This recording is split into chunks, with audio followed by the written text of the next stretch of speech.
Welcome to Suzuka for the 8 hours.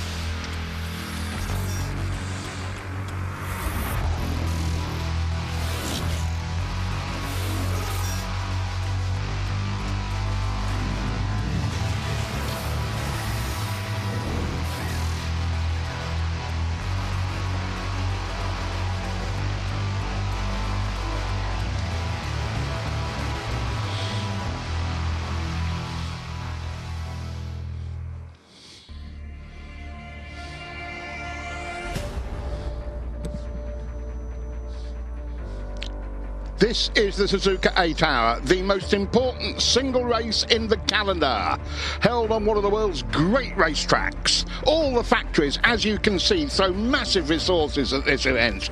Yamaha are gunning for 5 in a row. Honda, who own the track, are desperate to put an end to that run. Kawasaki are rolling out their superbike big guns.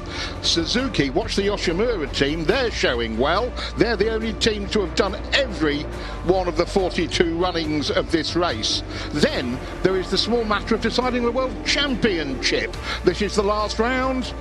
SRC Kawasaki leads Cert Suzuki by just 5 points, with the reigning champs TSR Honda well within.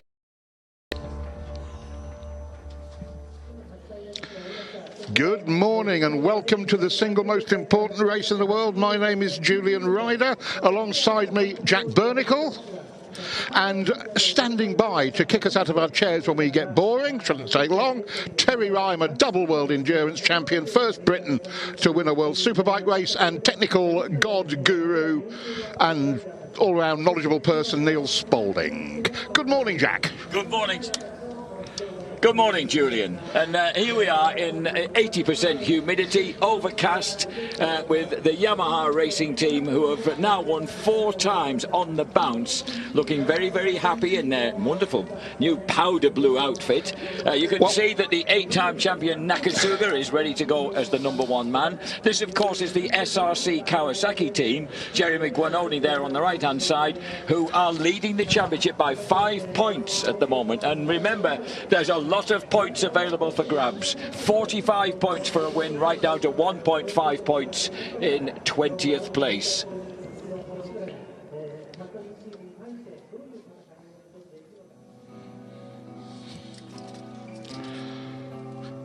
Well, the top 10 shootout we were expecting yesterday was rained out, so the grid has been settled by your normal qualifying. And as you said, Jack, we have the last year's winners, the previous 4 years' winners, the factory Kawasaki team, in their retro colour scheme, more of that later. On pole position from the Kawasaki racing team of Haslam, Razgatiolu and Jonathan Ray, the Superbike World Champion.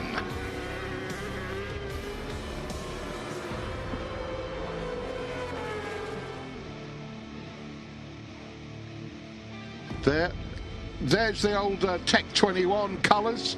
Let's have a chat with Alex Lowe's, one of the winners from last year, and on pole again. Alex, another pole position for you guys here at Suzuka 8 Hours. It's been a complicated week with changing conditions, and today it's a really hot day. Yeah, today's hot. That's what we want in the race. It's the normal Suzuka conditions, but yeah, so far it's gone well for us. We feel good, but yeah, now the important parts. Yeah, we need to stay relaxed and work hard as a team, be consistent, and remember it's a long race. How big is the pressure on you trying to get this 5th win in a row? Yeah, I don't think so much about the 5th win. I just want to win every year. I want to try and win, and this year it's a new challenge with different rivals. So yeah, working really hard and try to do my best. Thanks a lot. Have a good race. Thank you. The 2013 British Superbike champion for Samsung Honda back then, now 28 years old, one of the Lincolnshire identical twins, and has now got pretty used to winning here. But it sounds, Julian, as if he's well focused for what lies ahead. These were the qualifying results. as we've said, the Yamaha, the factory Yamaha ahead of the factory Kawasaki. All Kawasaki's World Superbike stars on that bike. Then... And the names in green, incidentally, are the guys who are going, I believe, are going to lead off. That so is Mizuno leading off, and Nico Kaneka, Josh Hook for the defending champions, who are still in with an outside chance of retaining the championship. Top 9. On Bridgestones. Notice that Tommy Bridewell and Bradley Ray they've quietly parked their inadequate Japanese teammate, and they're just running as a twosome. Xavier Simeon running with the VRD Eagle Pierre Experiences team. Dan Linfoot is there with Josh Waters and Nobby Aoki. Greg Black with the Cert Suzuki team. In fact, we've got 12 Brits. There's Gino Rea down there. Unfortunately, Christopher Bergman destroyed one of their motorcycles on Thursday. Mr. Skopek, Gino is hoping won't get a look in, and the other two lads will do it on their own. Danny Webb, because the Weepole team isn't competing here, he has moved on to a different squad. And notice Danny Buchan joining Nigel Walraven and the rather slow Deguchi in the Bolliger team. And you might have seen Stephen Hill's name, the young Coventry boy. He's on the bike that won Super Stock here last year. A very good ride. Altogether, we've got a dozen British riders, 8 riders from the British Superbike paddock alone, which is pretty impressive.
Japanese national anthem, The Rising Sun, heard in respect. Now that's Japan for you. Colour-coded crowds. That's the Honda block in red. Oh, by the way, if you haven't been following us on Twitter, the 4th place qualifier, 634 Musashi Hark Pro Honda. 3 times winners. Xavi Forez, Domi Agata and Ryo Mizuno, they are starting from pit lane with a 90-second penalty. That's their race torpedoed. But Julian, it's 8 hours. They'll have clear track ahead of them, and then they'll have to feed their way through the traffic. You know, I mean, given the fact that it's 8 hours long, then they might be able to surely regain something. They are one of the teams that should be winning this for Honda. Yes. And you cannot give those boys, Mr. Ray, Mr. Nakasuga, basically the best part of a lap, I would contend. Okay. Now, the interesting thing is, you know, you said already, Jack, 4 times in a row they've won. Yamaha, this team, with perfect races, no problems. It's an endurance dream, isn't it? Yes. They have not had one problem in 4 years. Can that last into 5 years? Potentially. And you mentioned the retro colour scheme, so tell us about that, because that is beautiful. It's Tech 21 is I think an aftershave company. They used to sponsor the great hero Tadahiko Taira, one of Japan's 80s heroes of racing, and he was the first one to carry he was a personal sponsoree of the company, and Kenny Roberts rode a Yamaha in those colours, Eddie Lawson won in those colours here. It is a historic Yamaha sponsor and colour scheme.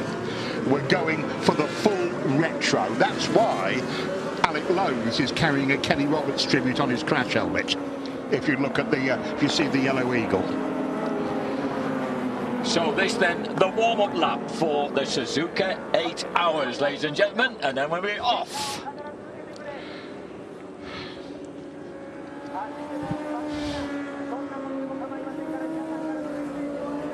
And then let's check out Jeremy Giannoni, one of the championship leaders. Jeremy, very relaxed preparations it's looked like for the SRC team this week. Have you been stressed at all? No, of course not. We take this like a normal race, because for us the first time that we do all the championship and we are fighting for the title. But I think the best thing is to forget a bit this, focus on what we have to do, the riders and mechanics. And we're gonna see if we ride like we always ride all the year, we don't have problem. We prove that we are really fast and we can win. So stay on the wheels, just make the job, not more. Thank you very much. A world championship at stake. And it's SRC Kawasaki have never been here before, of course. This is the first time that, because they're leading the championship, that they've been permitted to come along and actually have a stab. And that's great to see, because they have a 5-point lead in the championship. And obviously, it would be rather... Oh, and someone's crashed during warm-up. That's another top Honda. That's the AU Teleru bike. Good Lord. Honda are stabbing themselves in both feet before the... What an extraordinary... But can't believe it. So he's now picked himself back up and has got to go back to the pits and presumably sort himself out. He won't be able to start just off that, will he? This is Kawasaki's #1 challenger, the KRT official factory bike. Jonathan Ray, Leon Haslam and Michael van der Mark Michael van der Mark, I do beg his pardon. Toprak Razgatoglu on board. Oh, you've told me not to pronounce the G, Julian. I beg your pardon. I will get used to that sooner or later. Keenan Sofawolu told us not to pronounce the G. I wish you told me many years ago. But that number 90 Honda that's just crashed, the AU Teleru bike, that's the 8th qualifier. So Honda's 4th and 8th qualifiers are basically having carried before the flag. One is starting from pit lane with a 90-second penalty, so a minute and a half after everybody else has departed, and another one has crashed on the warm-up lap. Precisely. Humidity 70 degrees, a mere 70 degrees. Track temperature a mere 48 degrees centigrade, and air temperature has already risen, Julian, to 31. What's going on here? That's the 634 that's got to start from pit lane. Of course. Oh yeah. I thought it was another Honda having a. No, that's the other. That's a scheduled problem. So in the 634 bike coming in to start from pit lane, and on board is Ryo Mizuno, the former Japanese GP2 champion, who is the Japanese member of the squad. So 1 minute 30 after the race start due to a tyre sticker infringement. Now that is the Musashi Honda, top factory Honda. Penalty starting in pit lane, tyre regulation infringement in practice. And number 090, that we've already seen crash during the course. It qualified in 8th place, and they've already dropped it and having to come back, presumably, into pit lane. I'm assuming they're in pit lane. Right.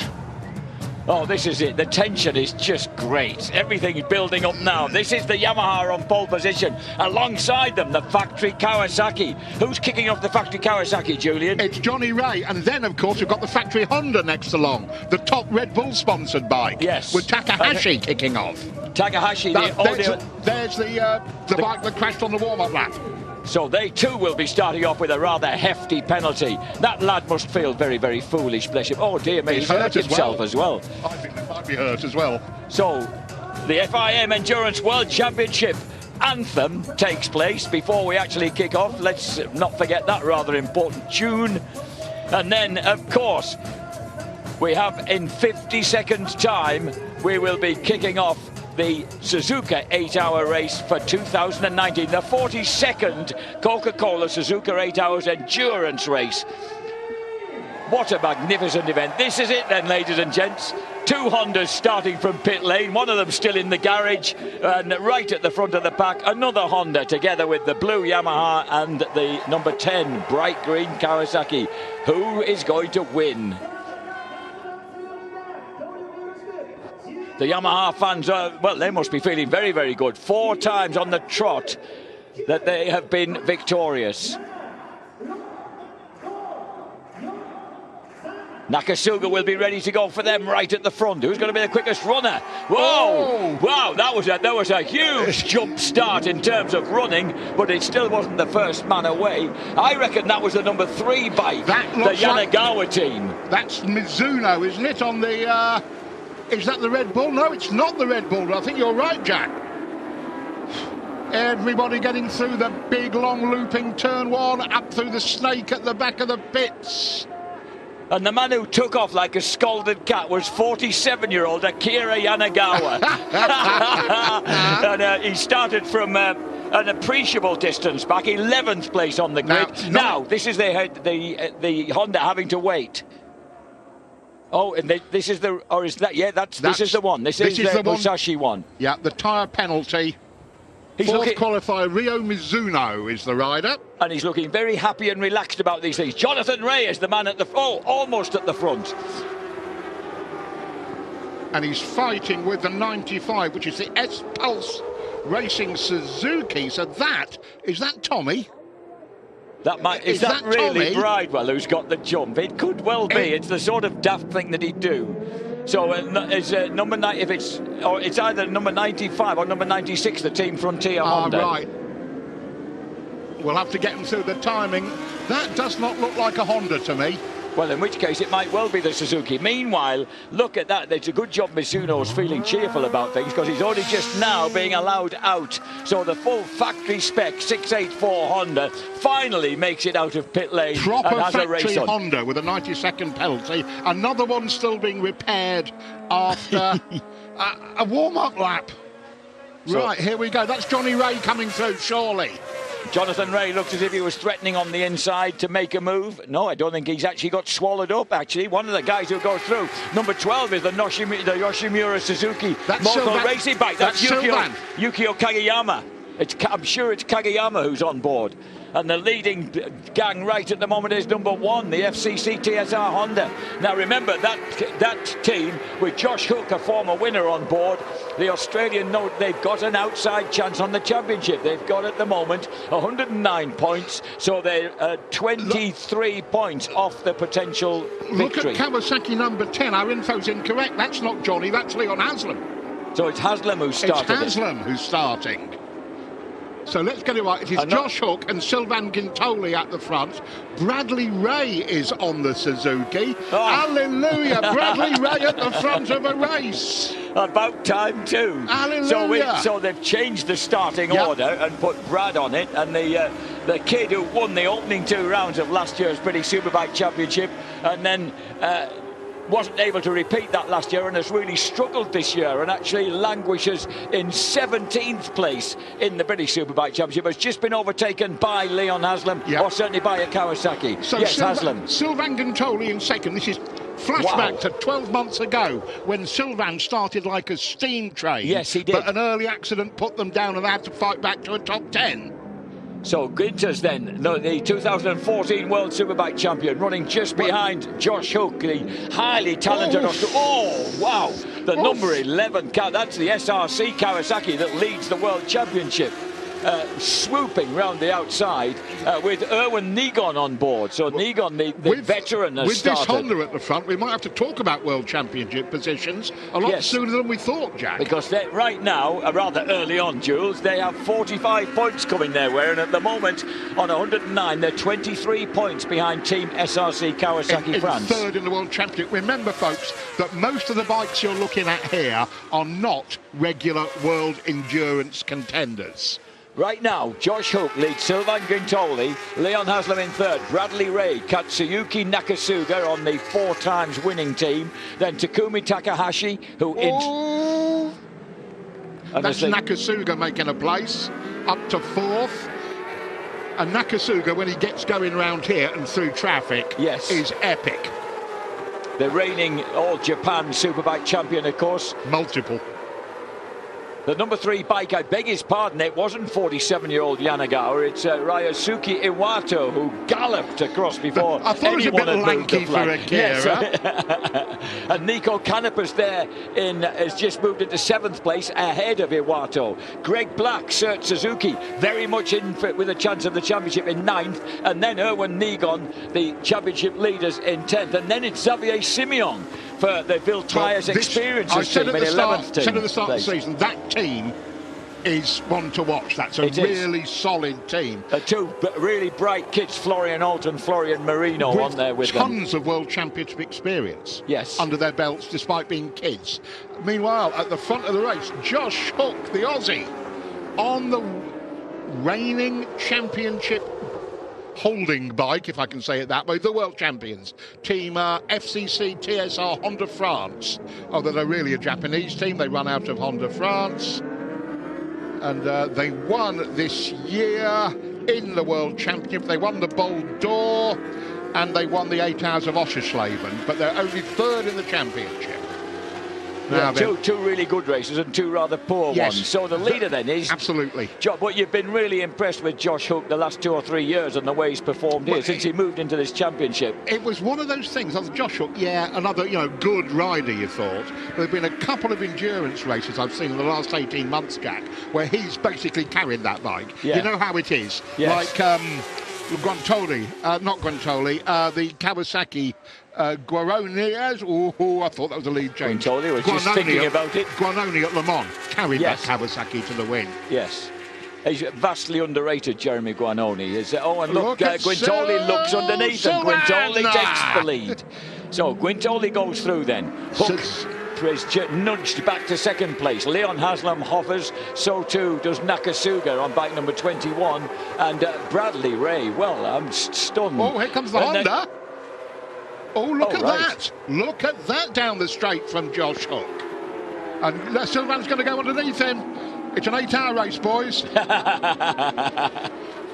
And Sylvain Guintoli, one of those fantastic. He's been over in Japan for a month. I think he's been doing this Grand Prix testing. He's got another new nipper, hasn't he? So he's had to go home. I can't remember whether he... good Lord, how many is that? Dozens. I think that's right. I think he's... well, Nakasuga is getting anxious in 4th. Nakasuga and Takumi Takahashi and Nico Canepa have moved past Brad Ray. So Ray's back to 7th ahead of Iwato, Yuki Takahashi, Greg Black in 10th for Sert Suzuki. I'm just happy to see Brad Ray again competing where he should be. Yeah, he's just slipping off this pace slightly, but honestly, given his struggles this year so far, that's not bad. He's only just made the top 10 in the British Superbike Championship. This is Sylvain. He's on it. Yoshimura Suzuki, their link with this race. They won the first one ever, and they're the only team who have entered every one of the 42 editions of this race. There is the TSR pit looking suitably relaxed. Freddie Foray, Mike D'Amelio. Yep. Freddie Foray, originally from Sèvres, in just kind of 6 miles to the north of the centre of Paris. I didn't realise that A, that he and Kenny are twins, and B, that their dad was a racer. He was a Yamaha Grand Prix racer back in the day, and they started out on the Foray racing team, FRT Yamahas, when they were kids. Leon Haslam looking really good in 3rd place. We know what a tough guy Leon is. Round here, the other year when he did 5 stints out of the 8, didn't he? Yes. He's an Iron Man round this place, Leon Haslam. Nakasuga following him. 36-year-old former World Superbike champion Sylvain Guintoli, originally from Montélimar, famous of course for its nougat, but he's very much a Leicestershire lad. He loves the UK. He said you can't take a lady out of the Midlands, married to a lovely English girl. Did you see that World Championship? I didn't. Virtual FCC by 1.5 points. Really? That's the way it sits right now, so FCC could be doing the business right here. There's the Honda World Endurance Team, number 111. They've been really... that's Depunier. No! And then Depunier goes down. Another Honda falls. And it's Randy again. He has had some crashes with this bike, it has to be said. And they've been struggling with chatter all weekend, all through practice. And they're really dismayed to be down in 21st place in qualifying, Julian. I'm not surprised, but I'll talk about, would you want to be Honda management? The actual CEO of Honda is here. He did a tour of the Honda pits earlier. I bet there's people hiding behind dustbins now. Team Frontier Honda, Alan Tesche, has made it up to 25th place on that lap. It's just behind James Ellison and Danny Buchan and Gino Rea, the three Brits running together. Danny Webb is on the Frontier bike, isn't he? Look at Sylvain go. There is something rather joyous about seeing a Yoshimura Suzuki at the front of this race. You can see that there's a smile on Terence Reimer's face as he peers over our shoulders here. An ex-Suzuki Endurance World Champion. Indeed. So with 10 minutes completed of 8 hours, there we are. There's the front half dozen riders nailed together here in the Suzuka 8 hours. It's Quintoli, Hook, Haslam, Nakasuga, Takahashi and Canepa. Nico Canepa looking good. Takahashi, of course, Takumi Takahashi, the one man third in that picture there, who was intruded on Nakasuga's dominance of the All Japan Championship. He robbed him of the championship in 2017. Here's Nakasuga coming alongside Leon Haslam now, and tidily outbreaks the Kawasaki into turn one. Doing Nakasuga things, just not panicking and just working his way. He will have a lap time that he's been told to do. And he'll do it. For fuel economy, tyre economy, and he will just do it like a metronome. I've forgotten how unnerving that helmet design was. It's a long time since I've seen it, but last year. Nakasuga's with the SP Tadeo. You have to run for SP Tadeo team to wear the moon eyes. It's a tradition in Japanese Behind racing. him now, Takumi Takahashi is looking very keen to find a way past Haslam.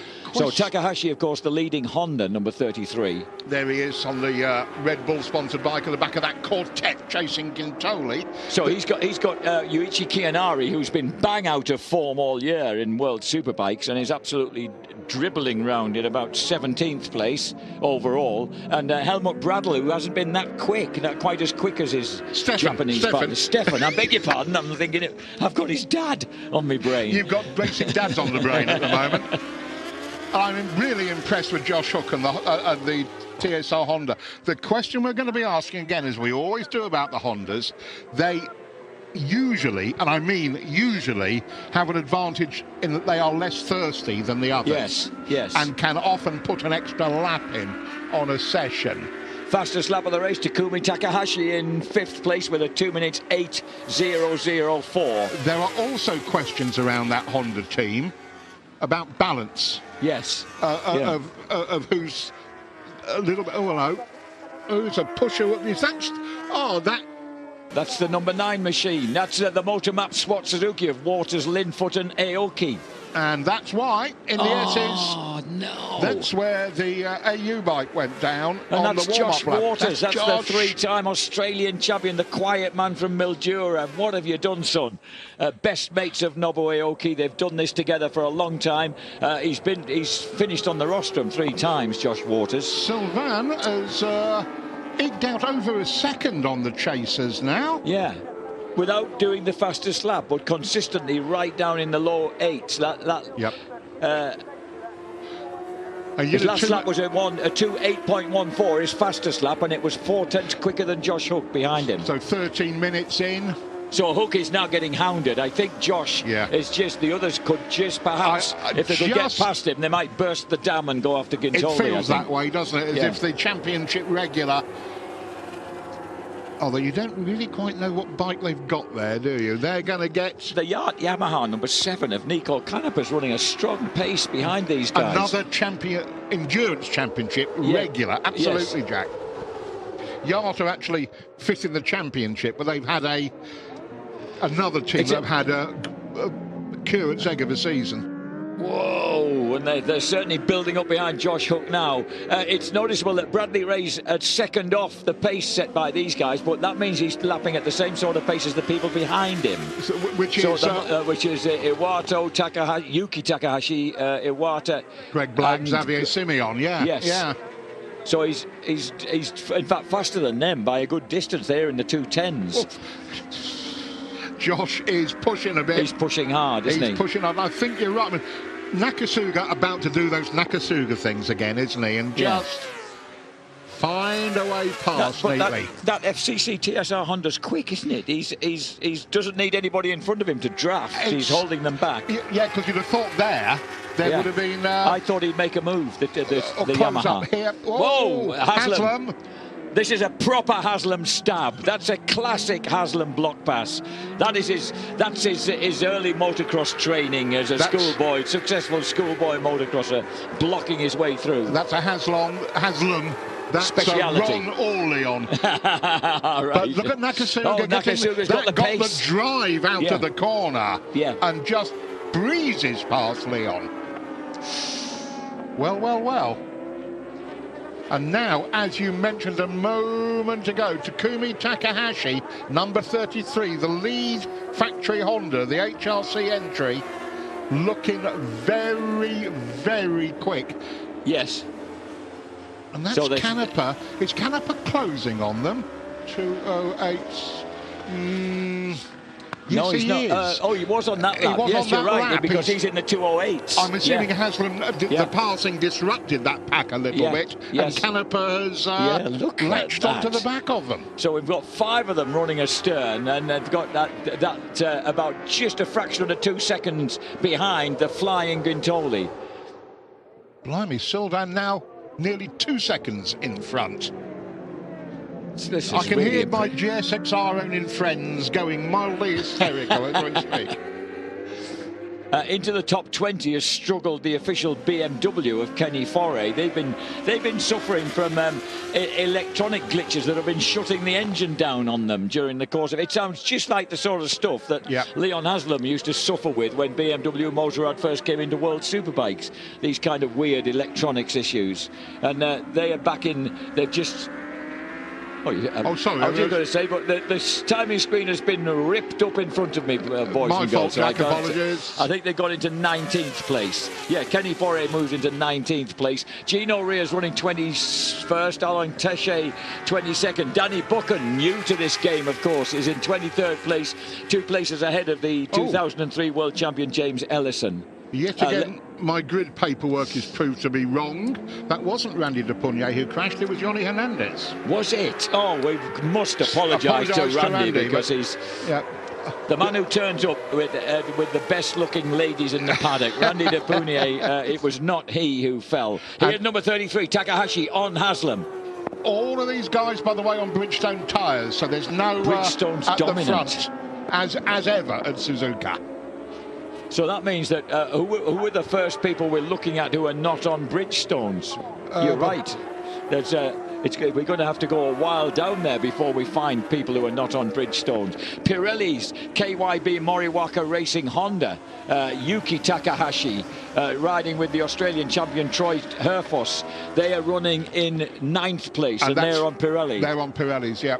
So Pirelli, the first other tyre to show behind the dominant Bridgestones once again here at Suzuka. Dunlop, the other tyre manufacturer involved.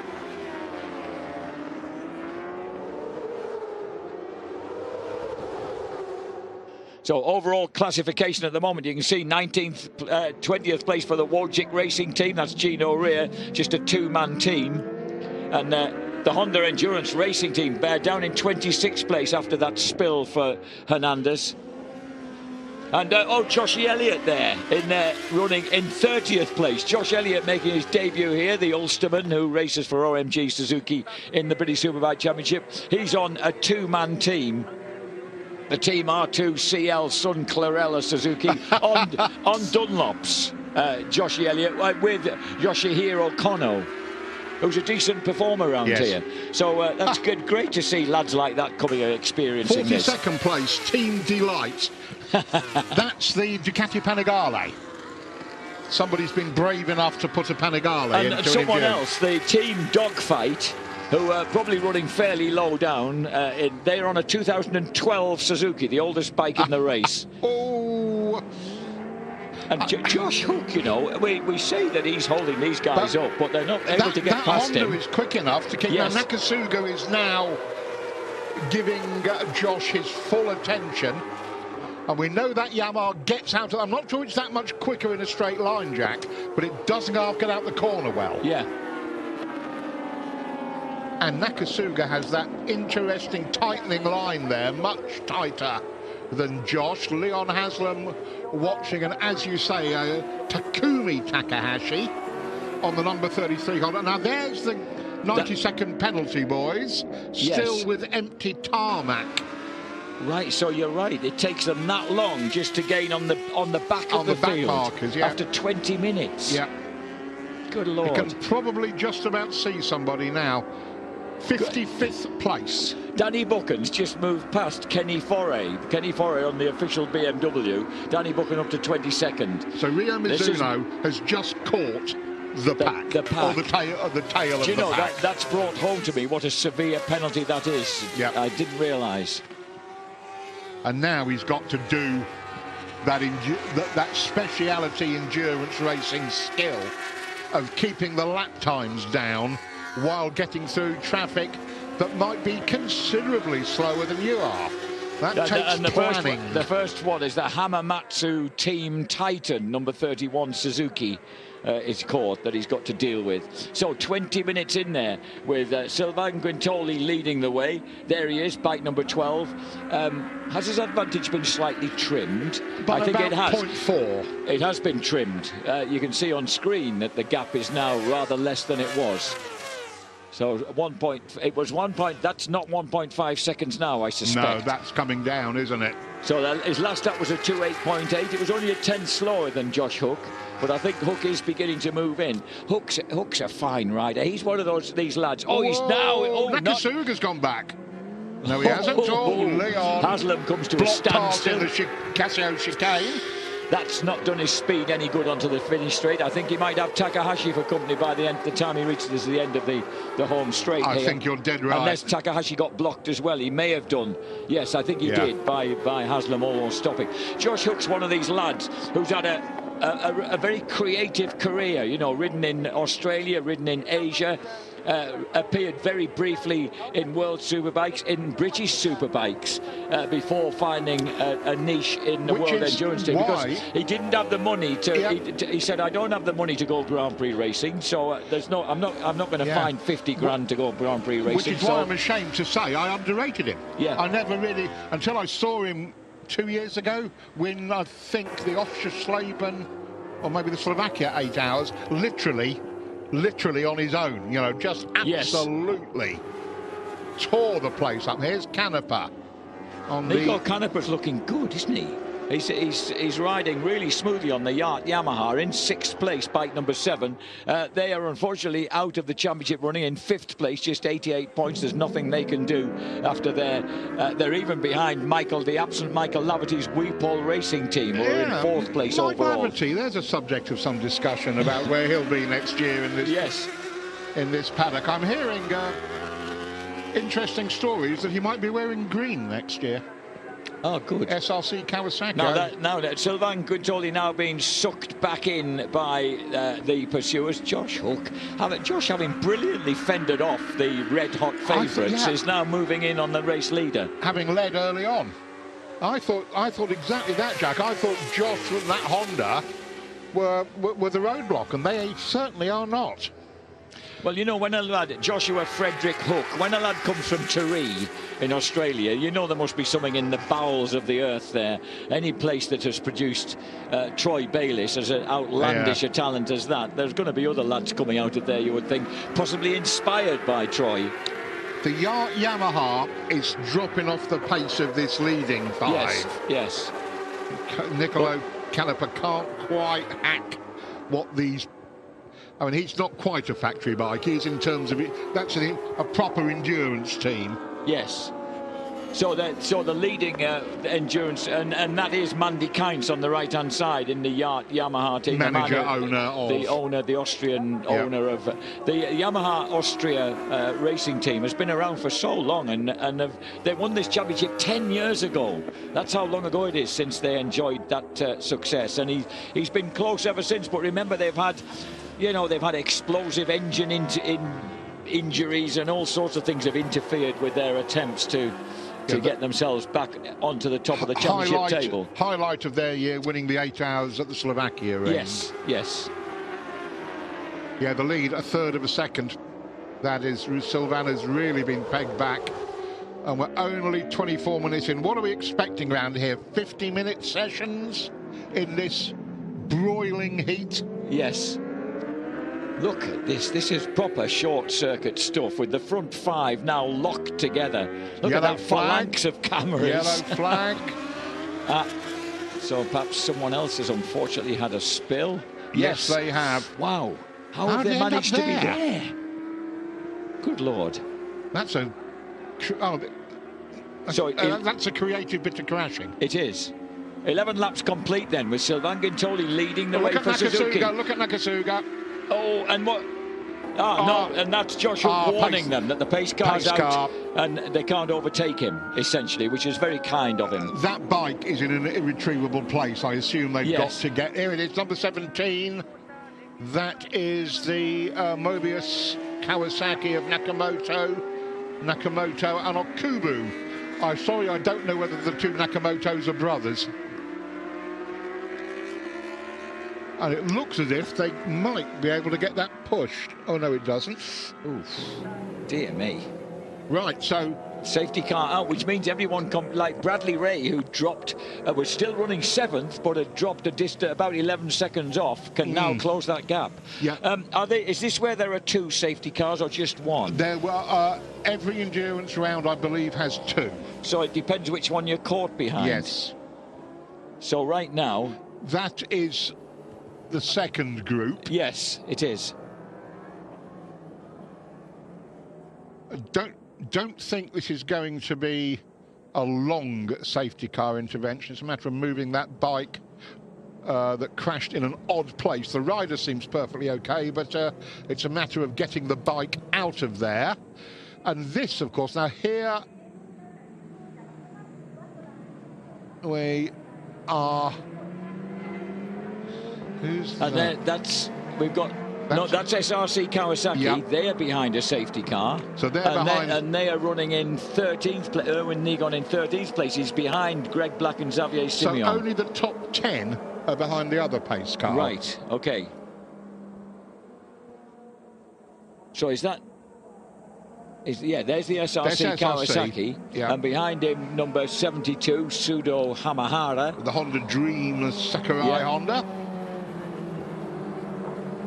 So that's not great for SRC, because that means that they lose contact with Xavier Simeon, and he was only I'm just looking to see. Oh, he was a fair distance back actually from him. No, he was a fair distance back. Simeon's riding well then on Alderville Tyres experience bike. Fastly, when he came to endurance this year in that team with the 2 Florians, you thought, now there's a team with what you want. Not endurance experience particularly, but a wealth in all classes, on all tyres, on all types of motorbikes. Yes. And they have been, apart from, and I said that, they probably had the worst Bol d'Or in the history of bad Bol d'Ors. There's about 14 crashes. When Simeon was winning the Superstock 600 Championship and then the Superstock 1000 Championship as a lad, Michael Guy, the sports editor of Motorcycle News, was thought, who was the World Superbike reporter back then, thought that those lads were, that he was a real star of the future. Well, he won a Grand Prix in Moto 2, so he's hardly... Only the second or third Belgian ever to do that, wasn't he? The third Belgian ever to do that. Didier Rodriguez would be... This is the number 2 Cert Suzuki, which, remember, is only 5 points off the championship lead, and they're currently running Greg Black, who's a very likeable Derbyshire lad who's lived all his adult life in France because his mum rents out cottages down there in Charente. They're very much in the championship hunt. You can tell how hot it is. Yes. Riders with the visor open. Yes. Greg should be used to the heat, being from... but 70-80% humidity here as well. It is murderous conditions to race a motorcycle in. And I suppose you're not getting any cooling when you're cruising around like this, particularly. Lights still on the safety car. Yeah. When the lights go out, it will pull in at the next... Right, so there is... So, just checking out, 11th place is worth 15 points. And correct. 2 places back, the championship leader, Erwin Negon, is getting 12 points. So correct. that already shrinks the gap between them to 2 points, just on the places they are now. This is the World Championship, of which this is the last round. Yeah, and then Josh Hook, of course, is in line for 36 points. Okay, this is where my mathematics begin to suffer.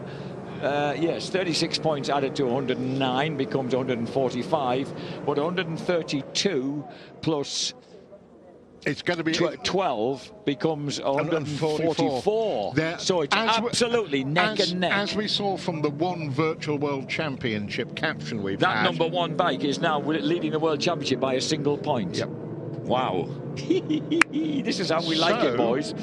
The leaders are in the middle of this pack. Yes. What? So they've got some traffic to negotiate. Instant traffic. Yeah. When the safety car goes there's in. Quintoli leading that queue now. So these are the leaders of the race. This is the pure chance, the luck, and the sort of thing. Whether it's done, for instance, Honda 634, who had the 90-second penalty, any good, I've no idea. So the safety car out then, we're on the half hour, and at the moment we've got 13 laps complete. Number 12 there, Sylvain Guintoli in black and red. On the Yoshimura Motor Racing Suzuki, teammates with Yukio Kagayama. Will he ever pack in? And Kazuki Watanabe. Well, Shinichi Ito's in this race, isn't he? Talking of good lord, yes. Talking of giving the old boys a day out. I love it when the old boys have a day out. And there Jack, your maths was absolutely correct. Look at that. So there's only 3 points separating the top 3 in the championship right now. That assumes we finish with FCC Technical Sports in 2nd place in the race, which is a big ask. Yes, it is, but nonetheless it makes it fascinating right now, because the way that Hook's been, and I think we'll shortly be having a word with Gilles Staffler, the glorious team boss of SRC Kawasaki, who are here for the first time. Here are the leading lights, literally glittering. There is the SRC Kawasaki, and these are the lads who are leading the world championship at the start of the race. Let's check out with their team boss. This safety car going out of your bike, Gilles, is maybe the worst thing you could expect. Yeah, it's always the same thing. We have no chance with a safety car. It's like that. For now, your the FCC TSR bike is just just a few points in front of you. You just have maybe to gain a few positions. Will it change your strategy? No, for the moment it's not dramatic, but we have a gap, and for me it's not a good solution. And understandably, Gilles Stadler is pretty put out, because Erwin Negon is kind of marooned. with the number 11 SRC Kawasaki, with a big gap ahead of his safety car that he's now got to try and make up if he's going to improve his points position and perhaps regain the World Championship lead. So, I mean, he's never the happiest looking chap, lovely bloke, but he's understandably put out at that, Jules. I'm wondering if that stray motorcycle has punctured an air fence or something, Jack, given the length of time that we are having to watch the safety car. But this is what happens in endurance racing occasionally, hopefully not too often, and immediately it's thrown out all our fuel consumption calculations for the first session. I was about to, make notes of how many laps the Yamaha did, how many laps the Kawasaki, and especially the Honda, because we expect, and that has got an uncertain ring to it, that word, the Hondas to go further on a tank of gas than the opposition. From what was happening in practice, nobody is quite convinced that every Honda rider can do that. Right. And I'm talking about the top factory ones.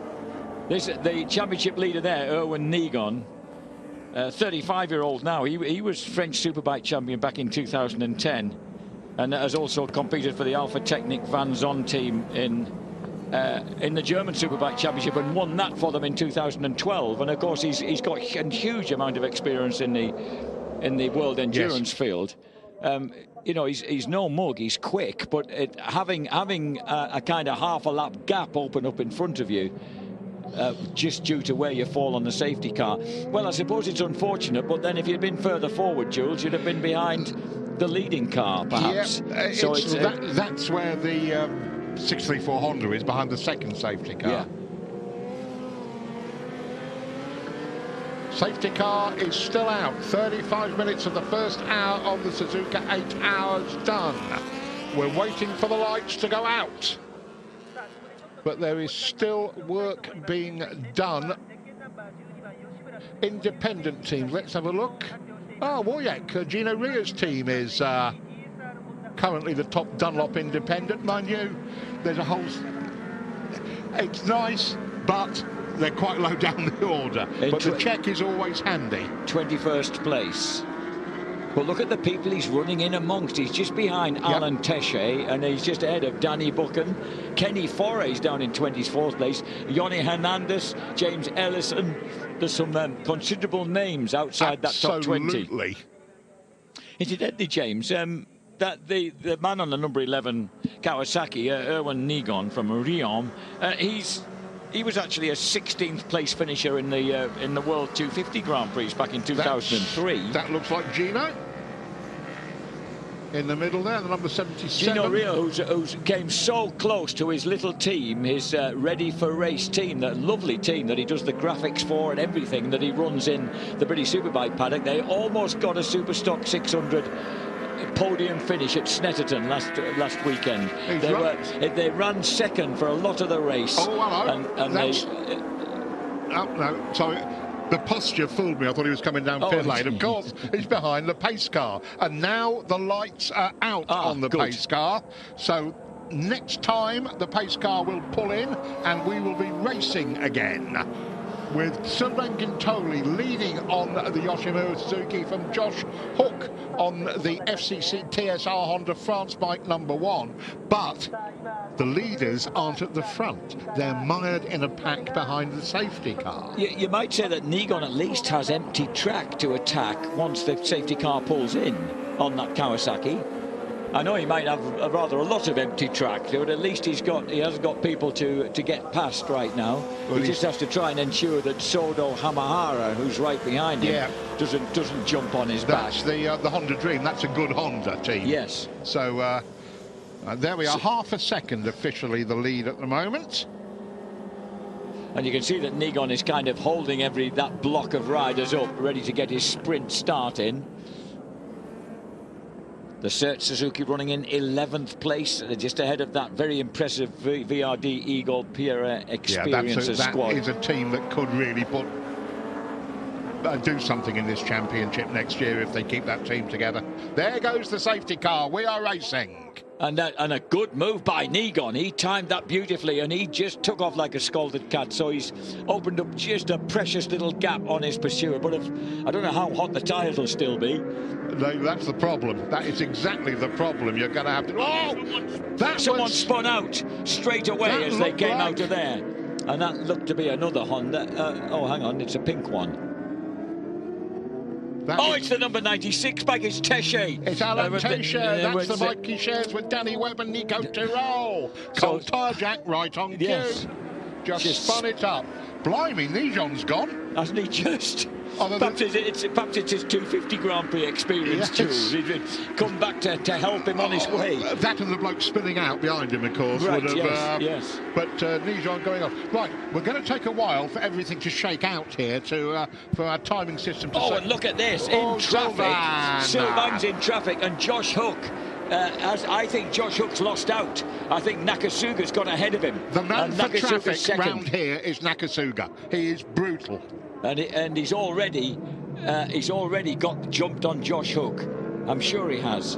Nakasuga can perform miracles through traffic round here. And traffic he's got. That's absolutely broken up that amazing stream of 5 riders. It has. Let's see. This is going to take a couple of laps to sort out, Jack. There's Guintoli. There's number 21 Nakasuga so running in second. So that's first and second on the road. And there's Josh Hook in third. Yeah. So Sylvain is doing a job here. Sylvain Guintoli.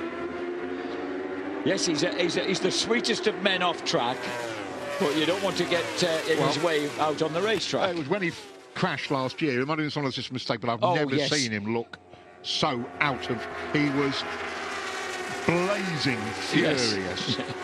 And of course that was a clash with the back marker. It was. Of course it was, yes. It was. But now I think he's got himself a bit of clear track. He's done the arm wrestling through. Has he got to the front of the group? Yes. He has. So and now Nakasuga's about to go second in the group. So brilliant performance by the former... that's the Bill Tyres experience bike. That's the Simeon bike at Spoon Curve. So Simeon's gone down when he was running really strongly, top 12. Jack.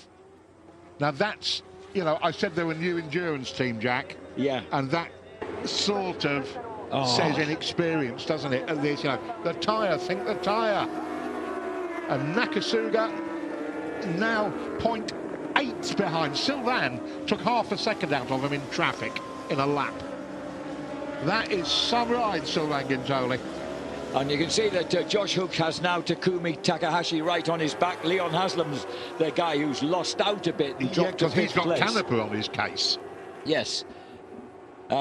There's Leon. He is just behind them, but just been gapped slightly. Just like that Kawasaki. I don't know, Jack, whether it's circumstance, track position, but it doesn't seem to have the grunt out of the corners. Whether he's having to run a plan, no use going faster, Leon, because it'll guzzle petrol and we'll need another fuel stop. He does tend to be hard late on the brakes into the turns and not quite so quick coming out of them sometimes. Whereas Nakasuga and that R1 Yamaha come out of corners and Nakasuga is closing in. This is really impressive stuff. Sylvain Guintoli, who remember was a very impressive part of the British Superbike paddock. Yoshimura. Looking on keenly. This is the man who, when he was introduced to Cadwell Park, driving around Cadwell Park in a car, they couldn't get him to come back in. He was loving it so much. And also he pointed out to me when he was sitting in his garage tent at Knock Hill, he said, "What does this remind you of looking out here?" And I said, "You're right, it's like Phillip Island." He said, "Yes, it's got the same club circuit feel as Phillip Island." And Sylvain Guintoli, the adopted Brit, are we allowed to say that? Very much. Adopted Brit, Sylvain Guintoli leads Nakasuga. And then, Leon's come through. Leon has done a double bubble. That is just when we thought Leon was in. You should know better with a Haslam, shouldn't I? Just when I thought Leon was maybe having problems, double whammy. So the 36-year-old reigning British Superbike champion then for the JG Speedfit Kawasaki team comes through. And Josh Hook is now fighting for his his fellow Honda rider Takumi Takahashi. So with that almost 3/4 of an hour and 18 laps run, the front 5 riders nailed together with Nico Canepa on the yacht Yamaha hanging in there behind them. As you were before the pace car. Yes. And still these guys running about a second quicker than 7th place Bradley Ray. Bradley running faster than the guys behind him. Bradley 2 seconds off that group, isn't he? Is that Bradley Ray? Yeah, he's behind Canepa. As you say, Jack. Canepa 3 seconds behind the group, and then another couple of seconds back to Bradley Ray. Former world champion James Ellison has moved through into 19th place ahead of Gino Rea and Bastian Mackles, and Danny Buchan there 22nd.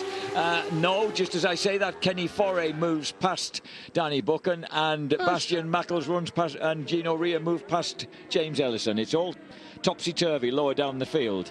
At the front, every time you think Sylvain Guintol, yes. Sylvain's been closed down, it's about to be mugged, about to be Nakasuga or whatever, he just back. finds a couple of tenths. And this is, look what we're looking at, Jack. Suzuki leading Kawasaki, leading Yamaha and Honda. This is a tire, it's not a tyre war, these are all Bridgestone boys. But it's certainly a manufacturer's war. Proper... Look at that, Haslam has done Nakasuga. What a lap and a half. He is a dogged man. He is a man who really, like his dad. You just know he won't let go. And Nakasuga, this is where the Yamaha looks good. That's not top speed, it gets out of there. Yes. Drives alongside Leon, and Nakasuga neatly and cleanly. And remember, Haslam's been riding with broken bones. God knows where he's broken them this time, but he's rarely not riding with broken bones, that lad. Nakasuga's old enough to be Ron, isn't he, nearly? That's the multiple Japanese champion. Nakasuga, there's the pit. 8 times. The Tech 21 colours. Rather dear to Yamaha, the Tech 21 colours. Actually, Nakasuga and Haslam are the same age as reigning Japanese and British champions. They're both 36-year-olds. Nakasuga's only 36? He is. No, just a minute. I'm sorry.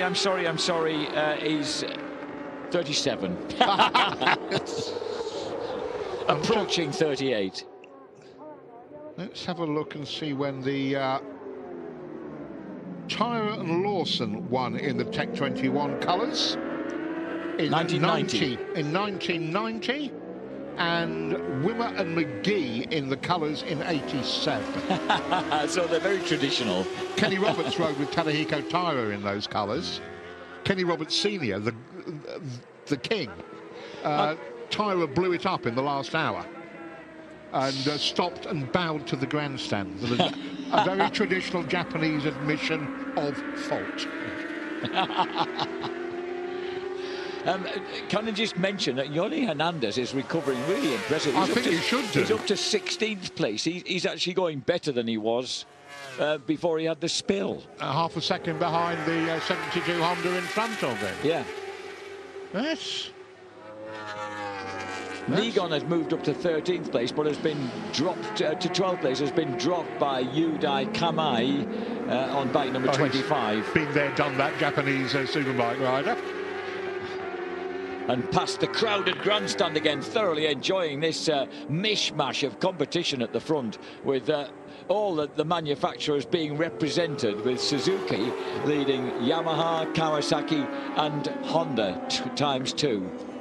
Brad Ray's lost that 8th place. He's just been overtaken by Satoru Iwata on bike number 44. Okay, Brad is still, this is encouraging, to put it mildly. Bradley Ray up the sharp end, and to see he was given the start as well, so the team yes obviously well, he's hugely rated, isn't he, by the big boss of Suzuki. He was hugely rated because of what he did here 12 months ago. Yeah.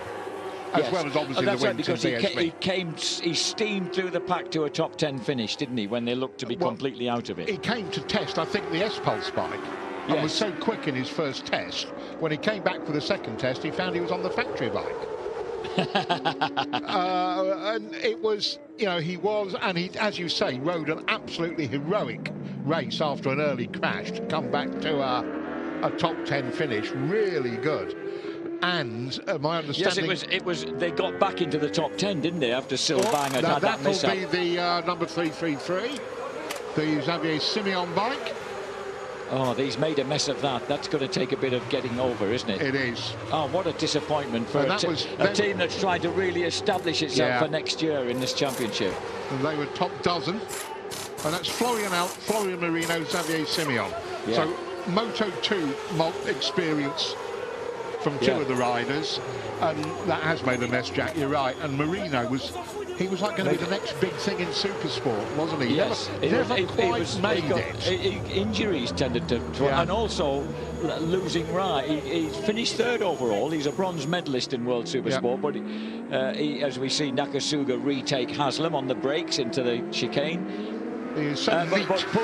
But poor Florian Marino, at one time when he was 18, bless him, he surfaced in the British Superbike paddock on a real dead-end ride for a couple of rounds, and he was visibly depressed at that time.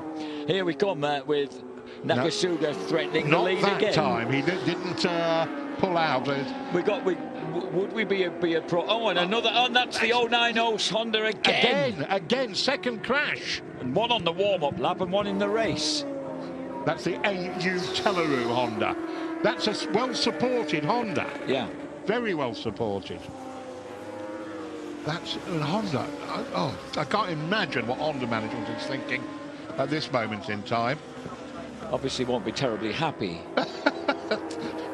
Masterly understatement there. They have got Hook and Takahashi running 4th and 5th. So they are now, hang on. This will be the AU Teleru bike, I assume. Front of this group. That's almost as if he clipped the curb. With too much lean, too much front brake. Yes, yeah. Nagashima, Moto 2 rider for years, you know, a solid experienced top 10 Grand Prix rider. This is a beautiful... Oh, and there's the waved yellow flag. I assume no that's overtaking. We saw this man tearing back. Although, is he going to tour or is he going to keep going? It looks like he's going to race. It does. This looks like a lovely... Everybody who comes here just loves riding this track, Jules. I've ridden it. You're a lucky man. Absolutely. Absolutely. Great honour. Oh, look at that. Talk about formation flying. And all four major Japanese giants are there. They're all out there together. 50 minutes, 21 laps done. But we've had the pace car, so we're not quite sure when we're going to see the pit stop start. And we won't... Nakasuga means that. No. Oh, Takahashi was having a look at Hook as well. Sylvain, of course, he's very much an adopted Englishman, and he even has a very English sense of humour, wonderful impish sense of humour. And now Nakasuga again, not got the pace. Not looking. So you think he's doing a Nakasuga? He's just being patient. No, Leon Haslam way wide, but Hook can't get through. Yeah. That Nakasuga did not make a move like he wanted to overtake. He was happy to shadow him there. Yeah. Now, whether Nakasuga's going to do him before they go into the pits, just to make a point, or whether he's just going to run the plan, do his lap times. How do they know when to come into the pits? Will it be entirely the team's decision, or does the rider have any dash indication of where is... I don't know what dashes they're running, but it will be the pit board. Right. Bet they calculate it right, hadn't they?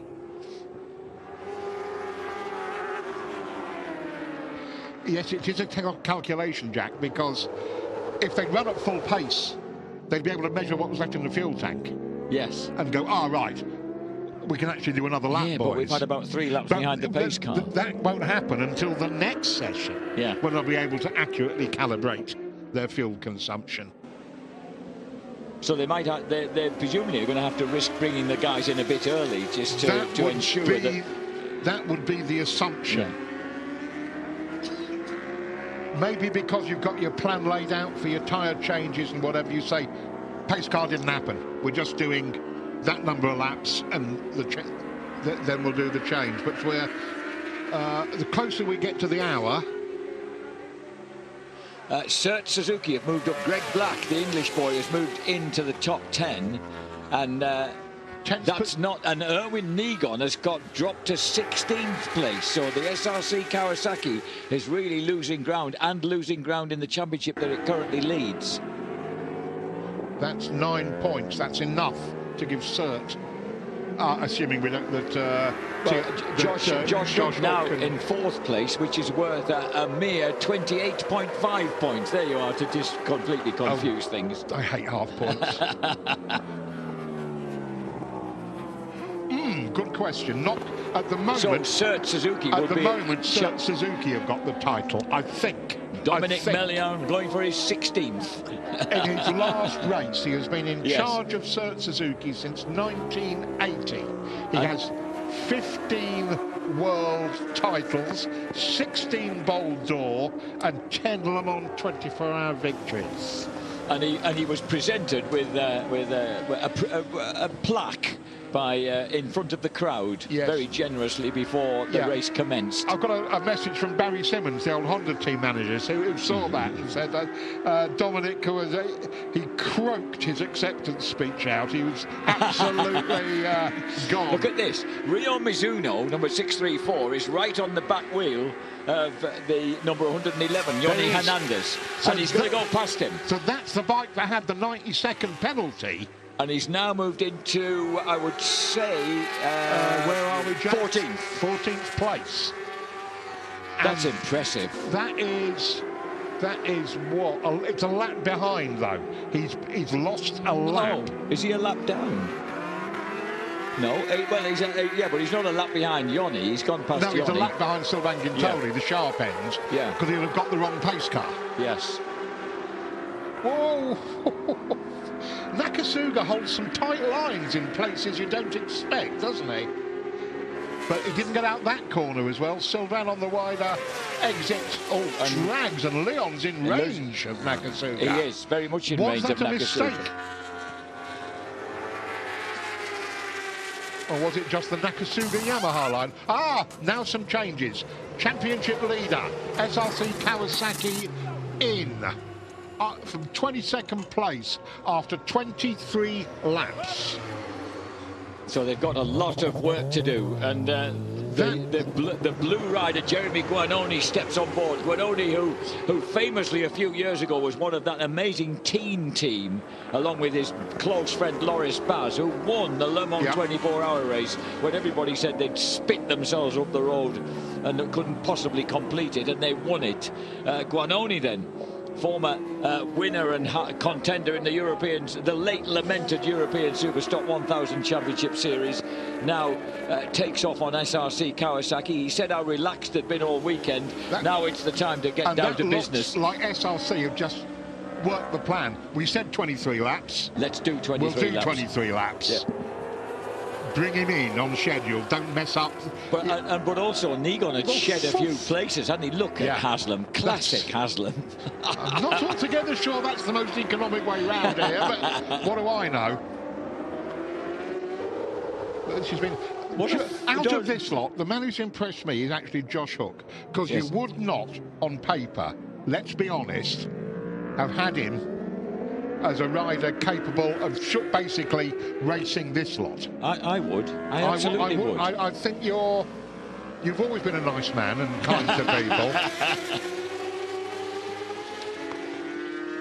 No, I think Josh is taking whichever you want. A shrewd, talented kid. I mean, any lad who realises very quickly that he's on a mugs team and gets off it, rather than thinking, oh well, at least I've got it right. He's a big mate of the ex-Speedway world champion, Crump. Oh, is he? Yeah. Yes. So you're not a mug. Josh is not a mug. No. And he has certainly proved me and a lot of other people wrong about his potential. He knew very, very quickly that the Grellini Kawasaki was the graveyard of World Superbike aspirations. So he got away from that smartly. But he's doing a brilliant job. And vitally, he's keeping his team in with a chance of retaining the world title. Yeah. More teams going down pit lane, but not the leaders. And Nakasuga now he did think again, didn't he? But he just let Sylvain know that he's there. And he's still, Nakasuga is on a different tight line. There Yes. we have that's Yoshimura's next rider. Who's that likely to be? That's going to be Kageyama. It's the smiling face of Yukio Kageyama. The old devil himself. Oh, unless it's Kazuki Watanabe. I didn't see what colour he had on. I know, I couldn't... I wasn't concentrating enough, Jack. If it's Yukio, he used to put a fag out to prepare himself. But Sylvain Guintoli is looking, as we approach the hour, Sylvain is looking like he's going to bring it home for the first relay, as we adopt the French phraseology, as you must in endurance, at the top of the tree. Although it would be very Nakasuga, very Tech 21 Yamaha. Just to pop it in front. Pop it in front on the last lap. Don't the motorcycles sound beautiful when they're all ganged together like this on the overrun on that home? That was a moderately serious look, wasn't it? Hello, Sylvain. Remember me? We'll talk about keeping him honest. And Nakasuga, he looks like he's now. Yeah, I think he's. Do you know what I've just realised we've got here? We've got world superbike champion, Japanese superbike champion. Whoa, as Takahashi goes through, former Japanese superbike champion, British superbike champion, all locked together, and a former Australian champion, albeit in 125s. On the trickiest superbikes in the world at this moment. Yeah, as you say, Takahashi through. I don't know whether those front three are just what did they do last time? They did 2 10s, all of them, last time round. And now let's see what happens as we count down to the hour. And the pit lane entry is before the chicane. So as you can see, round we go again. Takumi Takahashi is lining up Haslam now. He's finally made that break past Josh. Oh, no, he didn't have the room. That was a second faster than the last lap. Nakasuga finally decides that wide line of Guintoli's through the first turn, and listen to the course commentator. Dementia sets in as Nakasuga takes the lead. So the reigning and 8-time Japanese superbike champion takes over from the former world superbike champ. Yeah, so that's and instantly deals with traffic like that. Nakasuga does that. Yeah. He is a genius at that. And that instantly splits things up slightly. The Yamaha factory team 4 times on the trot winners, and this guy has been. Oh no, he didn't take part of. He wasn't part of the team last year. He went to the podium, and he was part of the team, so he counted. And that looks like the bosses are saying, "Get out there, get ready to change." The boss of that man, Sylvain Guintoli, and Nakasuga again. Now we're into that part of the race where slower riders will, for the next 7 hours, are part of what you have to deal with. Yes. Oh, Sylvain, hard on the curb, and he's stuck behind that Kawasaki at just the point where he can do nothing about it. He's got to somehow. No, who's? I wanted to see what he was got. He's got a lovely style on the bike, Nakasuga, hasn't he? He looks really at home. And Sylvain's got past that Kawasaki, but lost a lot of time doing so. What did we say? Nakasuga doing Nakasuga things. Yes. Number 21 coming up behind more slow bikes. But if there's somebody who can see 400 yards, 500 yards down the road, and he does 2 back markers in 1 move and goes for another lap. So the Tech 21 liveried Yamaha is looking very, very happy with life at the moment. Was that the Honda coming down? It looked like a Honda coming in. Not the 33. That's still chasing Guintoli. That's 2nd and 3rd place. The Yoshimura crew, that looks like the Yoshimura crew, getting ready. Out waiting for Sylvain next time round, we assume. Yes, so Guintoli there, number 12, could be next man in, and he's running ahead of 3rd place Takahashi. Yuki Takahashi on the Red Bull Honda right now behind, and here's Yamaha have come in. Nuko Kanepa, who was having a brilliant ride, is handing over to Marvin Fritz. The former world champions from 10 years ago have never had the good fortune to win it again, but my goodness, they've always been in the reckoning. And they're right now in a position to move into 4th place in the championship ahead of the absent Weepol team. Sylvain Guintoli drops behind Takahashi, but of course is mentally preparing to come in and hand over the Suzuki. Don't say that when Terry's in the commentary box. There would be vast amounts of disapproval about taking it easy on an out or an in lap. This is the pass. Oh, no, there's to prove me wrong. Absolutely. He shafts Takahashi again. Oh, Takahashi's got the inside line. That's the replay of Takahashi's take. Getting his yeah. That was a man who knows this track quite well, wasn't it? And look at that. He's seen Nakasuga go. Yes. So he's thinking, so hang he's on, right. I beat him to the Japanese Championship in 2017. I'm going after him again now. And the Kawasaki of Leon Haslam, when these boys put the hammer down, it looks, and Nakasuga did a 7.9, fastest lap of the race last time round. Blimey. To 7.9, yeah, the first man under the 2-minute 8 barrier. But look at Takahashi reeling him in right now. Takahashi's going after him.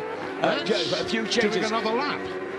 Mark Aitchison, the Australian, is back out on a number 3 Kawasaki. Tommy Bridewell's taken over from Bradley Ray and is running 15th now on the number 95 Suzuki. FCC TSR and Mike DeMeglio is waiting to take that one over. Sylvain Guintoli's crew have the tyres ready. I thought he was going to go in that time, Jack. I really did. Yeah. But let's get him round this time. So Sylvain is still out there running strongly in 3rd place. Josh Hook 4th. Leon Haslam back to 5th. It'll be 29 lap session with that pace car, higher car. Yeah, because we're up to an hour and 5 minutes of sweltering humidity for these guys.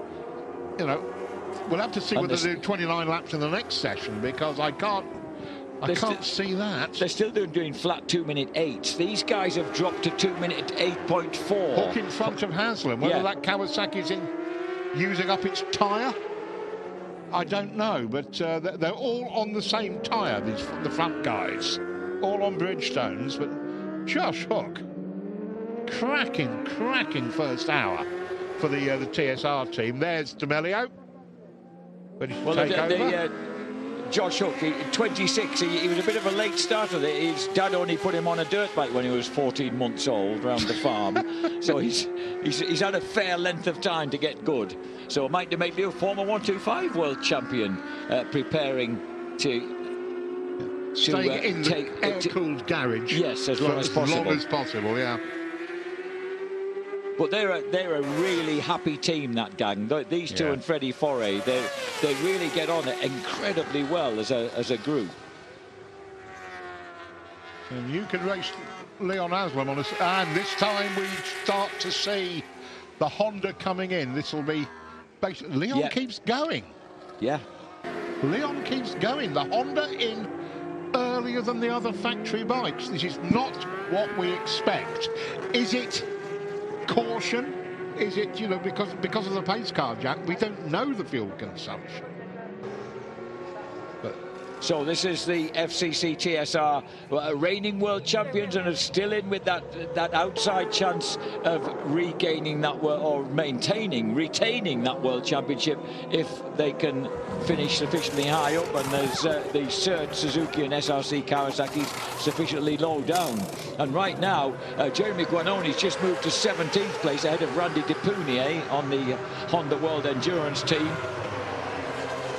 We hopefully will have a word with Sylvain Guintoli after he's handed the motorcycle over. And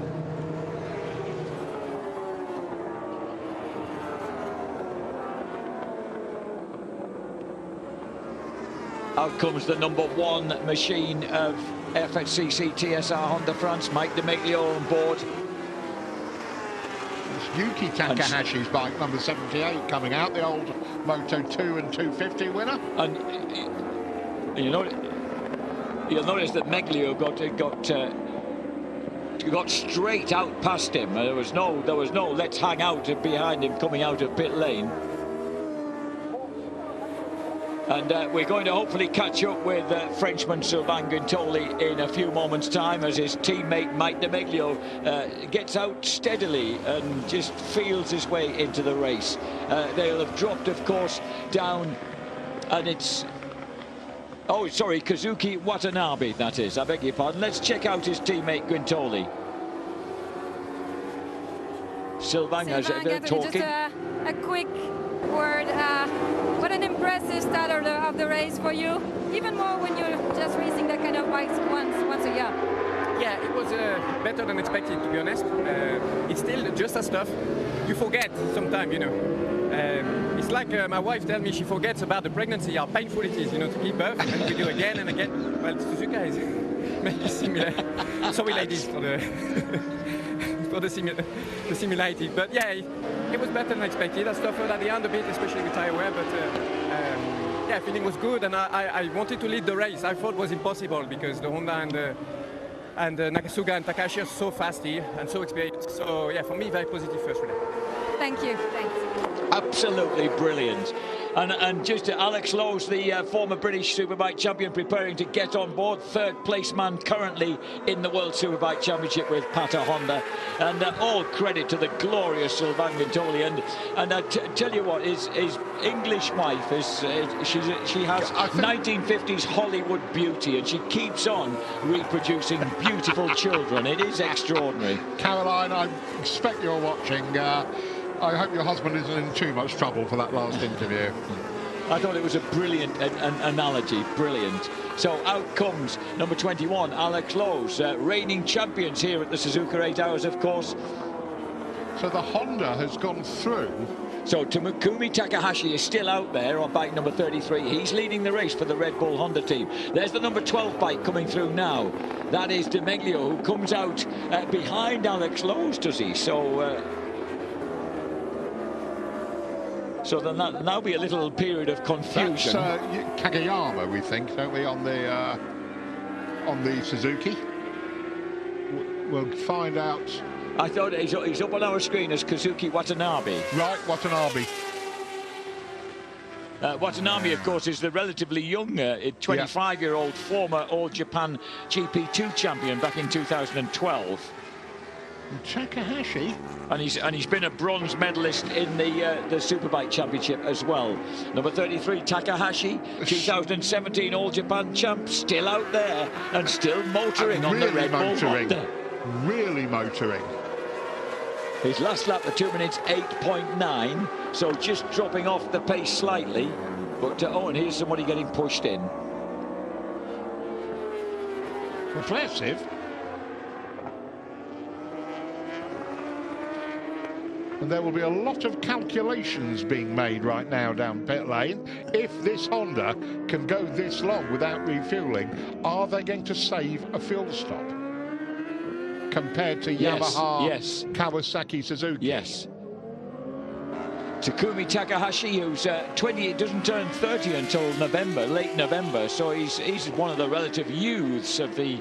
And he's already 3 times a winner of the Suzuka 8 Hours. He won it in 2010 with Kianari, who is his teammate again this time. He won it in 2013 with Leon Haslam and Michael van der Mark, and then teamed up with Haslam and van der Mark again in 2014 to win it. The question, though, is about the balance of the team. Yes. Can the other two do what Takahashi can do? Yeah, and that's your concern. And that's the concern after practice and qualifying if you're rooting for the Red Bull Honda. Yeah. Wow. That's incredible. So, gosh, a little underwater relaxation then for Josh Hook, the 26-year-old Australian. And that must be, I presume that's very cold water. One would expect so. Part of this, just what you don't want. Yeah, and that's the number 1 machine of Mike de Meglio running in fourth place. Yep. And still. And that's the watching. That's Gino Ria's teammate. Oh, it's Gino Ria's teammate. So it's Christopher Bergman, who destroyed their first bike during... and he's having a go at the second one. What are you doing? Christopher Bergman, an Olin's test rider, a guy who loves fast tracks. He's always, his best results in the European Superstock 1000 Championships were always at Monza. So that's a man who likes speed. Well, this track's fast. He should enjoy this. Absolutely, this is fast. But unfortunately, Haslam's in. Haslam's in. That looks like Jonathan Ray getting on board. Jonathan Ray, the 4 times and currently leading World Superbike Championship superstar, takes off on the KRT Kawasaki. The man we were expecting to take the first hour, rather than Leon.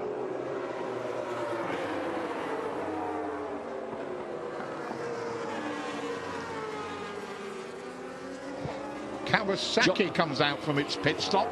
The leading Honda still has not stopped. And Mike De Meglio just gets round before Jonathan Ray comes out. So Mike De Meglio. Josh, great start and then great pace on the bike. You must be happy with that stint.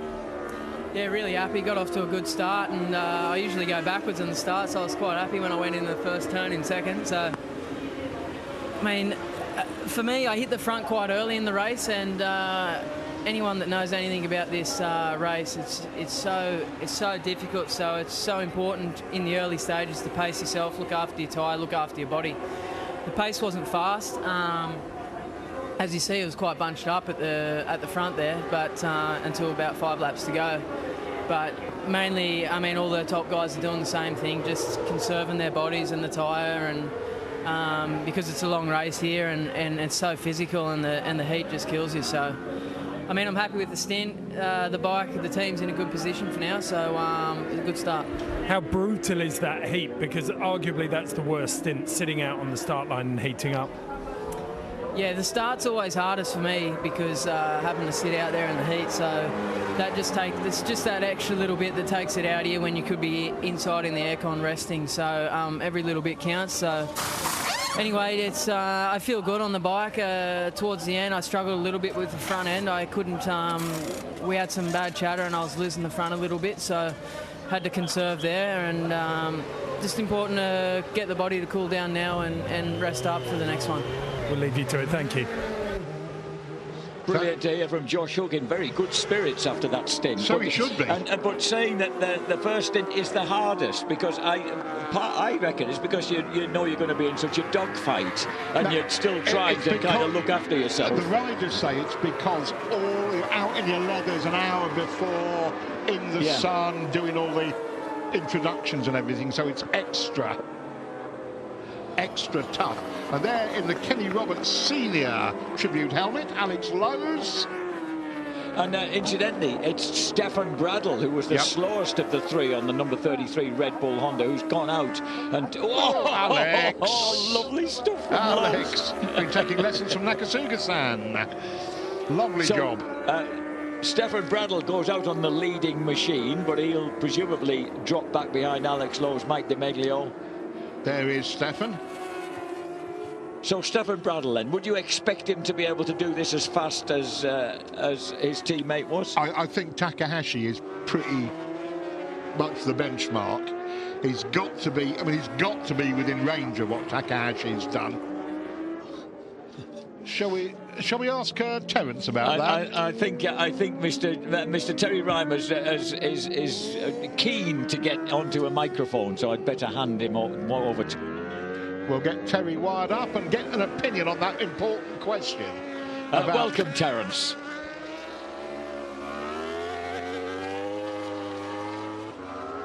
Thank you very much, and what a race, what a circuit, and what a prospect we've got so far, and what a race so far. All the manufacturers battling at the front. What have you gleaned? Wonderful. What have you gleaned from it so far?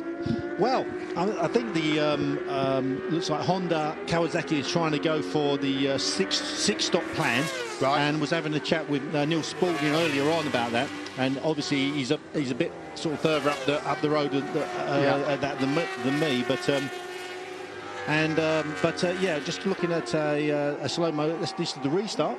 This is the start of the race. Nakasuga Yamaha of Pole, Leon Haslam on the Kawasaki, and Takahashi on the Honda. But it was sorted out. Sylvain Gintoli on the Yoshimura Suzuki got away.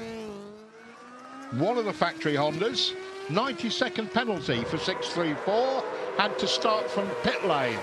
But the race, I nearly said settled down. Suzuki, Gintoli, Honda, Josh Hook, Kawasaki, Haslam, Yamaha, Nakasuga, and Honda Takahashi for the whole hour, Terry. Fantastic stuff. And, you know, I can't believe Gintoli doesn't race that much, but it's the 8 hour, one of the most competitive races in the world, leading this race right the way up to the last couple of laps. Wonderful stuff for the Suzuki test rider. Interesting what Josh Hook said, wasn't it? That he was the impression people were riding well within themselves until the last couple of laps. We saw Nakasuga decide to go. We saw Takahashi. He saw Nakasuga going up the road, went after him, didn't he? Definitely. That was interesting as well down the start-finish straight. The Yamaha just having the legs on the Kawasaki there. You can see Nakasuga just pulling out the slipstream of Leon Haslam. Yeah, it gets out of the chicane so well, doesn't it? And I think that's down to electronics as well. That's the question I was going to ask you. Because I know, talking to Bradley Smith after he rode this bike, its first 8 hour win, it was the old full-fat Motor Grand Prix electronics. And the Hark Pro bike 634 pulling up through the ranks. We see that 12th now. Yoni Hernandez earlier on had a bit of a slide off at the chicane. Not too bad a crash, but Sylvain Gintoli still leading the race at this point. Nakasuga up the inside going into turn 1. What a beautiful move. That Yamaha turns. And Nakasuga was holding tight lines in places you really thought he couldn't. And that is Takahashi getting now. This is Nakasuga's gone. Pit stops are coming up. Leader Gintoli demoted to third in short order by the Honda of Takahashi. And then we went into the rounds of pit stops. And that's where we are. 34 laps in, the Honda leads by a couple of seconds from the Yamaha. Go back another 4 seconds or so to the TSR Honda.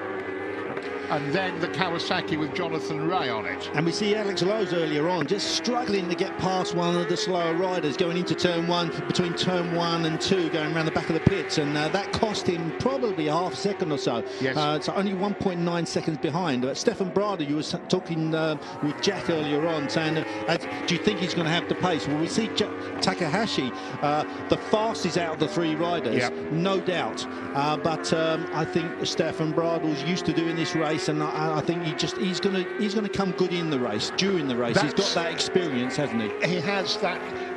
He's an extremely professional rider, vastly experienced, a Moto2 world champion, and he beat Marc Marquez to that Moto2 world championship, let's not forget. So to pretend that Stefan Bradl is in any way slow would be ridiculous. As we go down through still lots and lots of bikes running around, as you can see.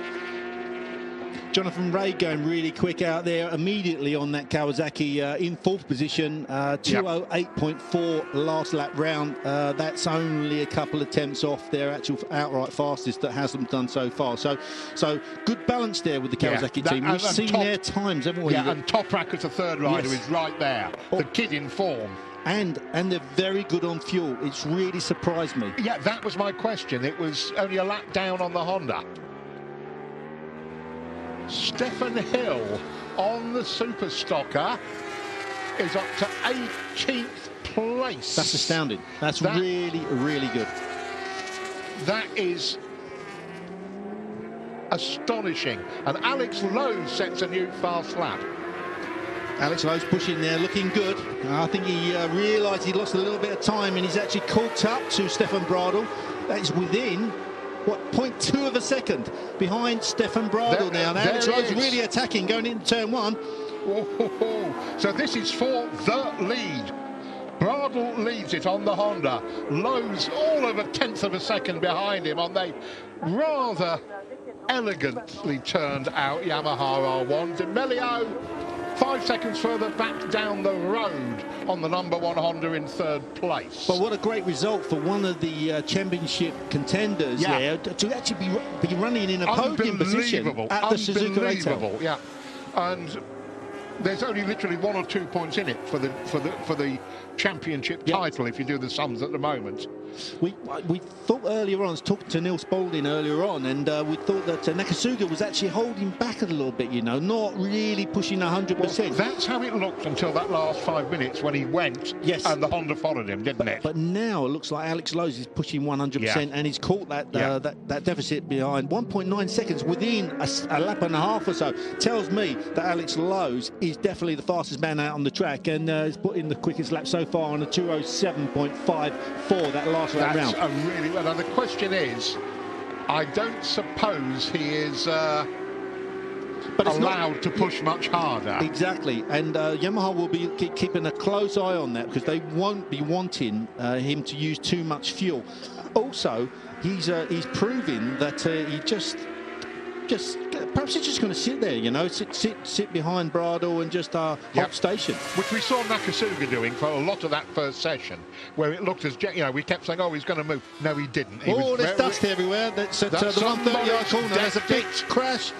Oh, he's up and walking, or wherever it is. We didn't see the bike, but that is a fast corner, Julian. As fast 150 miles an hour left-hander. That's as fast as it gets, that one. Wow. And you are lucky to be able to run away from that one. It's one of them turns you go into, you kind of grit your teeth and just hope for the best, really, sometimes. So let's have a look at the slow-mo. Oh, it's a rear end. No, I'll tell you what that is. That's an engine failure. That's definitely probably the crankshaft just nipped up. And locking up the engine. And that was on the rider now, not surprised, having a check. It's Bjorn Estimant. Oh, the dear. South African we know from the BSB paddock. Well, at least he's up and walking around and he's okay. That's the main on a thing. Crash at 130R, you are very grateful to be walking wounded from that one. It's funny, 96 on the Lucky Strike Suzuki. Same thing happened to me going into that turn. I just managed to catch it on the clutch. So yeah, you don't expect an engine to go just there. Whoa, look at that. Alex Lowe's sideways, but still keeping it tight through Dunlop turn, going into the first Degner, and then setting the bike up. Second Degner, accelerating out, second gear underneath the bridge where the track crosses over. Lovely little fast right-hander, braking really, really hard for the tight hairpin. You can't believe how tight this hairpin is. There's a couple of really tight spots on this circuit, and that is that hairpin there, and also the chicane. Chicane, you feel like you can get off and walk. Not this chicane, the last chicane just before the start finish straight. I think the name is. Last time round, 2080 for Bradle. Sorry, 2084 and 2083 for Alex Lowe. I think Alex Lowe has been told to behave himself. I think that would be. He's had a little nibble. He's crashed. He's absolutely hammered his way through traffic up to the back wheel of the leader. Right, now do your lap times. Drag that deficit down, and now we see Jonathan Ray starting to pull Mike DiMeglio in. And we expected that. We expected Jonathan Ray to be very, very quick on that Kawasaki. 3/4 of a second faster than him last time round, Johnny Ray. You know, DiMeglio, though, he's no mug. And I think once Ray gets past him, he should be able to sit in his wheel tracks. Yep. That was, if you are DiMeglio, that's what you'd be hoping for, isn't it? A bit of a way round. Just quickly, Honda 634, the Hark bike, up to 12th after their 90-second penalty. And Randy de Pugnet, who I accused of crashing earlier when it was Hernandez, back up to 14th on the 111 Honda. That's good comebacks from those two. For the Honda Britain team, yeah. And Stefan Hill on the Superstock, and the bike that won Superstock last year, is in 20th position and closing in on Greg LeBlanc. And you could really see there that Jonathan Ray running a kind of a trailing throttle through the exit of turn 1, going into turn 2, just carrying that extra speed compared to DiMeglio. Really, look at the tight line he pulls through there, going up towards Dunlop turn. That's the green flag rolling there. Someone must have had a bit of a run-off earlier. And look at Jonathan Ray around the outside of Dunlop. We just go away from the shot there, but I wouldn't be surprised if he doesn't go on the inside of the deck. No, he does. Lovely move there. Johnny Ray at work there. Beautiful to see. Absolutely beautiful. The Suzuki we saw is Watanabe, and he is now back in 5th, 20 seconds back. Oh, tiny mistake there from Jonathan going into the hairpin. Сегодня Париж. И первый колумбиец в желтом. Но в этом туре многие внесли свой вклад в его триумф. Финиш Тур де Франс в прямом эфире на Евроспорт и Евроспорт Плеер.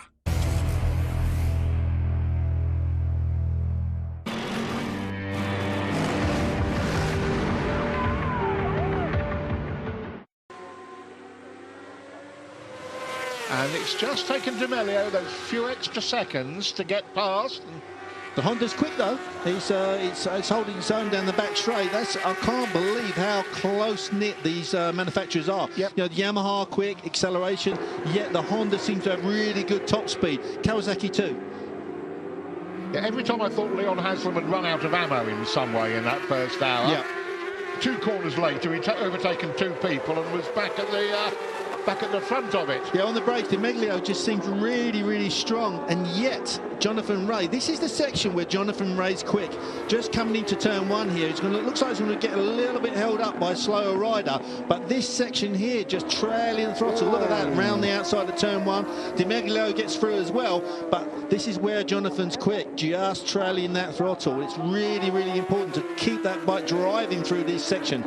D'Amelio just picked it up there, picked his pace up. I think he got caught napping a little bit by Jonathan, and now he's really hooked into the back of that Kawasaki. Top 3 did 208s last time, second 3 did 209. So Watanabe on the Yoshimura Suzuki, Marvin Fritz on the Yart, and Tomoyoshi Koyama on bike number 19, the Moriwaki, all a second off the pace of the leaders. Right.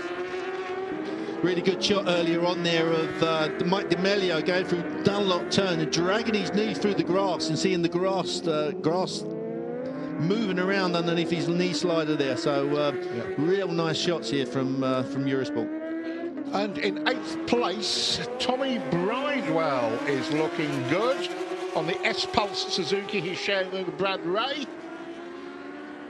And if I read my screen properly, as Jack Bernicle points out, he's closing hand over fist on Tomoyoshi Koyama in front of him. D'Amelio struggling to hold on to Jonathan Rea. Jonathan Rea just a bit quicker through the traffic, and if he loses the toe, I think we'll see Jonathan pulling away here from D'Amelio. Yeah, just struggling a little bit, wasn't he, to get past the... Great sound of the bike screaming down the back straight, Julian. Just, it is wonderful, isn't it? How do these bikes hold together for the whole 8 hours in this heat? I mean, physically, for the riders, it's tough, but look, think about the motorcycles. That's the Yoshimura Suzuki. Oh, Watanabe pushing hard. But Kazuki is doing mid-209s. He hasn't got the...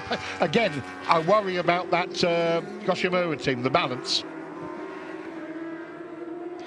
Well, Watanabe, Kageyama and Gintoli, and they moved younger guys off that team. Yeah, but I'm wondering whether that was a good idea. And Kageyama now just getting on a bit, isn't he? And, you know, it's not a young team at all. No. But the balance there, not quite as strong as you said earlier on, Julian. And I think that we see Gintoli definitely the fastest man out there.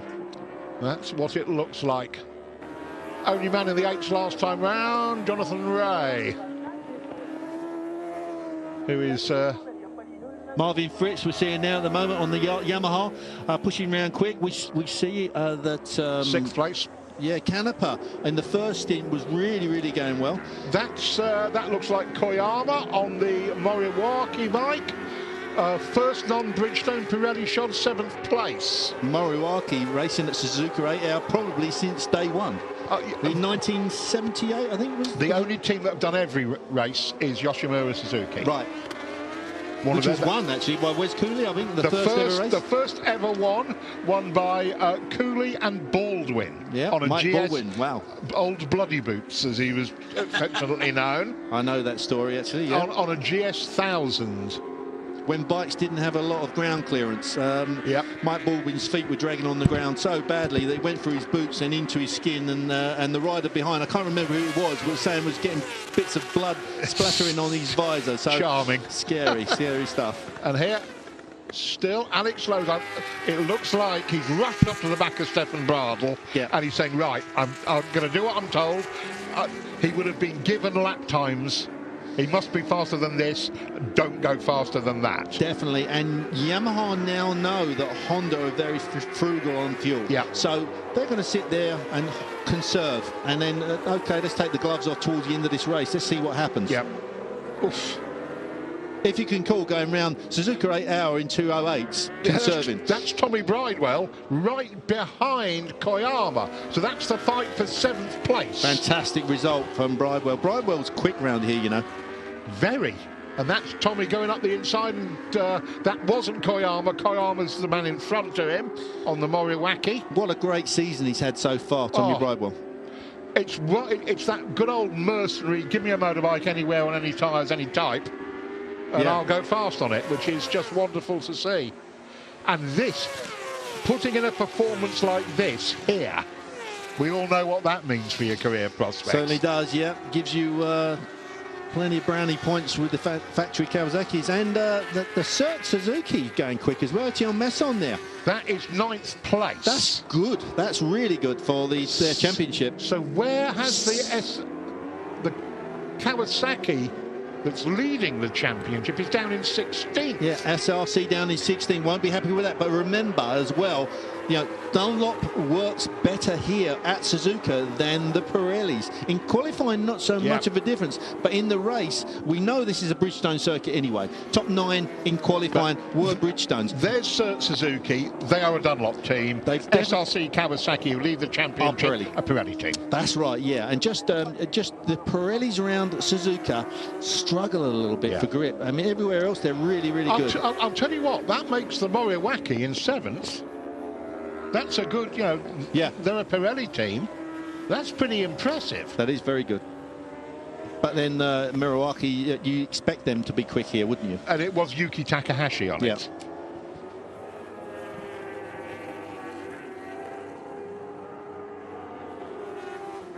And the Cert Suzuki virtual world champion. Did I just see the caption flash? So far, yeah, because the gap is obviously big enough to deal with the 5-point. And you'd be crazy to bet against Suzuki, wouldn't you, in a situation like this? We know that FCC, TSR, Honda have got the pace. Bit of a slow-mo here. Tion Messon just going up the inside of the Wojciech team. Is that Bergman? Bergman decked it earlier. Let's see who's out on... they've dropped down because Christoph had a crash. I think, that may have been Skopek. It's Pavel Skopek, yes. Yeah, and now I was talking to Gino Ria earlier on, and he said that unfortunately Skopek is quite a bit slower than Bergman and himself, and Gino been riding the wheels off of that Yamaha all weekend, as has Bergman. Really, really doing well. Both bikes there, and that's Lowe's out in the lead. That's it, Alex Lowe's. You saw him kicking the rear end out. A little bit more theatrical than Nakasuga, but just as effective. No change there then? Absolutely not. Love these colours of the classic. The classic Tech 21. Tech 21 bike. Yeah. I think the history of it is that they were cosmetic. It's an aftershave, and I think they were personal sponsors of Tadahiko Taira. So that came to the 8-hour team when Taira rode for it. Oh, traffic, and Alex is doing a better job than Bradle at the moment. Bradle there struggled through 200 off. He made a big mistake. We didn't see it. It was just off camera. He must have had a bit of a slide or something, but he lost a couple of attempts trying to make it up there, getting through the traffic. The Honda's quick, we know that. They'll have to try and drag a little bit of slipstream from one of the slower riders down the back straight. Scavenges a bit of slipstream there and catches a little bit on Alex Lowe's, but going through 130, 150 mile an hour full gear corner, accelerating down to the chicane. Now this is the chicane I was talking about, Julian, that you feel like you're just stopping through here. It really is a horrible chicane. Coming out second gear, third, fourth, short shifting, accelerating down the start-finish straight. It's a real art of getting out of that corner fast. It makes such a difference in your lap time. BSB fans, Josh Elliott is out on the number 87 bike in this session, 27th place. Alex Lowe's just looks like he's eking a little bit away from Bradle. Bradle desperately trying to keep on the back of that Yamaha, on the Red Bull Honda. This is where you don't want to get stuck behind a slower rider. Slower rider there just looks over his shoulder. Lowe's gets by, nice and cleanly. Bridle's got to put up with that now. He's got to try and get past this rider before he gets into Dunlop.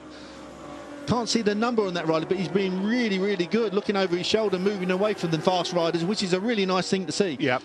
It's unusual. Yeah, not necessary. He's running his own race. He doesn't have to do anything. Definitely. Yeah, we'll just see that problem there. Bridle almost got taken out. I think what happened, he had a bit of a slide and got a bit sideways, just off of the camera, and it just made him drop back a little bit. Oh, he's pushing hard, Bridle, and he's going into the hairpin, losing the front end there. It looks like he's having trouble staying with Alex. Definitely, and Alex on that Yamaha looks like he's really, really cutting the corners exceptionally well, hitting every single apex, really pinpoint. And again, through 200R on the exit of that chicane, really pulling out on Bridle. I mean, literally 2 or 3 tenths through that section. Spoon curve here on the long left-hander. Alex got a rider where we didn't want him, and Bridle's got a bit back. There's only a tenth between their lap times last time round. It'll be interesting to see what this lap looks like. But now Bridle has the problem through 160 with the back marker. Struggling, I think, Bridle just to hold that pace. He's a tenth or two, isn't he? A little bit off of Alex. He can't get him before the Casio triangle. No, and he's lost time again through the chicane there with the slower rider. This is where the balance of a team makes the difference, right? Alex over the line 2:08.5, 0.9 quicker than Bridle. Yeah, that's a huge, and that was a lot of that was down to traffic, but probably 4 or 5 tenths was actually riding. And that Yamaha Bridle's wide going into turn 1, squares it back off, coming out of turn 1 into turn 2. But Alex has caught a slower rider. It's kind of yo-yoing backwards and forwards, isn't it? But they're both fractionally quicker than Johnny Ray. Right. So that Kawasaki, I don't know, there were times in that first hour where I wasn't convinced Leon had all the ammunition he needed. No, we were talking about that earlier on, but Neil Spalding and I, and Neil would come up with a really good point. He doesn't think the Kawasaki steers quite as well with a full tank of gas compared to when the fuel goes down, the fuel load goes down on the bike. So obviously we'll see whether Jonathan Ray gets quicker as the fuel load drops down. That we must keep an eye on. Now, where is Tommy Bridewell? He's past Koyama into 7th. And he's got quite a lot of empty tarmac in front of him. Best part of a lap before Marvin Fritz. So Bridewell on the S-Pulse Suzuki with Bradley Ray. That is a really solid bit of riding so far. Yeah, having a good look at number 44, Seguchi, there on the Honda. Going round in, he's currently in 10th position. That's the Japan Post-sponsored bike. It's number 44, Sakaguchi Iwata Kunihime. Hart Pro bike catching up, though. That's Agata. Getting closer to that top 10. That's a really good result so far from them guys. Note, Agata has changed his crash helmet. The Swiss flag has been Siamesed with the Japanese flag on top. Very nice. It's a 50-50 job. And he's 3 times a podium here at the 8 Hour, the Swiss rider. And when you come to a Grand Prix here, you don't often know it because the support for, you say, a rather relatively obscure, excuse me, that's rather rude, Moto2 rider, but there is a massive Agata supporters club at the Grand Prix because of what he's done at the 8 Hour. Stefan Hill, by the way, 19th now.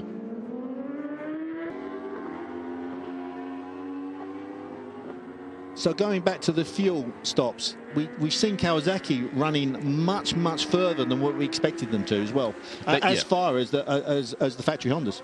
Yes, well, I mean, last year Honda did a 6-stop race. Yep. And Kawasaki have clearly looked at that and thought, well, okay, we can come and play with that. The problem is though, sometimes when you have to play that game against Honda, it means you have to slow your motorcycle down because you have to run it leaner. Yet the Kawasaki still seems as fast as anything out there, which is actually quite impressive. It's impressive from the Honda, but I kind of expect it because Honda did a whole bunch of years in MotoGP where they had to run the bike as lean as they possibly could, because the performance restriction in MotoGP was the amount of fuel they were allowed. So they only had 20 litres. And historically, Honda have always been frugal, haven't they, on fuel? They have, but the critical thing is the software that you can't use in MotoGP anymore is out here and being used in that works Honda. Same with Yamaha. Yep. And those two factories have had that massive lead in both lean running and high performance software. I mean, before you build the engine, you've just got the right computer control of the fuel delivery to make the rider feel happy and go the range. The trouble for Yamaha is that with a cross-plane engine, they're always going to be a little bit less efficient. It's never going to be quite as good. So Dominic Agata now up to the top 10, which is a fantastic result. That Hart Pro Honda, after that 90-second, well, they had to wait in the pits for everybody to go past, then wait for 90 seconds until they started the race. So wonderful stuff. Only 0.9 of a second behind Etienne Masson on the number 2 Suzuki. Yep. So they've got a good chance of getting up quite quickly up to the top 7 or so. Yes, but they're one of the 3 proper this year works Honda bikes. Fair dues, yeah. Yeah, I mean, they have spent the money. I mean, the other thing that Honda did a long time ago, back in 2000... Sorry, up on the inside of Dominic Agata there going into the chicane. Yep. Just gone past Etienne Masson. A lovely move. I tell you what, he's going quick. Last lap round was a 2:08. 2:10 actually, so compared to 2:11 on Masson's bike now, so that's a second quicker. So he's really flying. Yeah. Go back to what we're saying though. Honda have got various technologies they've pushed to the limit at various times, and I think that this Fireblaze benefited for a lot from that. It hasn't, I mean, the SP2 version of the Fireblade has got bigger valves, different pistons.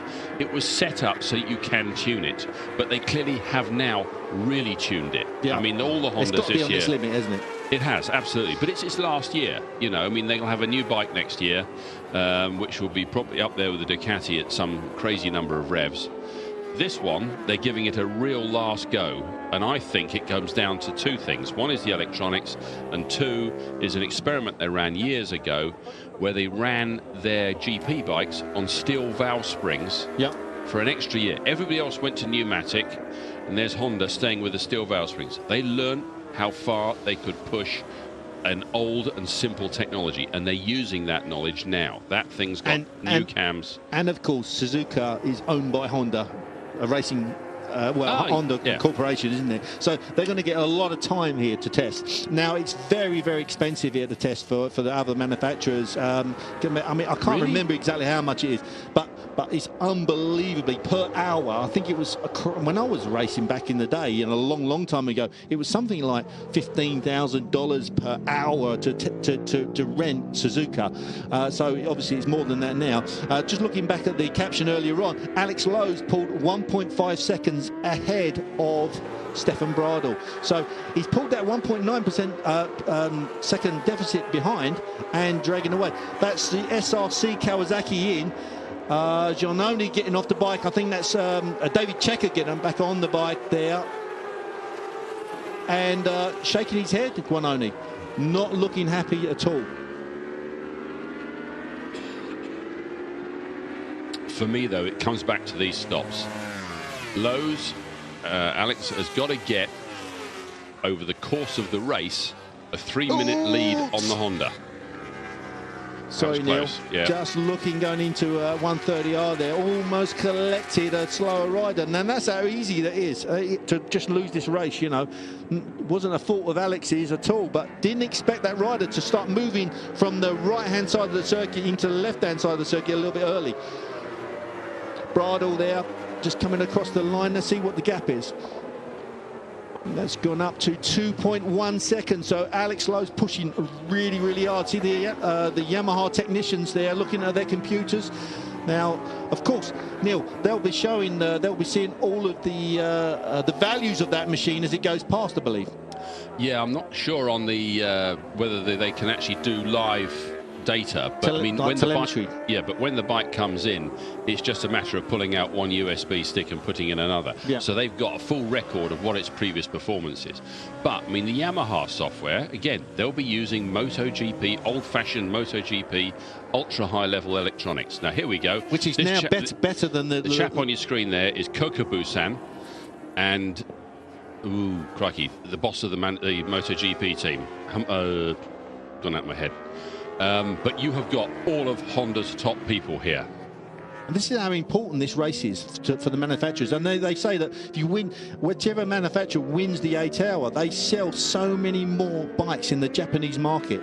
You know, it doesn't surprise me in the slightest. Unbelievable for them. So they put so much resource into this. The manufacturers, you know, Honda, Yamaha, Suzuki, they all push 100%. But the Japanese factories also run an awful lot on pride, and winning Suzuka matters. Yes, it matters more to them than the MotoGP World Championship.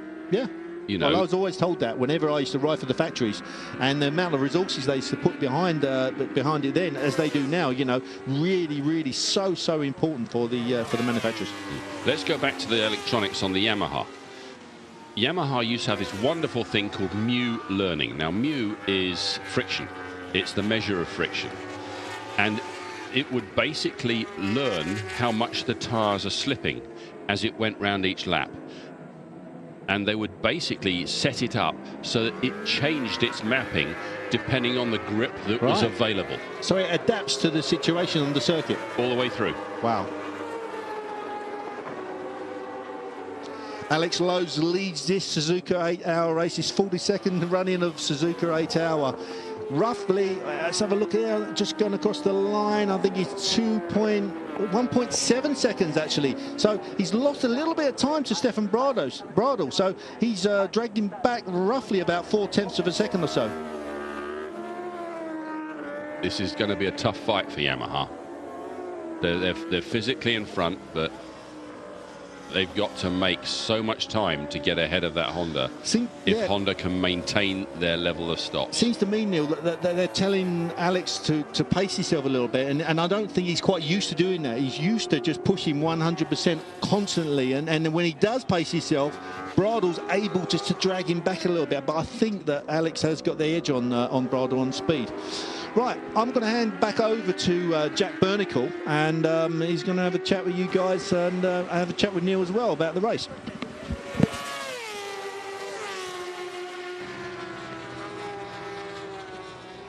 Well, Neil, you obviously have something to say. No, I'm waiting for you to burst into life. And I beg your pardon. I'm hugely impressed with Dominic Agata on this full-blooded factory Fireblade. They're now up to 9th place, having got the better of Etienne Masson. And lapping at 2 minutes 9.8 at the moment, which puts him just about on a par with the top 4, just behind the top 4, with plenty of traffic to deal with. Which he should be, because he is on the 3rd full works Honda. Yes. You know, and it's clear that Honda have come up with something for their full works bikes. I mean, you've got a lot of Hondas in this race. Is that Red Bull bike that's right behind Alex Lowe's at the moment? Because I know you guys have been slightly dissing Stefan Bradl, but he's absolutely living with Alex Lowe's, and no, absolutely. that is impressive, because Lowe's is has always been very fast when we've seen him around Suzuka and winning here. Bradl finished 12th, I think, at Jerez this year on a MotoGP bike, on a prototype chassis that hadn't been raced before. So, I mean, he's clearly quite happy with his own riding ability, and he's showing us he can do it here as well. And is that Red Bull Honda... Oh, what? He took a big long look over his shoulder then, didn't he? What was that about? Is that Red Bull Honda identical to the 634 bike? As far as I know, there are 3 works chassis. The difference is, I think the 634 bike and this bike are on Erlins. The FCC team have been given the 3rd bike, and they're on showers. So the different suspension, but other than that, 3 full works Hondas. All of them on Bridgestones. I mean, Honda have clearly sat down and said, this is our old Fireblade. This is its last big outing. We've got a new bike coming for next year.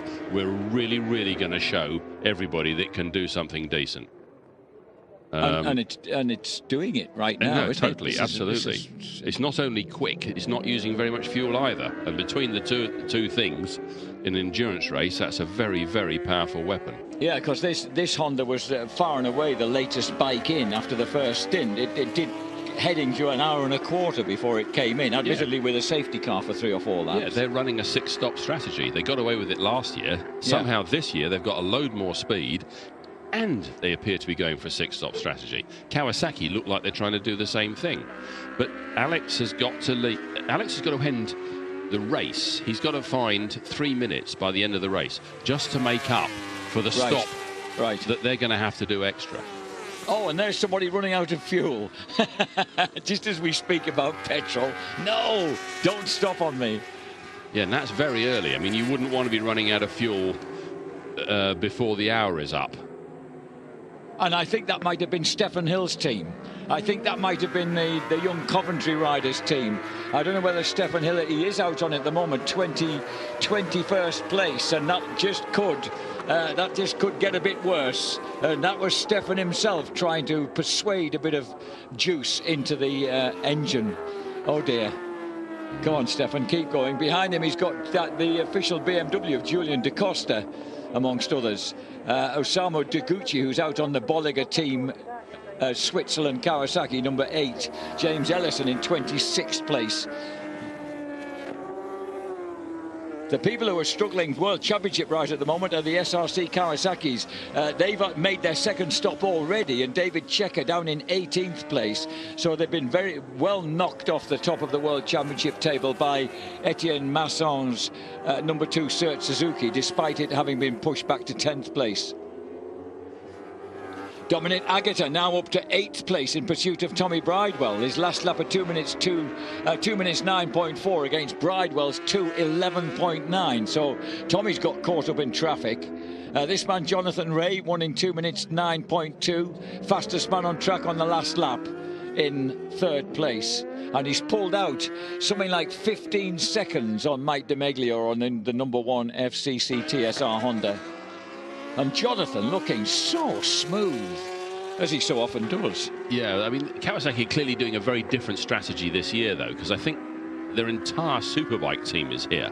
Yes. They're not doing what they've done in the past, which is put their star riders onto an existing endurance team. Yeah. They've actually turned up and said, right, okay, what do we got? We've got a World Superbike team. Okay, lads, you got a couple of weeks off, but now you're coming to Japan.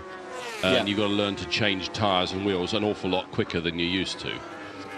The only question I have is whether that means they have the endurance racing strategy completely sorted if you've got new people running the team who don't normally do endurance racing. Equally, if they're going for a 6-stop strategy, that's a pretty good move to start with. So as they cross the line now, we're just coming up to 2 is it 2 hours already? Good heavens. And 53 laps completed then by number 21 Alex Lowe's and the Red Bull Honda of Stefan Bradl, just momentarily getting hooked up behind a back marker coming out of turn 1. Not where the German wanted to come up against that, but he nips through fairly handily past bike number 45. So it's Lowe's and Bradl, Jonathan Ray, Mike DeMeglio, Kazuki Watanabe on the Yoshimura Suzuki in 5th, Marvin Fritz, Yamaha in 6th, Dominic Ayata on the 3-time winning Honda, number 634, the Musashi RT Hark Pro Honda, in 7th place. The next man on board, that will be Xavi Forrest, currently 6th in the British Superbike Championship. And then it's Tomoyoshi Koyama, Bradley Ray back out on the number 95 Suzuki, the Pulse Racing Suzuki, back into 9th place, ahead of Sekiguchi. Vangsong Philippe has now they've had a pit stop on the number 2 Cert Suzuki, and here is Vangsong Philippe, the enormously experienced 10-time world champion. Agata, meanwhile, still forcing on. And again, the Honda staying out longer. Yeah, no. I mean, I'm not expecting the Hondas to come in before, well on the way to 2.5 hours, to be honest. If they can do anything like maybe 2:20, something like that. So the man in blue waiting to come out. Oh, it looks like they go... So the Musashi Hark Pro Honda will be next into the pits. It looks like just on the 2-hour mark, 54 laps complete.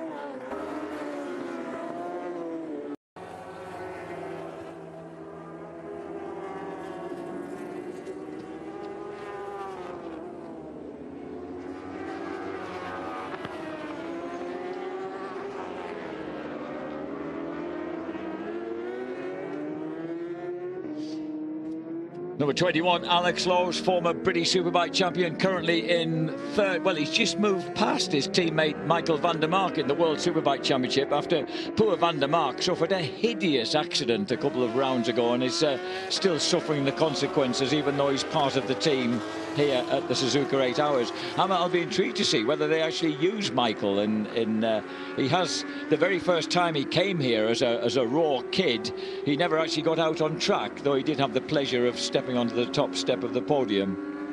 Well, I mean, there's good sort of logic, isn't there? In the end, if you have 3 riders in a team, the very fastest ones do the most track time. You know, it isn't an ideal share. You try and balance. Yes. You get the fastest rider doing as long as possible, assuming that he can stay fast if he's doing a whole load more laps than anybody else. Whoa, whoa, whoa. Hats off to 52-year-old Shinichi Ito, running in 15th place right now, as David Checker moves into 16th on the currently championship-leading SRC Kawasaki squad. Yes, Ito is one of the cooler gentlemen from the Japanese racing fraternity. Turned up at Motegi a few years ago with the HRC test bike for an outing and just looked unbelievably cool. You sat there thinking you're in the presence of greatness here.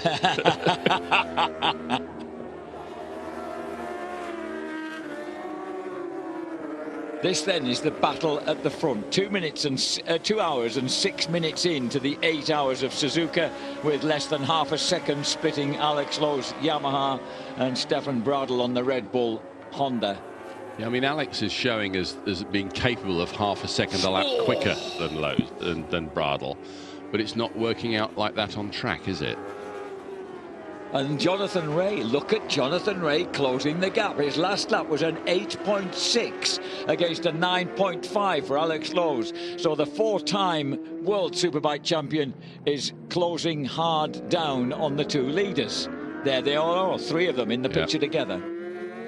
This is wonderful stuff. Jonathan Rea really showing why he's the winningest World Superbike racer that there has ever been. And these guys are getting company very, very shortly from the Kawasaki.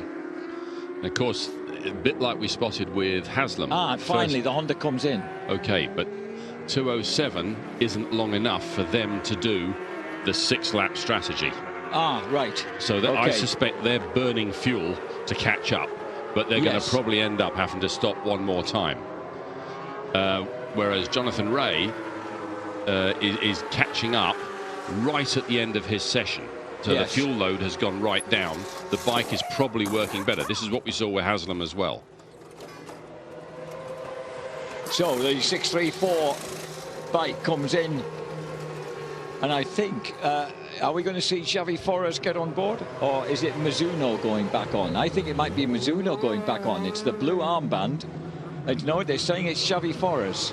So perhaps they've changed colours. I hope it's Xavi Forres. I'd like to see the Spaniard, who's so impressing us in the British Superbike paddock at the moment, go back out. Gino Rea comes back out on bike number 77 after teammate Christopher Bergman had his second crash of the meeting. And here comes Forres, the 33-year-old from just outside Valencia.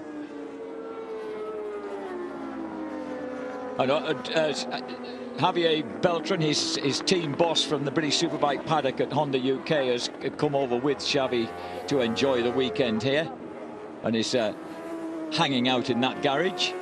It's a bit of a must-have to sort of come across to this race, because if you want to pick up how to make a Honda Fireblade go fast, yes, this is not a bad place to do it.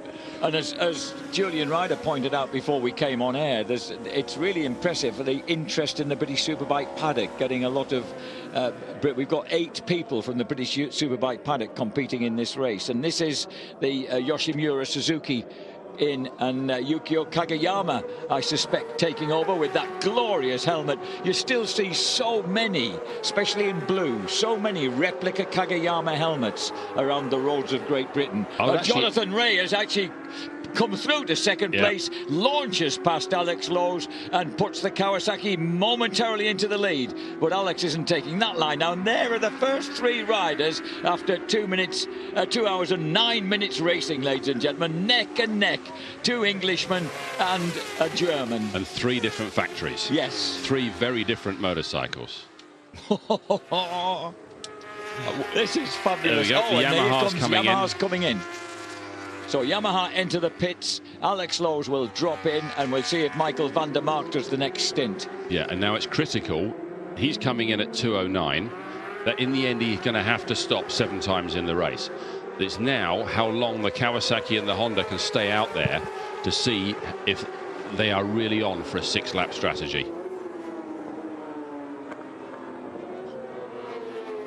Apologies to Jonathan Rea. When I said 2 English riders, I should have said 2 British, because he has, of course, died in the wool Ulsterman.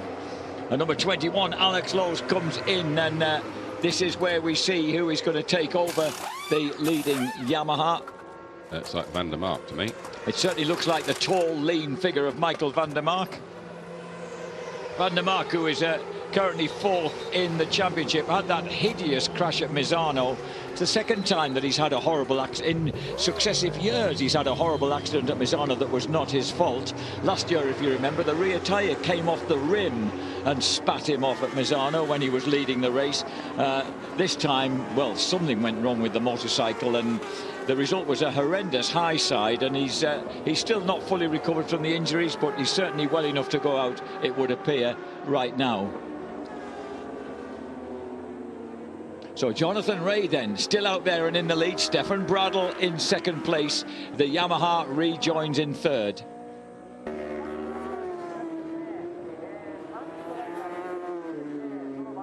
So Van der Mark, who is like the smiling assassin. He's such a sweetheart off a motorcycle, but when he won that European Superstock 600 Championship in an almighty battle with Riccardo Russo, we knew that he could be as villainous as he needed to be out on track. Now this, of course, is the moment where our wonderful mentor Terry points out that a good rider on his outlap can really catch up time. Yes. Yeah, normally people say the first lap after a tyre change, and it could be up to 30 seconds slower as the rider sort of tunes himself to fresh tyres. We've got Johnny Rea coming in. So that's going to give Toprak Rosgatiolu the chance to prove that he can gain time on the outlap. So Jonathan Rea then, the current World Superbike Championship Series leader, comes into the pits to, you can hear the noise of the Kawasaki fans in the main grandstand, making their support known. So Stefan Bradl moves into the lead, and still that Red Bull Honda is out there with 2 minutes 12 and a half, 2 hours, I wish I wouldn't keep saying that, 2 hours 12 and a half minutes on the clock, and no sign of them coming in yet to the pits. You see, this is too early. The Kawasaki, that's too early to do a 6-stopper. It's Leon Haslam who's going back on, the rock-hard Leon Haslam, reigning British Superbike champion, and he always insists on doing more riding than anybody else here at Suzuka. And Toprak has been, for some reason, because Toprak was right in the mix, lapping at the same speed, in fact fractionally quicker than Haslam during qualifying, but Haslam is the man who's entrusted with the 3rd stint. That's impressive. That is impressive. I mean, you would think that you'd rest the rider, but they're basically saying that we trust Haslam to bring this thing home and hold the fastest possible laps in the meantime. They're saying Toprak is not quite up to the same level by doing this. Yeah, but even though everybody assumes that the top... Oh, we're going to have a quick chat, hopefully, with Jonathan Rea.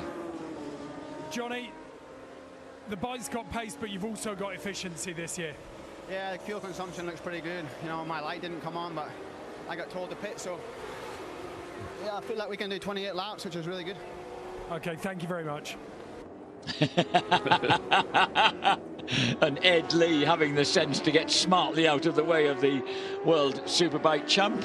Who looks very keen on getting into a nice cool pond of water. Yes, don't keep me. It's interesting that Toprak hasn't been sent out, because everyone is assuming that that Leon Haslam is just keeping that factory seat in World Superbikes warm for Toprak to take over in 2020. Exactly. And that has been the assumption for some time. So look at this. So that's not the vote that's just been taken. No, quite. The number 33 leading motorcycle is about to lap the championship leader, number 11 SRC Kawasaki, with David Checker on board. So Stefan Bradl, number 33, the German Grand Prix star, coming up behind David Checker, the long-term star of world endurance racing. A man who only ever got into world endurance. He also, of course, was doing quite handily in 250cc Grand Prix until the opportunity came to move into world endurance racing after Christophe Guyot got injured, and Checker was invited to be his substitute and became a loyal member for 17 years of the World Championship winning GMT 94 Yamaha squad. Only this year he's moved on to Team Green. Okay, now the Red Bull Honda obviously now ready for a swap, but I think they need 218-ish. Another lap would be really sweet if they can get it. And that would be, that was the three-time British Superbike champ Yuichi Kianari waiting to take over. But Kyo is having a diabolical year on the Red Bull Honda in World Superbike racing. He's in 20th place in the championship. I know that the Red Bull Hondas aren't the fastest machines in World Supers, but that's a disgraceful place for such a talented lad to be. It is, but it depends very much on the bike. I mean, the swing arm and everything on this bike looks very similar to what they're using in World Superbike. Yes. The swing arm they've got on this bike, I would expect to work very nicely with Bridgestones. I'm not at all sure that Pirellis are going to like that construction. Just the way it's built, it's likely to be a stiffer swing arm, and I don't think that Pirellis work very well with stiff swing arms. So I think the Honda are playing games. Maybe they're using the World Superbike team literally to test engines for this race, but I'm not sure they're testing the chassis on Pirellis as well, to be honest. I think they're going to do that 2 minutes 18 you were looking for, because he stayed out there. Yeah. And that would take him up to 2 minutes 18 before he pits. Yeah. Now you can persuade me that's a 6-lap strategy, a 6-stop strategy. Wow, it's impressive stuff, isn't it? That it is. To have speed and that, speed and economy is very, very impressive. So at the moment the order is Stefan Bradl, Leon Haslam's Kawasaki, and we've got a faller. 35. Number 35. My start list is so tiny I struggle to read who these. That's the +1 MORT Kawasaki that's gone down, with several unpronounceable Japanese riders on board, or one of them off.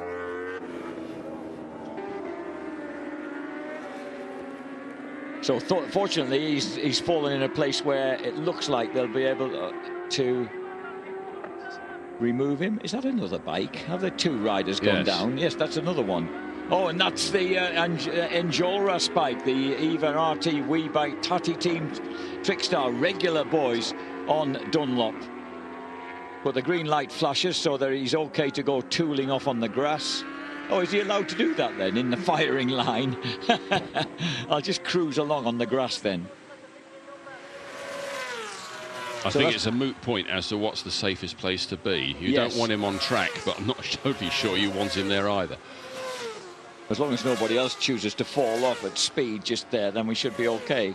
Here's the race leader with 2 minutes 18 now, with 2 hours 18 now up. He does decide to come in, so absolutely as you wanted him to on cue then, Neil. Yeah, no, and it's that critical few seconds to let them do that one less stop. I mean, there's no point getting to a point where you could do 6.5 stops, as it were. Yes, you go logically for the next number. You either go 6 stop or you go 7 stop. So Stefan Bradl then, the experienced German cruisers in. I love the way they always adopt this kind of look how relaxed and cool I am posture as they come cruising into pit lane. So Bradl, the race leader, had a 56.9 second advantage, virtually a minute, in fact a minute's advantage over Leon Haslam when he came in. So this is intriguing then. Can they get back out? How long did they lose on a pit stop? Can they get back out virtually in time to keep that lead? We'll find out soon enough, because Leon Haslam will be storming past any moment now. Already we've got the next man going out on the number 33 bike, and is that Takumi Takahashi being sent out again? No, it's Kianari. No, it's not. It's Takahashi.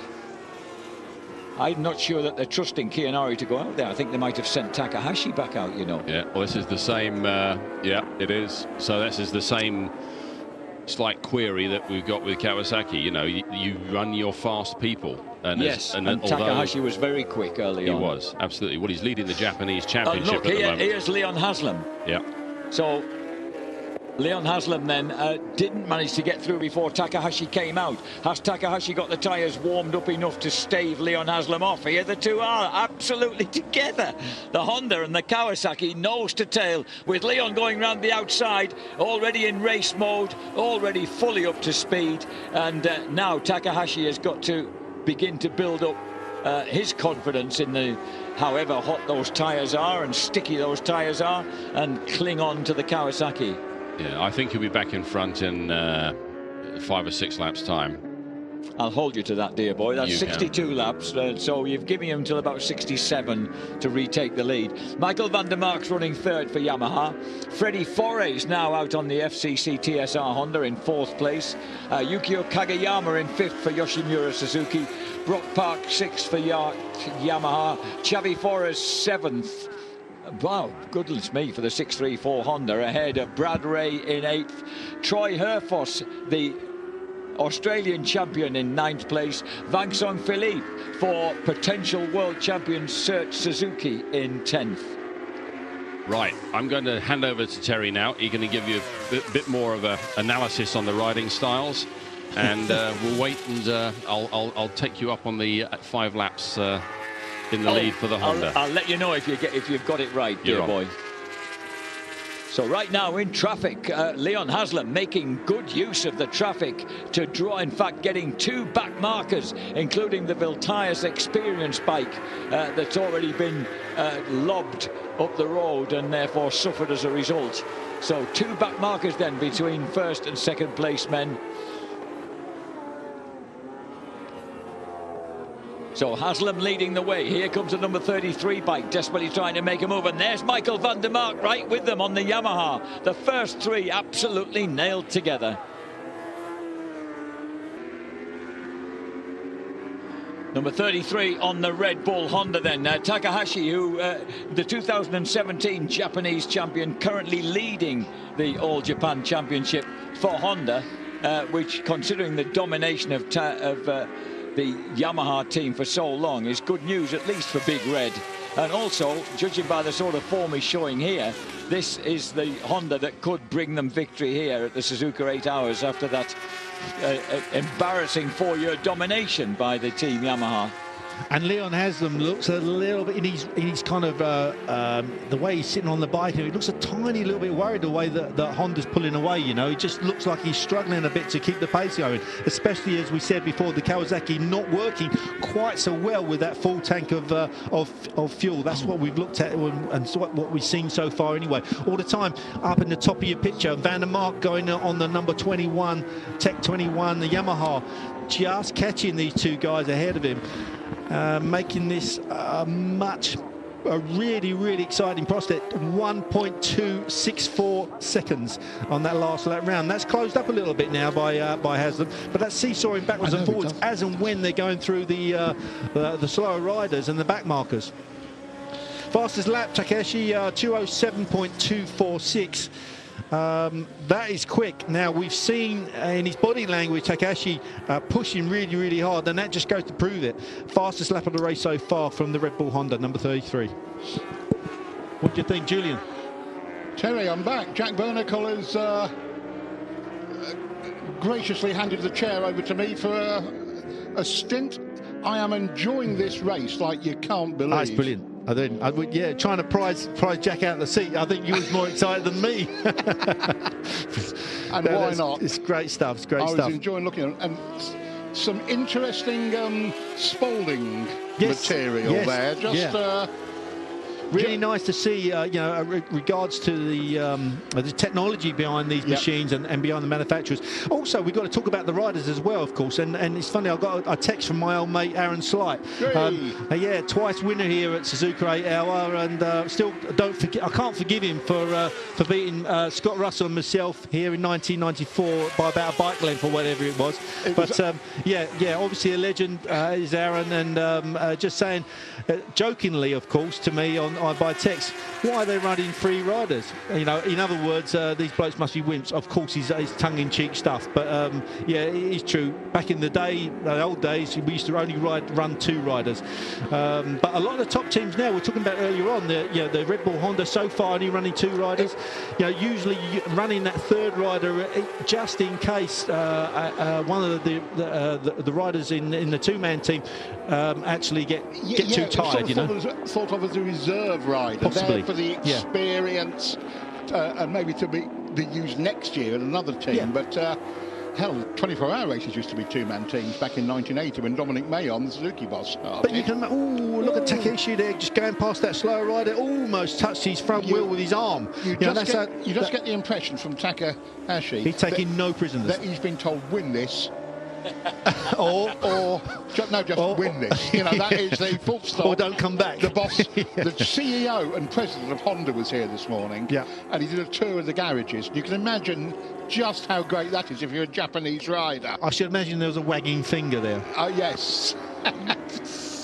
0.3 of a second down to 0.3 of a second. Leon Haslam's kind of recovered from a 1.5 second deficit, so held up a little bit now. Number 52 bike going into the hairpin, but I should imagine his outbreak, that slow ride on the inside he does, but puts him a little bit offline at that hairpin. And but going backwards and forwards, let's have a look at Michael van der Mark.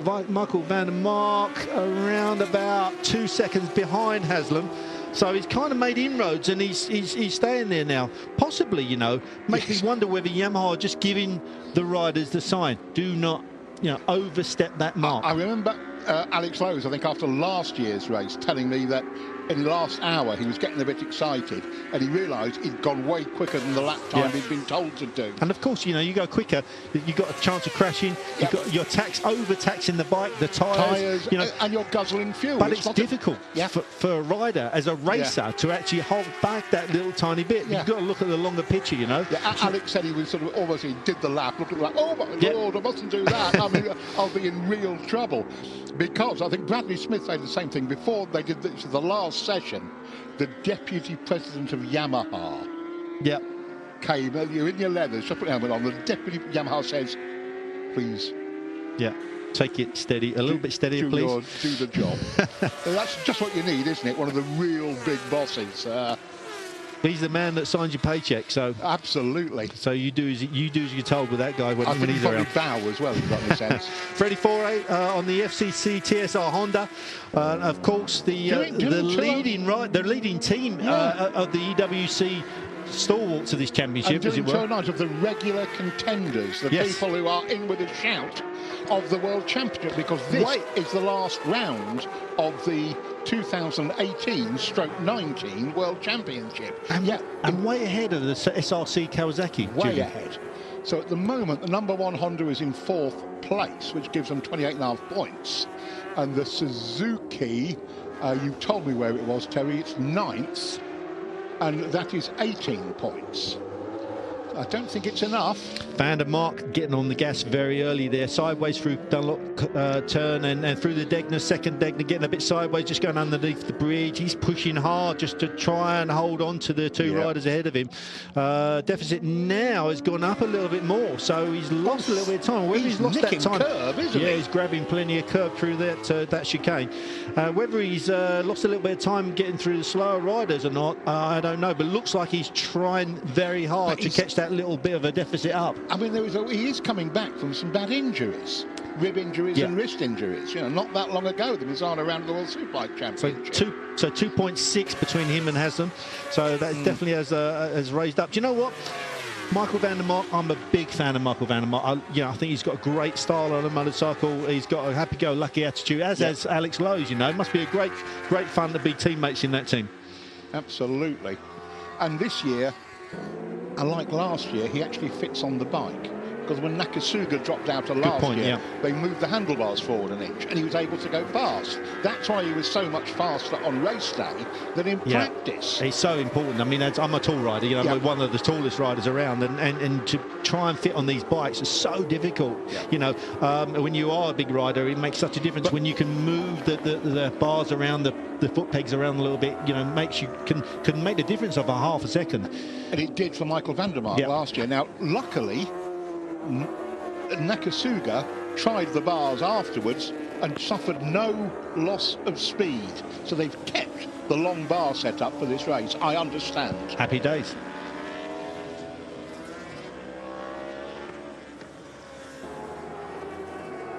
So there is Leon Haslam, 1.2 seconds behind Takahashi. And there was just over a 10th difference in the lap times last time between first and second, but they were both a good quarter, more like a third of a second quicker than Mickey van der Mark.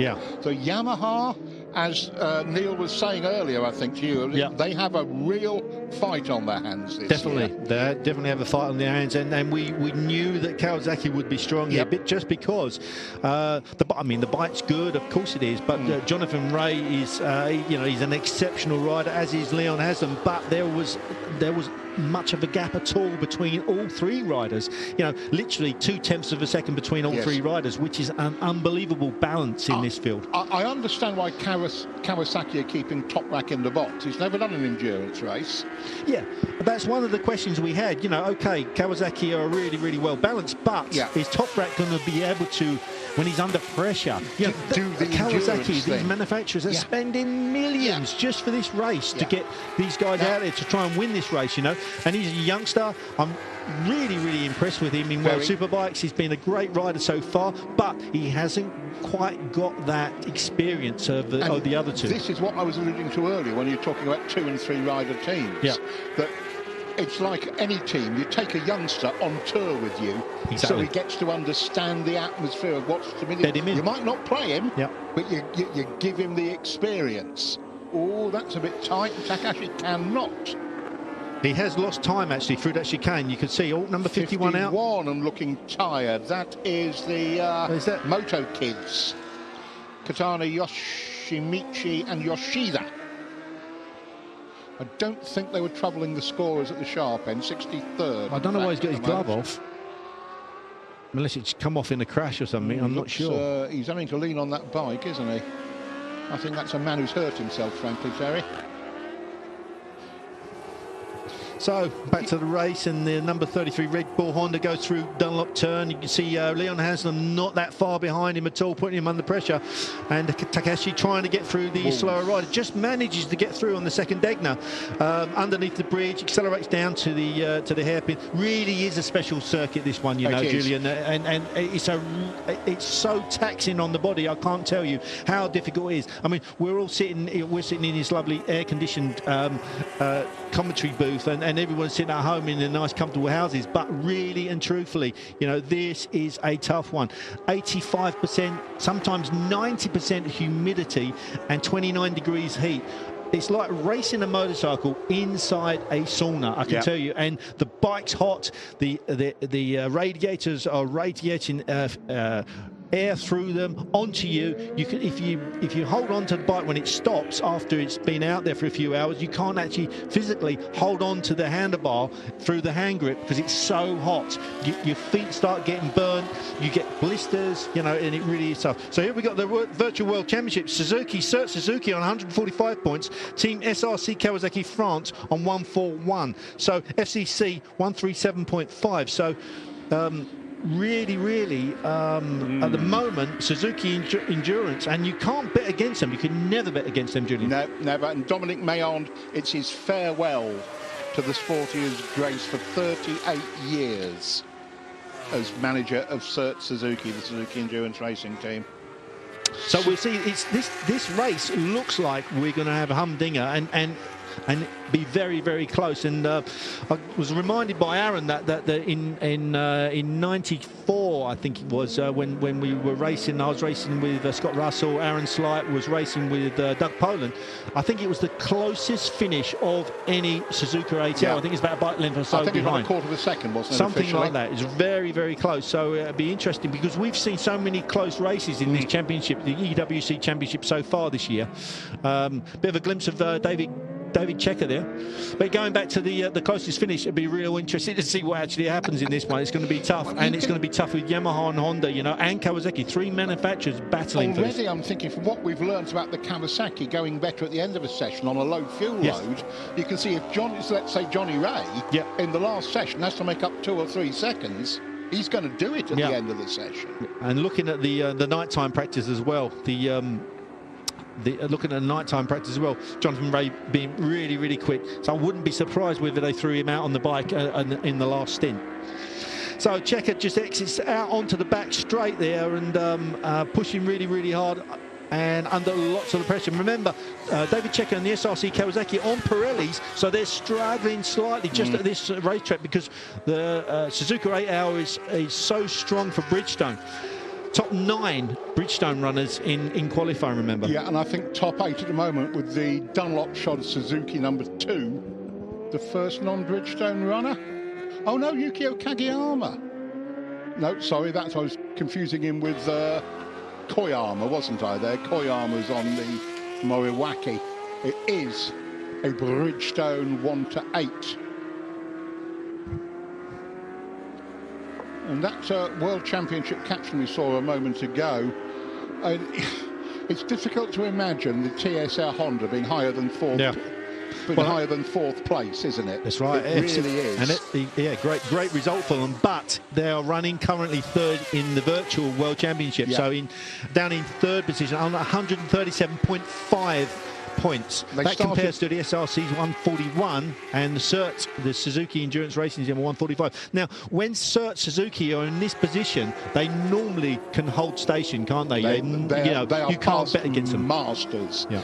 And FCC TSR started the day 23 points off the lead of the World Championship. Yeah, and David Checker struggling there. 2:14. His last lap was a 2:14 compared to Freddie Foray's 2:10. And he's coming in by the look of it. And you could see he was sliding around a lot, going into the hairpin there, exiting the hairpin. You can see that bike moving around quite a lot. Track is still getting hotter, and the Pirellis are going to be suffering more with the heat. Definitely. Maybe he'll get luckier after the halfway point when the track starts cooling off. But that's a demonstration exactly of what you were talking about. Laps, no. The last 5 laps, the SRC Kawasaki was really, really moving around, and that's where they were losing. They're hemorrhaging lots and lots of time. That's exactly what David Checker was basically agreeing with your analysis there of what was happening. Now, Mickey Vandermark's putting in a bit of a push here, isn't he? Yeah, he's starting to catch Leon Haslam. Takeshi is around about 3.5 seconds in the lead. I'll tell you what, that was a 2:87 last time. That's quick. From Takahashi. That was a quick one. He's gapped. Vandermark only attempts slower. Yeah. Yet Leon Haslam last lap round 2:09.1. So, yeah, just losing a bit of time there. It's like Leon Haslam is staying still, and one's pulling away from him, and one's coming up to him. Oof. And that is that the Honda 111 he's just gone past? Is it another...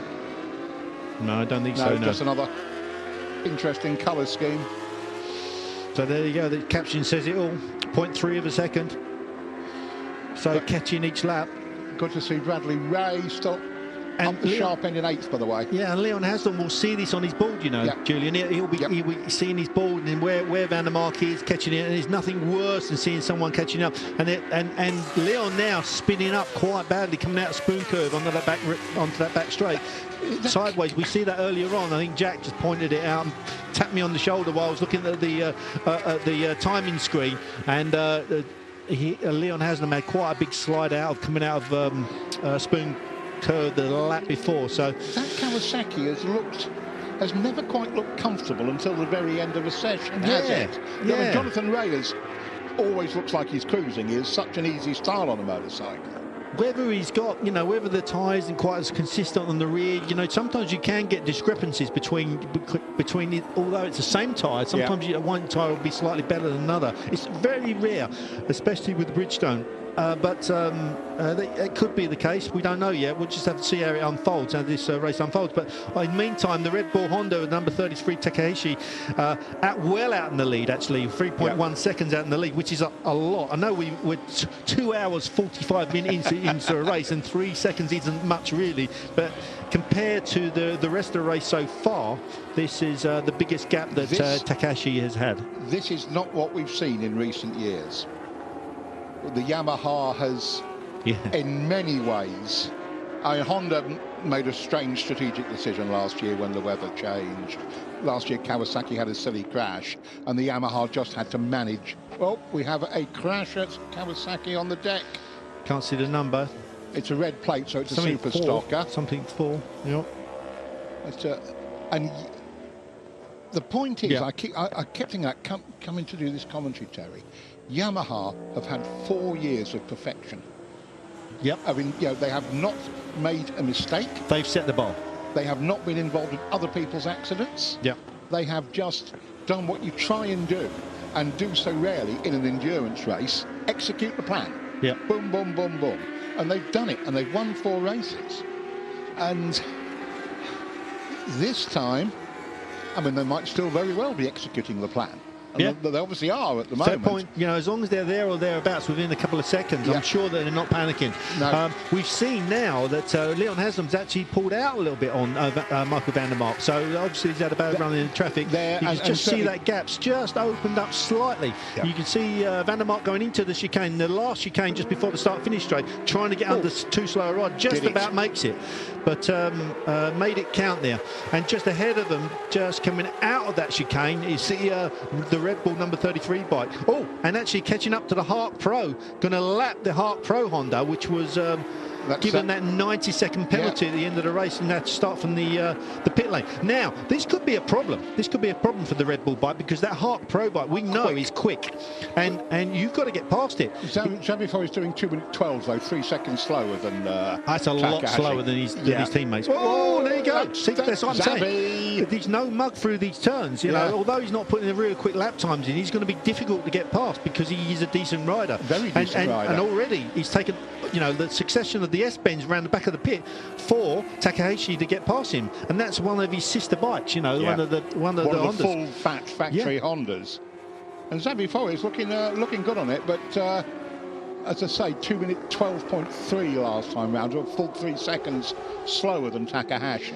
I haven't seen much of Brock Parks, actually. You're running in 6th position on the Yamaha. We haven't. He's doing 10s. And the people behind are doing 12s and 13s. But it's that 6-second gap that is the problem. Right, let's see. There is traffic problems here. We've seen Takahashi hit them. We've seen Haslam and van der Mark. Neil Spalding has slid into the co-pilot seat. Yes, I just thought I'd have a quick chat. I'm sort of watching Forres and thinking, okay, he's slower. What you've got to remember is full electronics means the rider can ride in a completely different way.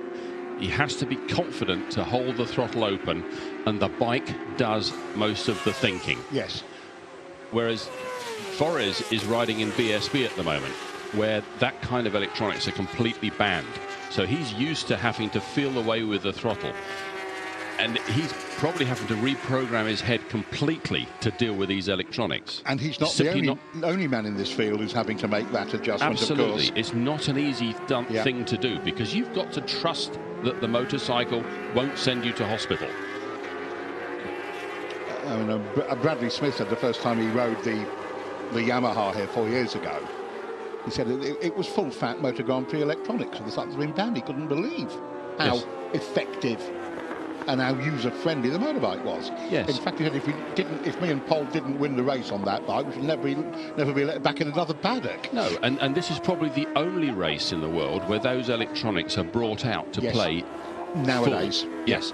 I mean, the rest of the World Endurance Championship, the electronics are open. But typically the factories keep 2 or 3 layers of electronics completely secret. Yes. And that just simply won't be let out to non-factory teams. Yeah, and so, it'll be bought out, obviously, for this, the most important single motorcycle race in the world. Yes. I mean, here, that Yamaha, it's doing its learning thing. It is working out how much grip the tires have got. It's saying, last time I went through in this corner, it slipped this much. Back off the throttle a bit because the tires worn a bit more. There's an awful lot going on. Totally illegal now in Motor Grand Prix electronics, but that system learns and adjusts the motorbike as you go along. As you go along.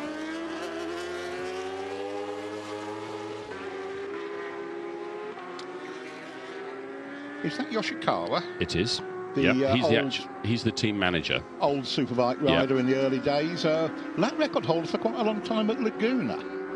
Really? Excellent. Yeah. No, I mean, it's a good use. I mean, you need a team manager that can manage the riders. And being a rider, that certainly makes a difference. Yeah. And he was a very useful superbike rider himself. Very useful. But what's interesting, you look at the Yamaha garage, look at the Honda garage, everybody there has been in the MotoGP for years. That all the top people are present, and yes, they're doing. Mickey. You might say they're doing just a superbike race, but for them, it's the most important race of the year. I mean, I used to get this in the Motor Grand Prix paddock, and I get excited about the 8 hour, and people go, "What are you talking about?" And I always remember Raguma-san, the legendary HRC boss, saying, I forget who to, it's reported to me, I forget who said it. If you wish to be a factory rider, the 8 hour is an examination you must pass. Yeah. And I think that still holds true to a large extent. It is. I mean, again, let's go back to different riders. We've got Javi Flores trotting around in 7th. Got Bradley Ray up in 8th. Yeah. I mean, that's really showing his talent and his ability. And last year here was when not in BSB paddock. Yeah. Here was when Suzuki management fell in love with Bradley Ray. That's right. And you know, you have to sit and think, what else do we need to change to let him operate at this level all the time in BSB? Because he needs that. Yes. It's been a sad year because I am a great Bradley Ray fan. I thought here is a young British rider who can propel up the career ladder rapidly. And if you look at his BSB results this year, you'd think something isn't working. But here he is, you know, on this factory bike. He's right here last year. He got him a little ride on the Motor Grand Prix bike. Yes. You know, the ultimate thank you from a Japanese factory. Yeah. He was quite surprised when he was trying to get a knee slider off with a screwdriver to find the bloke helping him was the boss of the Suzuki Motor Grand Prix effort. Yeah. But that's this race for you. Yeah. You could argue, if you were of a cynical frame of mind, that Leon Haslam's year this year in the World Superbike team. Now, my understanding is the team weren't really interested in Leon. They wanted Top Rack. The factory said you're having Leon. Yeah. And that, in many ways, was a reward for what he's done here. Yeah, absolutely.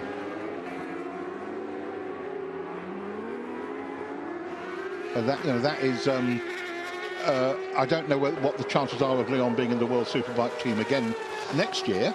Well, I mean, he's running with Johnny. We haven't seen Top Rack out on the bike. No. As I understand it, the seating position that Leon and Johnny like doesn't suit Top Rack. And you could change that. Yeah. And get Top Rack out, but you can't do that in the time. Exactly. So what do? You send him out for once or something else and you say, very sorry. What you do is, I was discussing this with Terry earlier, it's like any team, any sport. You take a promising kid on the tour. You might not play him, but he gets to understand what happens, the atmosphere and what's required. He'll be riding in this race next year. Yes, and the only question is who his teammates will be. That'll be a different question, but here he might just be right, son, look and learn. But this machine setup thing makes a big difference. Yeah. Last year, Van der Mark found that he could ride the Yamaha a lot better when they didn't have to set it up for a Japanese rider. And of course the the R1 was set up for Nakasuga. Exactly. And you rode it. And over the course of the year, Yamaha have helped Nakasuga get used to riding a bike with a Van der Mark seating position. End result. My understanding was, after Nakasuga was injured last year, they said, OK, Mickey, we'll move the bars forward an inch. And lo and behold, Mickey was so much quicker on race day that he had been throughout. And then, as you say, Nakasuga has since tested that setup, and it doesn't slow him down. No, and you might have had to move a few other small things to help it work. Yeah. So I would expect his seating position to change and things like that. But if he can be persuaded to get used to that, you've got your Suzuka team. Exactly. Exactly. So there's, and also let's not forget, Toprak is very young. He's not done this before.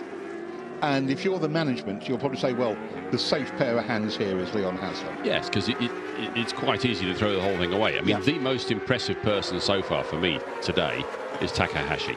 Yeah. You know, he's riding the wheels off that thing.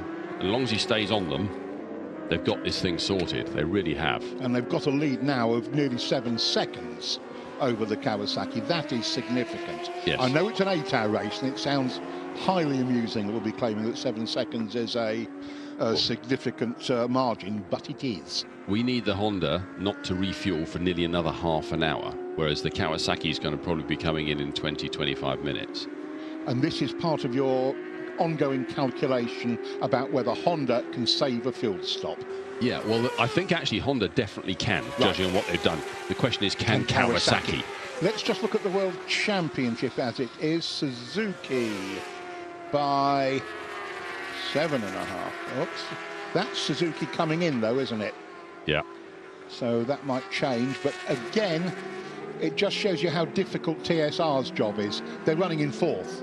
Yeah. As a championship regular, they're running in 4th in this race. A remarkable achievement, but it ain't going to be enough to take them to a position where they can retain their #1 plate. And the rider coming in now, Philippe Vincent, is one of the riders of world endurance. Historically, the Iron Man of this sport. There's Dominic Mayon directing his bike in. The last time we will see the great man managing the Suzuki Endurance Racing team. 16 Boulders to his name. That's superb, isn't it? Is Vincent also pulling out at the end of this year? There is, yes, he is. I heard a rumour, I think. Certainly we've had that mentioned in previous broadcasts. Vincent Philippe is going to retire. He's been around a long time. I think 10 endurance world titles. It's not bad, is it? It's some record, and he's very much, you know, he cycles with world-level triathletes, with Tour de France boys. He is an absolute monster. Well, you've got to be so fit for this. This is going back to, you know, having Kageyama out and people like that. Yeah. What have they got to do to themselves to get ready for this? Yeah, and Yukio's doing mid-2-minute 10s. Yes. You know, he's 5th position. Yes. He's 47. Yes, I agree completely. Remarkable, to put it mildly, as we watch the... Are they going to be the world champions at the end of this? The #2 Cert Suzuki bike going out again?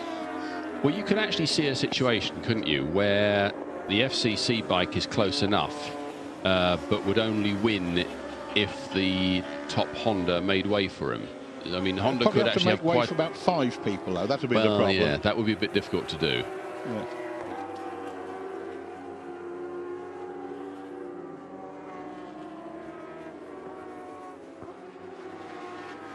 This is the story of Suzuka so far. The Yamaha off pole, Ron Haslam on the Kawasaki off 2nd. But it was Sylvain Gintoli on the Yoshimura Suzuki who hit the front and frankly delighted everybody, especially this commentary box, by running an ultra-strong first session. The Pro Hark Honda started 90 seconds afterwards from pit lane for an infringement on the tyre regulations in practice. They would mount a strong comeback. Meanwhile, the TSSR Honda showed at the front. Nagasuga on the Yamaha pushed through, but Takahashi was right with him. And towards the end of the first session, the 2 Japanese riders pulled the pin. and really put a gap into the field. Kawasaki suffered a little bit at the end of the session. Now there is 654, the Honda that had the 92nd penalty, carving through the field, and they've done a remarkable job. Honda 634, full factory Honda, but basically they gave away a lap at the start with that penalty, and they cannot get that back. And Forres has now learnt how to ride it, which is more than significant. Absolutely, superb. I mean, that hasn't taken very long at all. There's a bit of pushing and shoving through the chicane as Alex Lowe's gets going, but Johnny Ray was in the mood for a fight as well. That Yamaha can hold a line, can't it? It can, can't it? But that Honda coming through in 3rd place was going to start asserting itself fairly shortly. Stefan Bradl rode a really good first session, and Takahashi took over again. And, so as we speak, 3 hours in, the Honda is stretching a lead out. Which is so impressive. A 2008 motorcycle that somebody's really spent some time on, leading a motorcycle that had a completely new cylinder head just last year and can best be described as right up to date. Yes. With another one that's only 4 years into its model. Yeah. You know. So. Now here is 2nd and 3rd. This is Leon Haslam and Mickey van der Mark, and Mickey van der Mark has been chipping away at that gap, and he is going to make his presence felt, I think, fairly shortly on Leon. But if you know Leon, of course, he won't take that line down. Factory Honda leads factory Kawasaki with that factory Yamaha in 3rd place. 4th place, the reigning world champions on another factory Honda. Suzuka waiting for the change.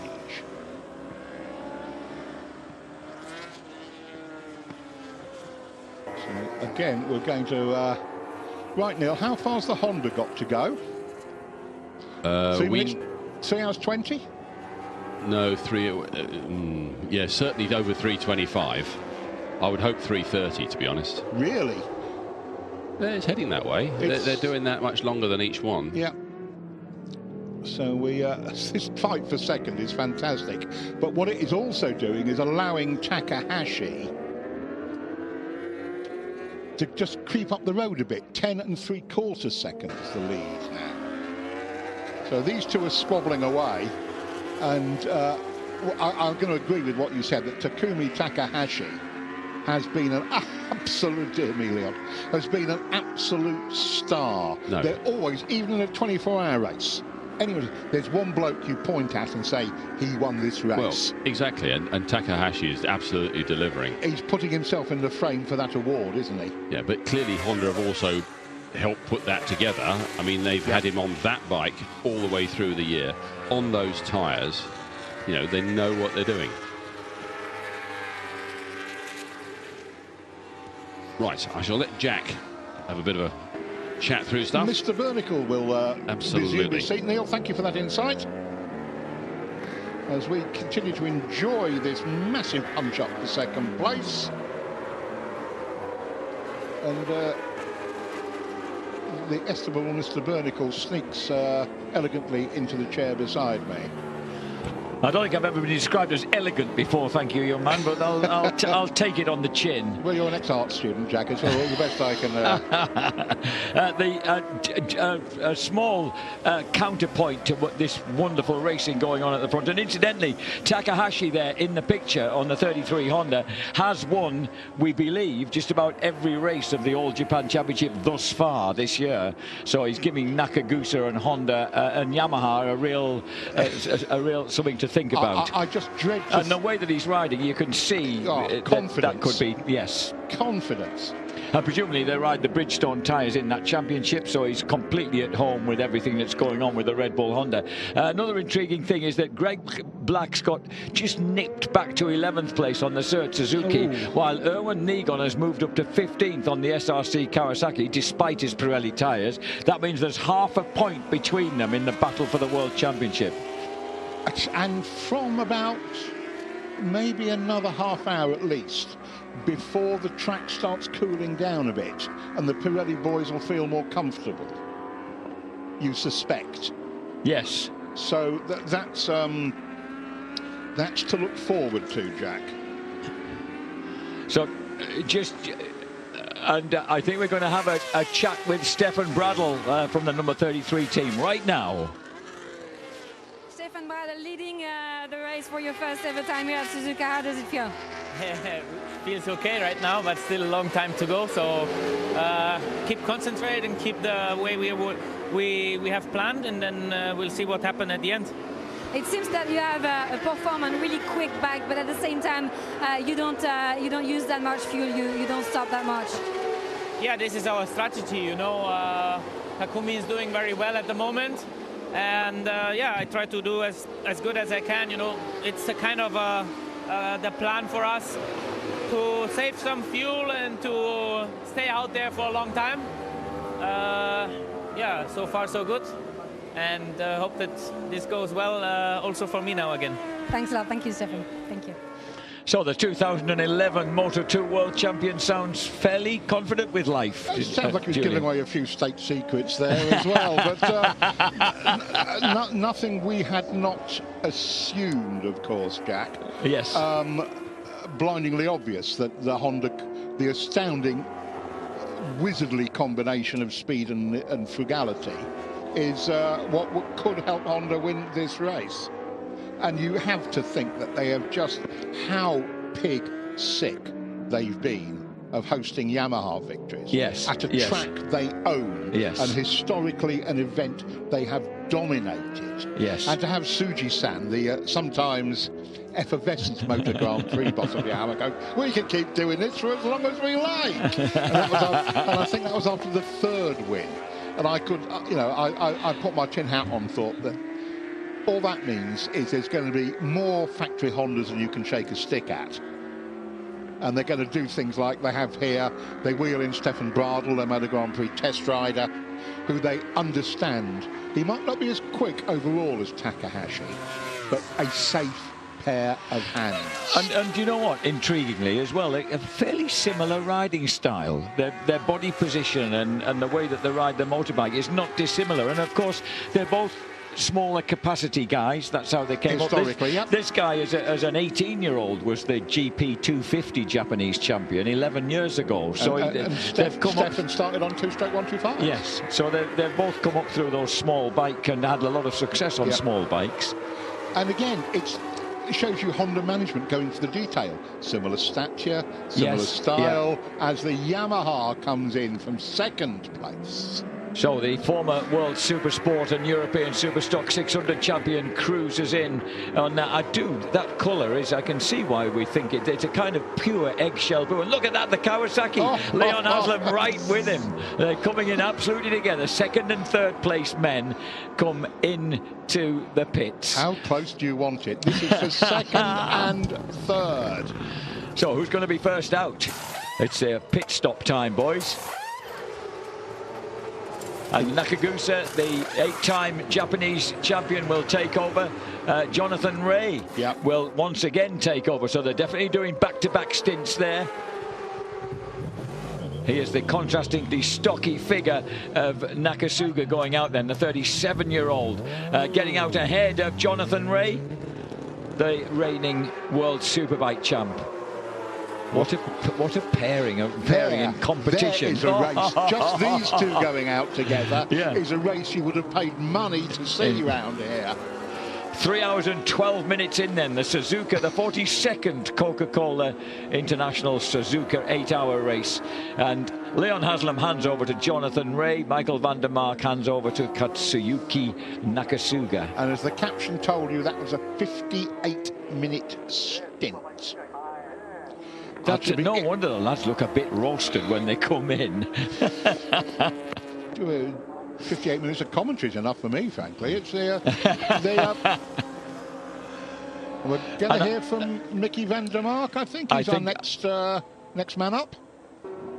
Michael van der Mark just off the number 21 Yamaha. It seems that you're in pretty good shape. The lap times were good. Yeah, it's okay. I had quite a good pace, but I struggle a lot in the exits compared to Leon. But anyway, I think I did a really good, consistent stint. Of course, the bike, my condition is not ideal, but I think everybody's happy with this stint. Thanks a lot, Michael. Thank you.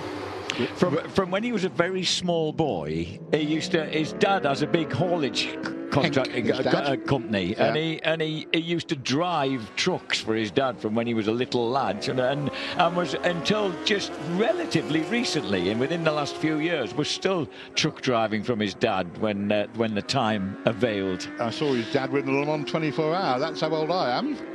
Oh, really? There's another son of a racing dad. Henk van der Mark, Nicky's dad, won Le Mans 24-hour on a private Suzuki.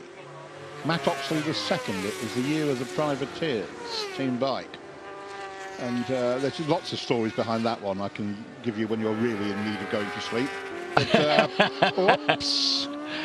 And that's a Kawasaki Hiccup.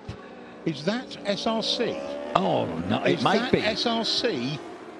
The crash helmet looks familiar. Yes, it's Negon.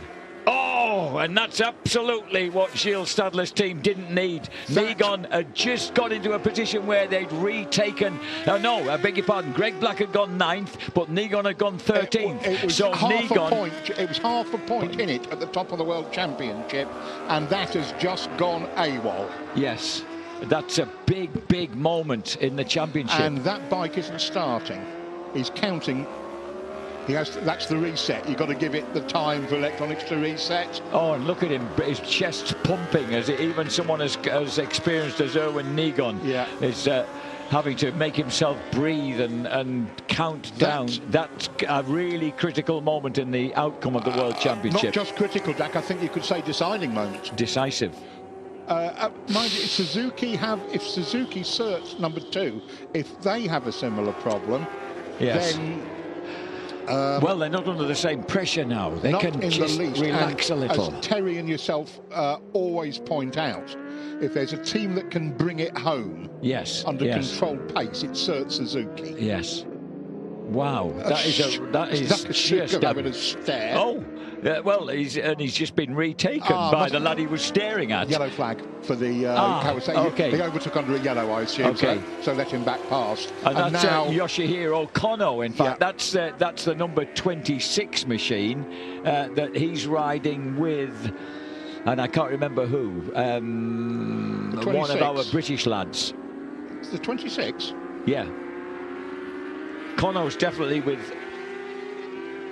Apparently not. Nope. Anyway, we'll get round to that in a while, Jack. We'll... If I had an entry list around, I'd be able to... oh, you've got an entry list. Is that the entry list or the qualifying list? Here we go again as Johnny Ray takes second place. This is what we want to see. Ray versus Nakasuga. Two beautifully smooth riders. You can't tell whether they're going fast without the aid of a stopwatch. And let's see if we can pick out any advantages. Yet again, as we've been saying all day, that Yamaha seems to get out of the slow chicane really efficiently. Not that it's faster at top end, but it gets there quicker. And Nakasuga is going to sit there, isn't he, and just harass Johnny Ray now. Just sit there. Yeah, I'm right behind you, mate. The wily old devil Nakasuga. He's not just going to harass him, he's going to ride his back tyre. Wow. This is really fascinating to see whether Jonathan can haul any gap on him, and B, whether just that, whether Nakasuga's just so comfortable sitting in behind him. Yep. The onus is on Jonathan to try and just nip someone, get someone between them, and just try and prise open a little gap. And Nakasuga, we know what a demon he is through traffic. You saw him just now with that back marker. Johnny got past. You thought, oh, well done, John. You know. Yeah. No, Nakasuga was right on his back tyre. Now Takahashi is still out there. They have not yet pitted, have they? And they're up to 2 hours and 18. Spalding said they want to go 25. 3:25 ideally, and again, no, that's more like it. No, it's not. Nakasuga still manages to find that. And he's right on his back tire. Nakasuga, Jack, is not a man I think even Jonathan Ray can shake off. So the 32-year-old world superbike champion from Ballyclare in Northern Ireland, now resident, of course, on the Isle of Man, has managed to stick a back marker where he wanted him for a moment. I think that's team Babyface. Just to say, managing to prize it. Look, he's already got a few inches extra there. It must be at least 4 bike lengths. This is where the Yamaha really hammers out of that last corner, though. The Kawasaki's looking pretty impressive. That's not bad at all. And cracking job by Johnny Ray again. Nakasuga, though, just effortlessly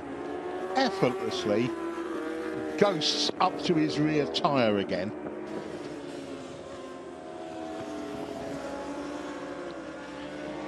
Yeah, look, he's right with him now.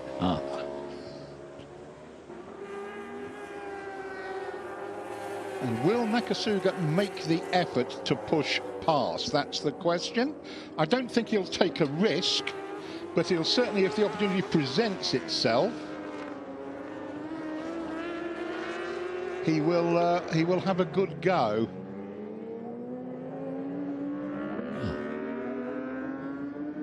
How far up the road is the Honda? 1 minute 10. But don't forget, we're waiting, crucially, for a Honda pit stop.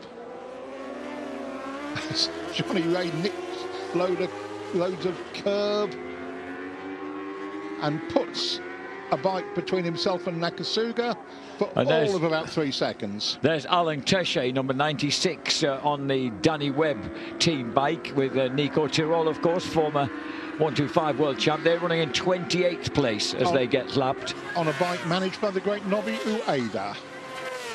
Danny Buchan up into 21st place on the Team Bolliger Switzerland bike. Stefan Hill back up to 23rd place after that scary moment when he almost ran out of petrol. But it's Takahashi leading these two at the front. Wheel drifting it in.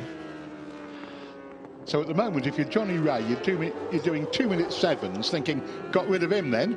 And then that front wheel sort of nudges towards your knee. Oh, no, you haven't. Wonderful to see. This is class stuff. 2 minute 7s round here. 3.5 hours into an endurance race. Meanwhile, Stefan Bradl outlap. So that will give them the opportunity, one would think, to close the gap on the German. As you look back up, there they are. So they're just that one big loop behind right now. So the Honda got out ahead of them. Yeah.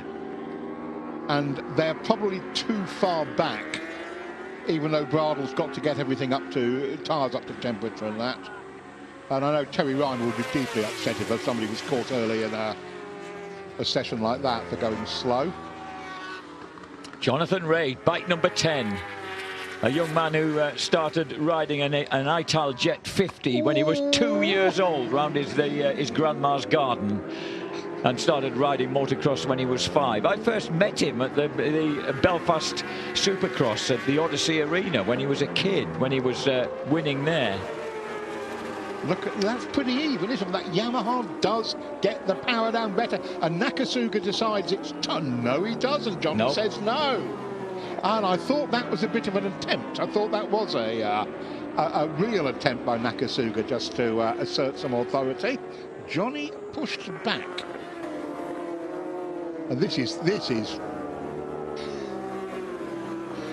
where team managers sort of gnawing their knuckles a bit and thinking, I told them that 2 minute 8 was the time. Traffic. Big time traffic.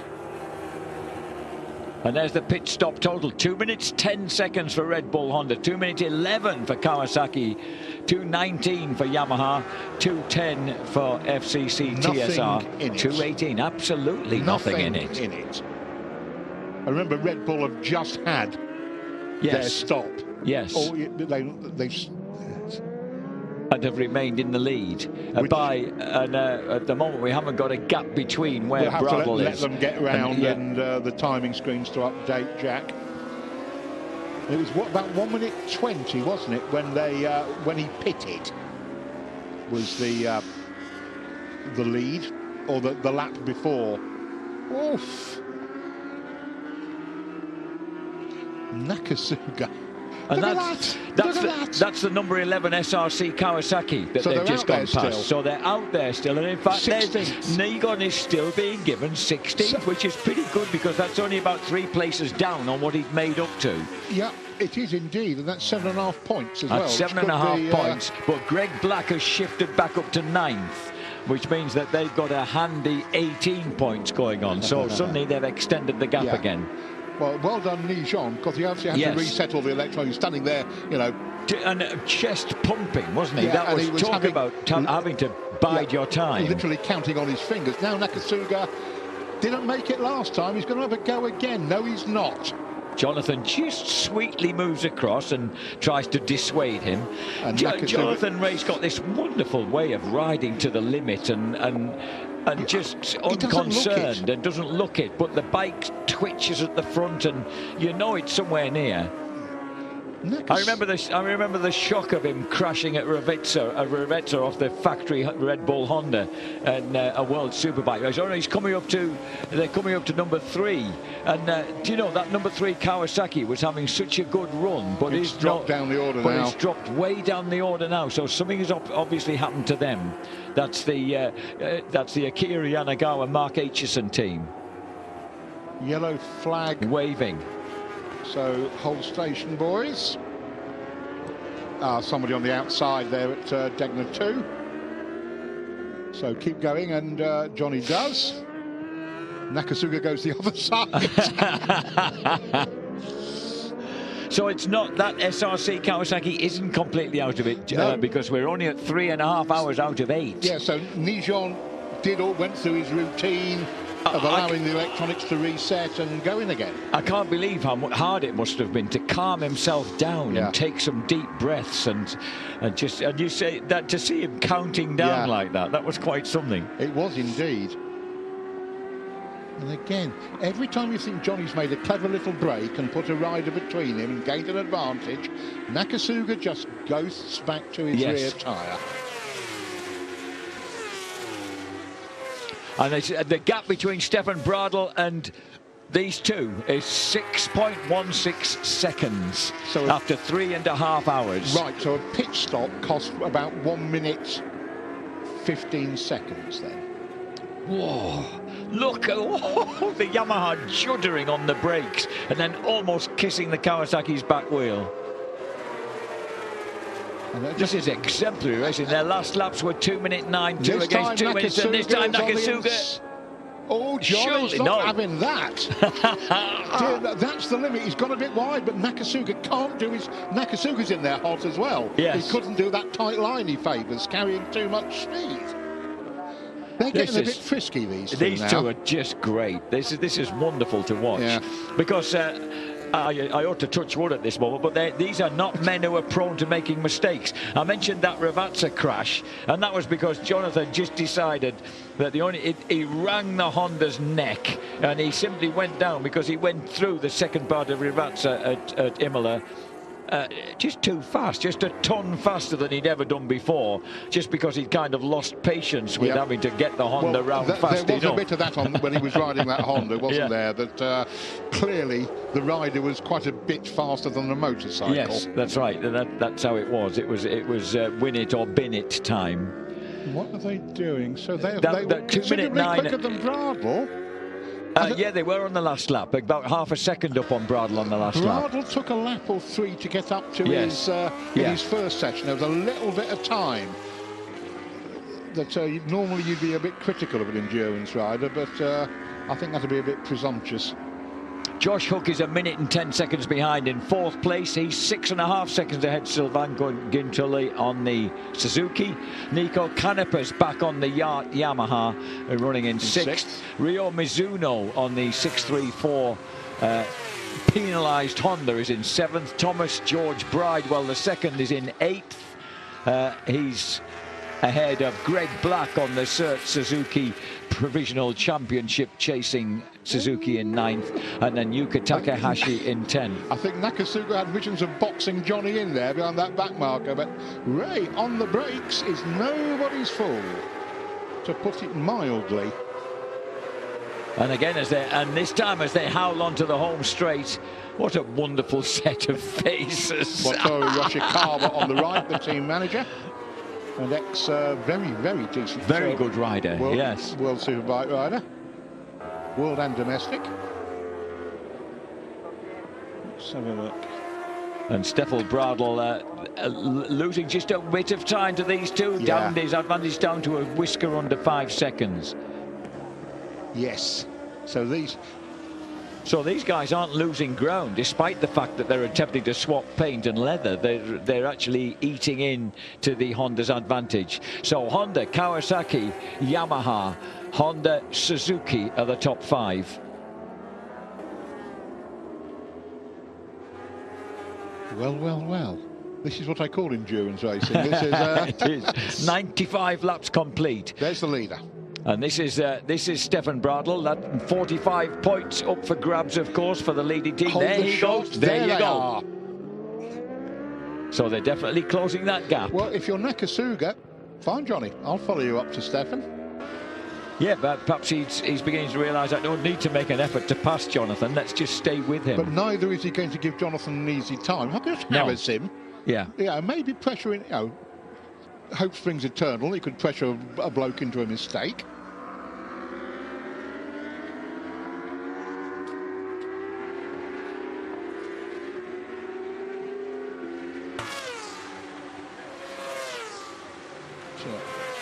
The Musashi Hart Pro up to 7th after that penalty just shows you, but it's a lap down, Jack. That lap they lost in the first 5 minutes of the race. Yes, that's what it's all about. Yeah, those boys are on factory bike pace. So are these boys. You'll do the privateers as an 8-hour race on poles, but you won't do the factory boys. That's such a tyre barcode offence. What we were just saying there on the caption at the bottom, by the way, was as we watch, that was the leader just overtaking number 77, Gino Ria's bike. Was that Danny Buchan's running 21st, Stefan Hill 22nd, James Ellison in 23rd, and the 2 places back from him is the Josh Elliott bike, and it's Elliott who's with Yoshihiro Kono on bike number 87. In 25th place at the moment. Which is it? I thought Nakasuga thought he'd got it there. Dear me.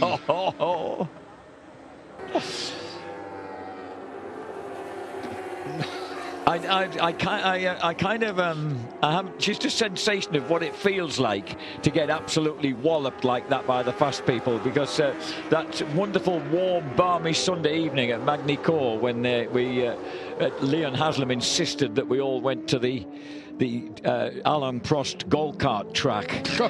And of course, I got, after spinning early and being abysmally slow, I got lapped very, very quickly by an absolute hornet's nest of Haslam, Ellison, Ray, and everybody else who was out on track. It was a frightening experience coming round me on all sides. I didn't finish dead last. Sarah Ellison, bless her, was the one person behind me at the end. Very nice of her. And again, the back marker, it really doesn't impede Nakasuga's progress, does it? And that again is the Wojcik bike of the Gino Ria team. I don't know whether that's Gino on board, because after their fall early on, they're fairly way downfield.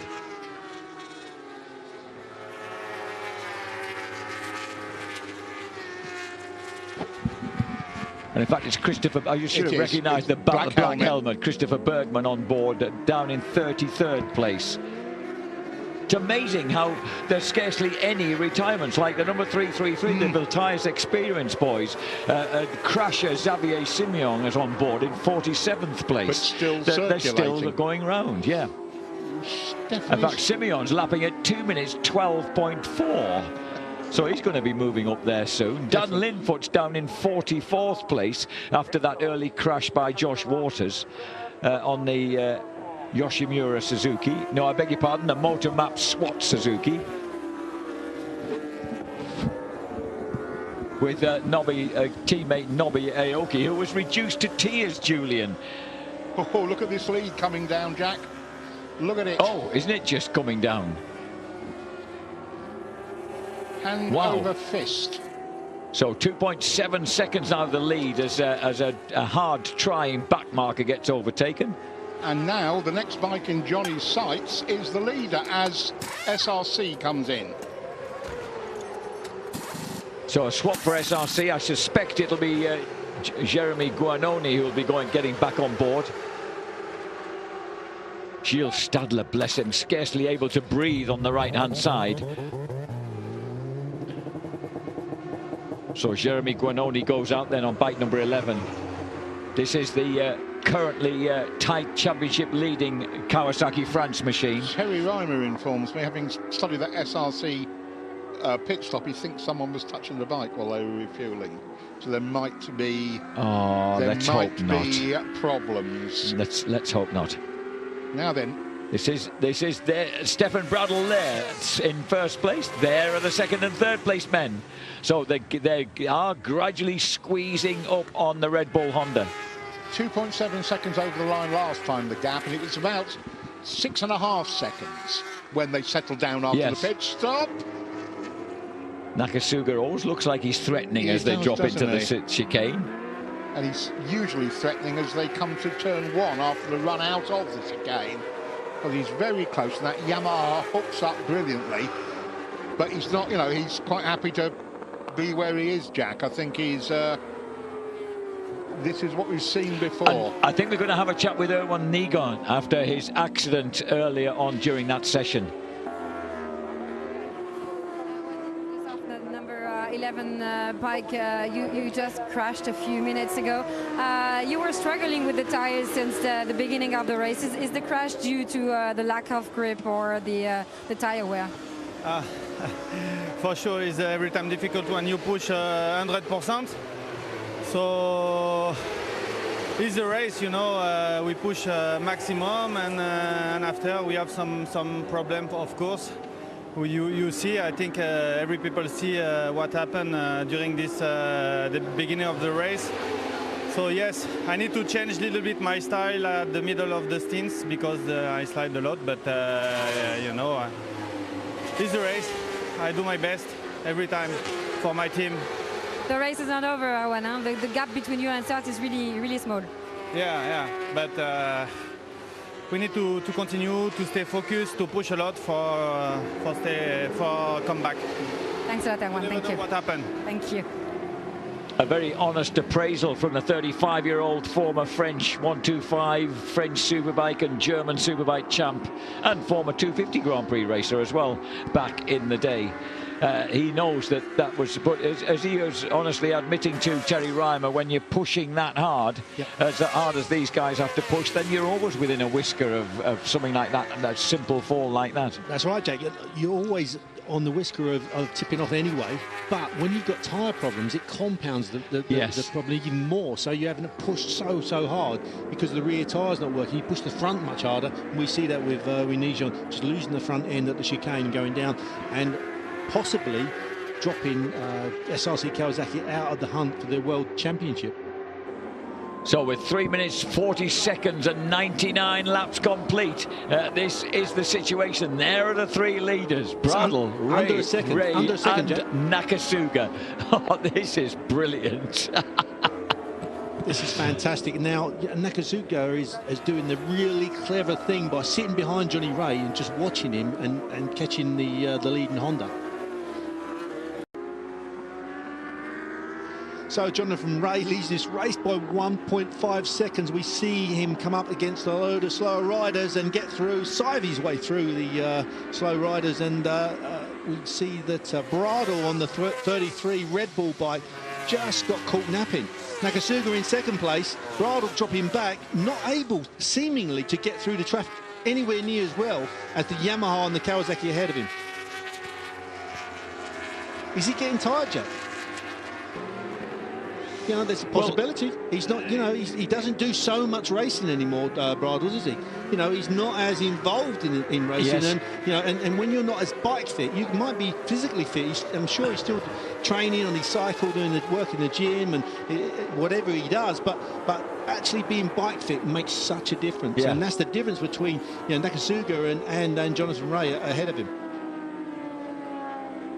And of course, he's doing back-to-back stints at the moment because they've dropped Chianari. And of course, you know, back in the day, a few years ago, that's all there used to be in this race, 2-rider teams. Yeah. And it was really tough. I mean, when I used to do the 8 hour was very, very hard, you know. And but, I mean, it's hard with 3 riders, let alone, I mean, remember, people at home, it's 85% humidity here and 29 degrees, 30 degrees. We've just had a hot spot back in the UK, hot spell, and you know how humid it was then. It was probably around about 50% humidity, you know, and 30 degrees or so. So, you know, can you imagine riding a motorcycle, the physical awareness you have to have, you know, changing direction on the bike and the heat coming off the motorcycle onto you, and you know the pressure you're under. It's immense. This is the toughest race in the world, the toughest 8 hour race, and possibly the toughest race ever in the world to actually win. So Nakasuga goes through the chicane, driving on his way up through the 200R long right-hand corner, coming towards Spoon Curve. Looking at the Cert Suzuki, currently running in 9th place. Greg Black on board at the moment. Leading this World Championship. And really looking as if they could clinch the Cert Suzuki's 16th World Championship. Extraordinary. Greg Black, who is just shy of his 31st birthday next month, turns 31.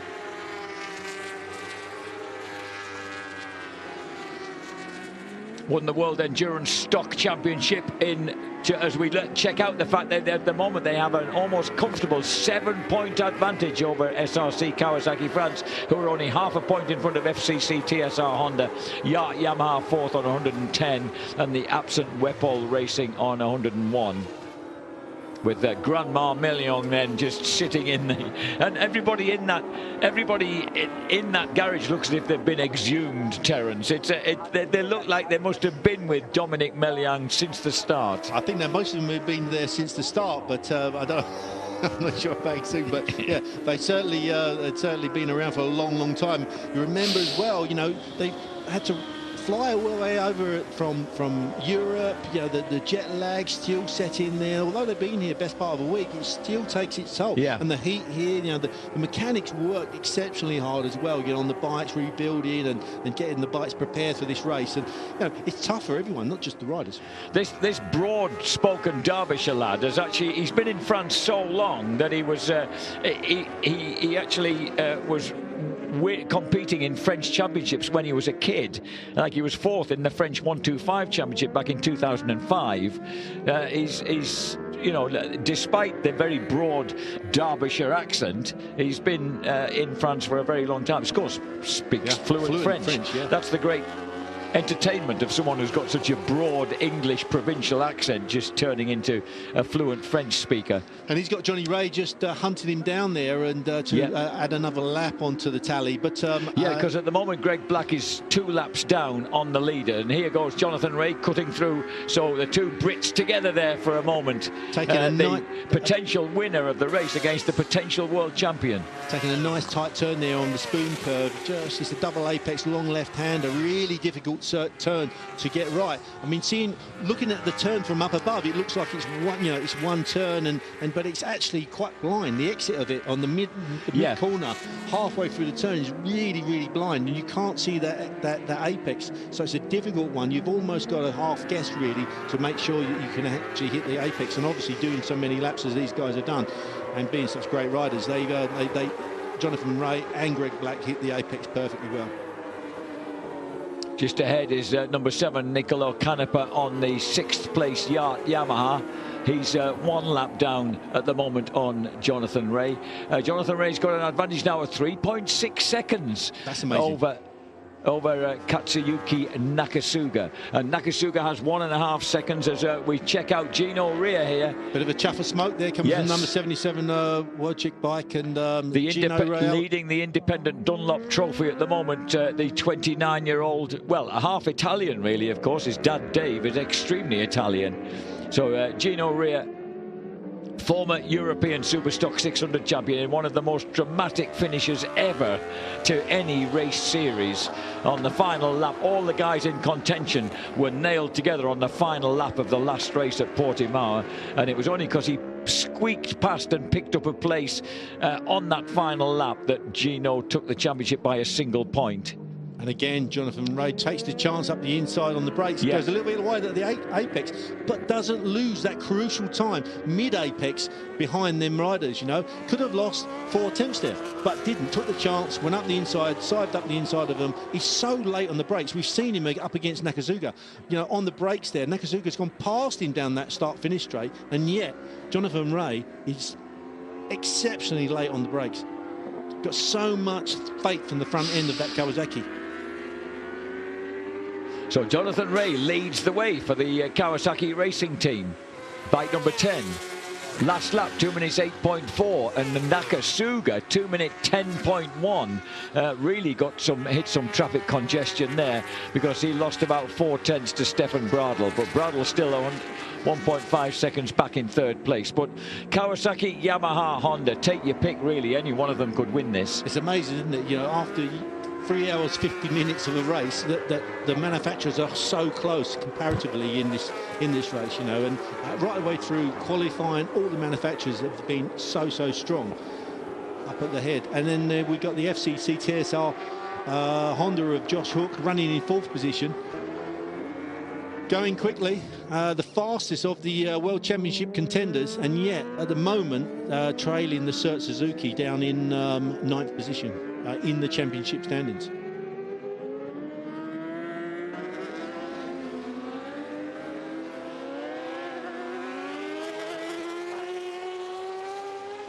So with 3 hours 51 minutes of race completed, 104 laps, this is Josh Hook. He's riding at the moment, right now, at this specific moment, he's a lap behind Rea, Nakasuga and Bradl, but that's just because he's presumably about to complete a lap and therefore put him back on the same lap as them.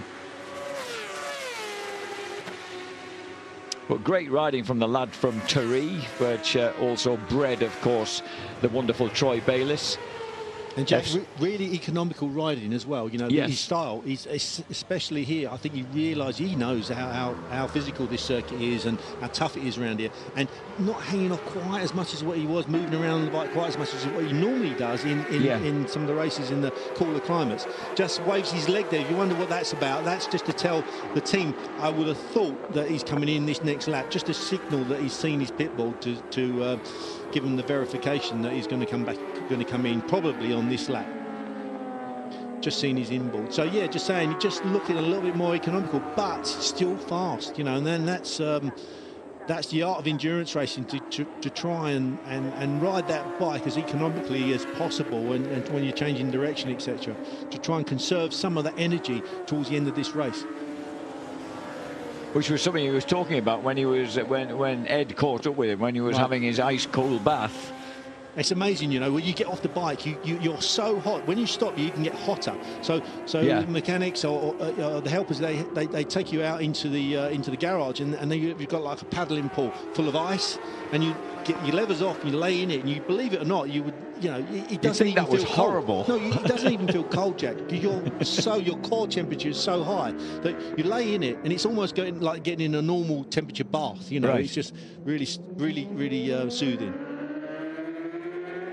So we got 2 stints from Josh Hook, 146 minutes out on the bike. Freddie Foray 101, and Mike D'Amelio 102. So quite an even stints really compared to some of the other teams, isn't it? You know, the other teams are running 2 riders, and this could help TSR towards the end of the race because they're going to have fresher riders, and that could make a difference between 1 or 2 places at the end of this race, just by eking out some of the energy between the 3 riders. Makes sense.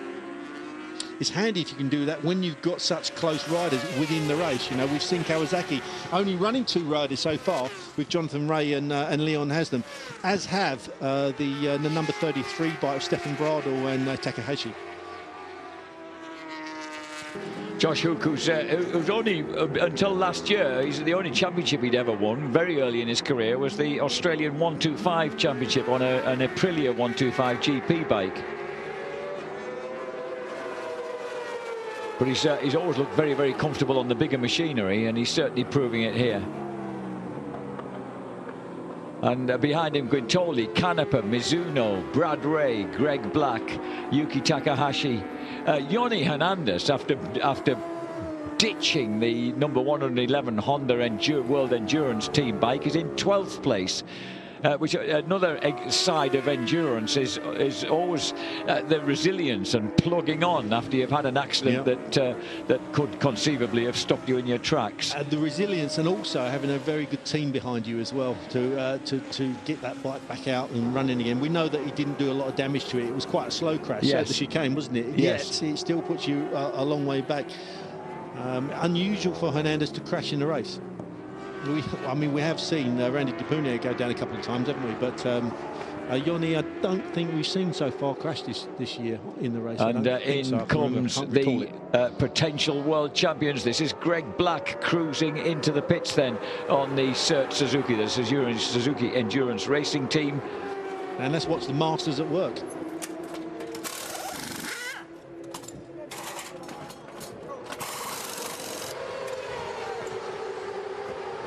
Remember, when they change the front and rear wheels, they are not allowed, any members of the team aren't allowed to touch the bike. Once they've changed them wheels, once the bike is being refueled, nobody is allowed to touch that bike, because obviously safety procedures. If someone pushed the bike and some of the fuel spilt out, it could catch a light and cause a huge fire in the pit lane.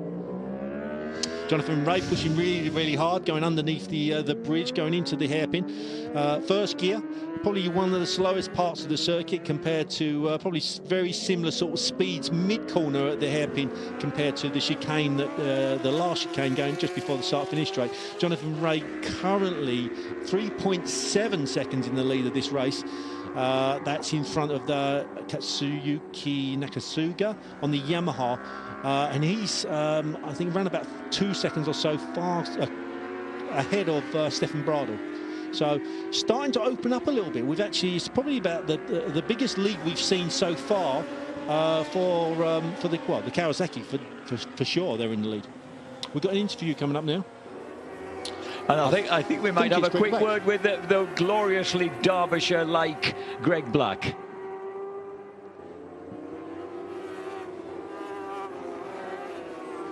Or not, as the case may be. Well, we might have been falsely informed. Sometimes when you put a microphone in front of the rider when he's so hot. There we go. Greg's coming up now. Greg, so far it looks like the race is playing into your hands. Yeah, just a bit worn out, just got off the bike, so. Yeah, the race is going all right for us. TSI is 4th. And the 11 bike is 17th, so for us, it's good. We've got a good pace out there. We know we can't catch the guys at the front there, the 7 first places. But we need to make sure TSI doesn't finish 3rd, if not we need to finish 7th. So it's on for us, but we're keeping pushing and keeping this nice and stable, consistent, and it should work out. It feels like the bike's got good pace, though. You had a great battle with Brad Ray before you came in. Yeah, exactly. I had a good battle with a 95 bike. It seems like we've got a good rhythm out there. Our work has paid off all week, and it seems like we're pretty consistent, all those 3 riders, so that's what we needed for the race. Now the hot temperatures out there are pretty iffy for everybody. There's quite a lot of crashes, so we need to keep stable, keep on doing the lap times, and it should be all right, hopefully, fingers crossed. Thank you. Well done, Greg. I wanted to hear him burst into French as well, but obviously that wasn't necessary as we check out the number 2 Cert Suzuki back out on track. You know what though, Jack, it's so difficult, especially at this race. You're trying to gasp the air in, you know, the oxygen into your body, because you got off that bike, it's so hot, humid, it's so tough. And for these guys to actually be taking any type of interview just after they got off the bike is an amazing thing to do. I don't think I'd have been keen to have been interviewed immediately after. An amiable lad that he is, he actually spoke at some length, whereas some of the others, including this chap, Jonathan Ray, were just kind of smartly out of, you know, like, I'll give you a sentence and that's it. Thank you and good night. Don't call me, I'll call you. You can't blame him. You know, it really is a tough. I can't say how difficult this race actually is physically. 5.9 seconds ahead of Nakasuga. He had a good lap there. He pulled 8 tenths of a second on Nakasuga on that lap, whereas there'd been identical times. What Jonathan is doing is he's getting consistent mid-208s in. And he's just done a 290, so I'll take that back. Jack, he's Nakasuga coming down now. And he's siving through the traffic. He's not losing much time at all through the traffic compared to Nakasuga. And Nakasuga's fast through the traffic. I mean, it really is astounding the way Jonathan Ray's getting through. And we're just approaching 4 hours. We're approaching half distance, Terence. That must feel good if you're a rider, that you're already halfway through, and you have just another 4 hours, a mere 4 hours to go. This is what's happened so far. Great start. Notice before the flag went, the sprint to the bike there. That was the Akira Yanagawa team, number 3, getting a brilliant start. And although Sylvain Guintoli wasn't that fast out of the blocks, he actually had whelked the lead by the time they got round to the end of the first lap. In front of this the packed grandstands, the last bike off, the Musashi RT Hart Pro Honda, had to concede 1.5 minutes for tyre infringement. Meanwhile, huge battles went on at the front. Josh Hook led for a long way. Jonathan Ray attacked and got the better of the FCC TSR Honda. But look at what was going on here, because the powder blue Yamaha of number 21, Alex Lowe's, last year's winners, came through just ahead of Takahashi on the Red Bull Honda. And these guys were having such in fact, that might have been Stefan Bradl on board. But these guys were having such a battle. Leon Haslam versus Takahashi on the Red Bull Honda. All 3 manufacturers completely in the mix during that first stint.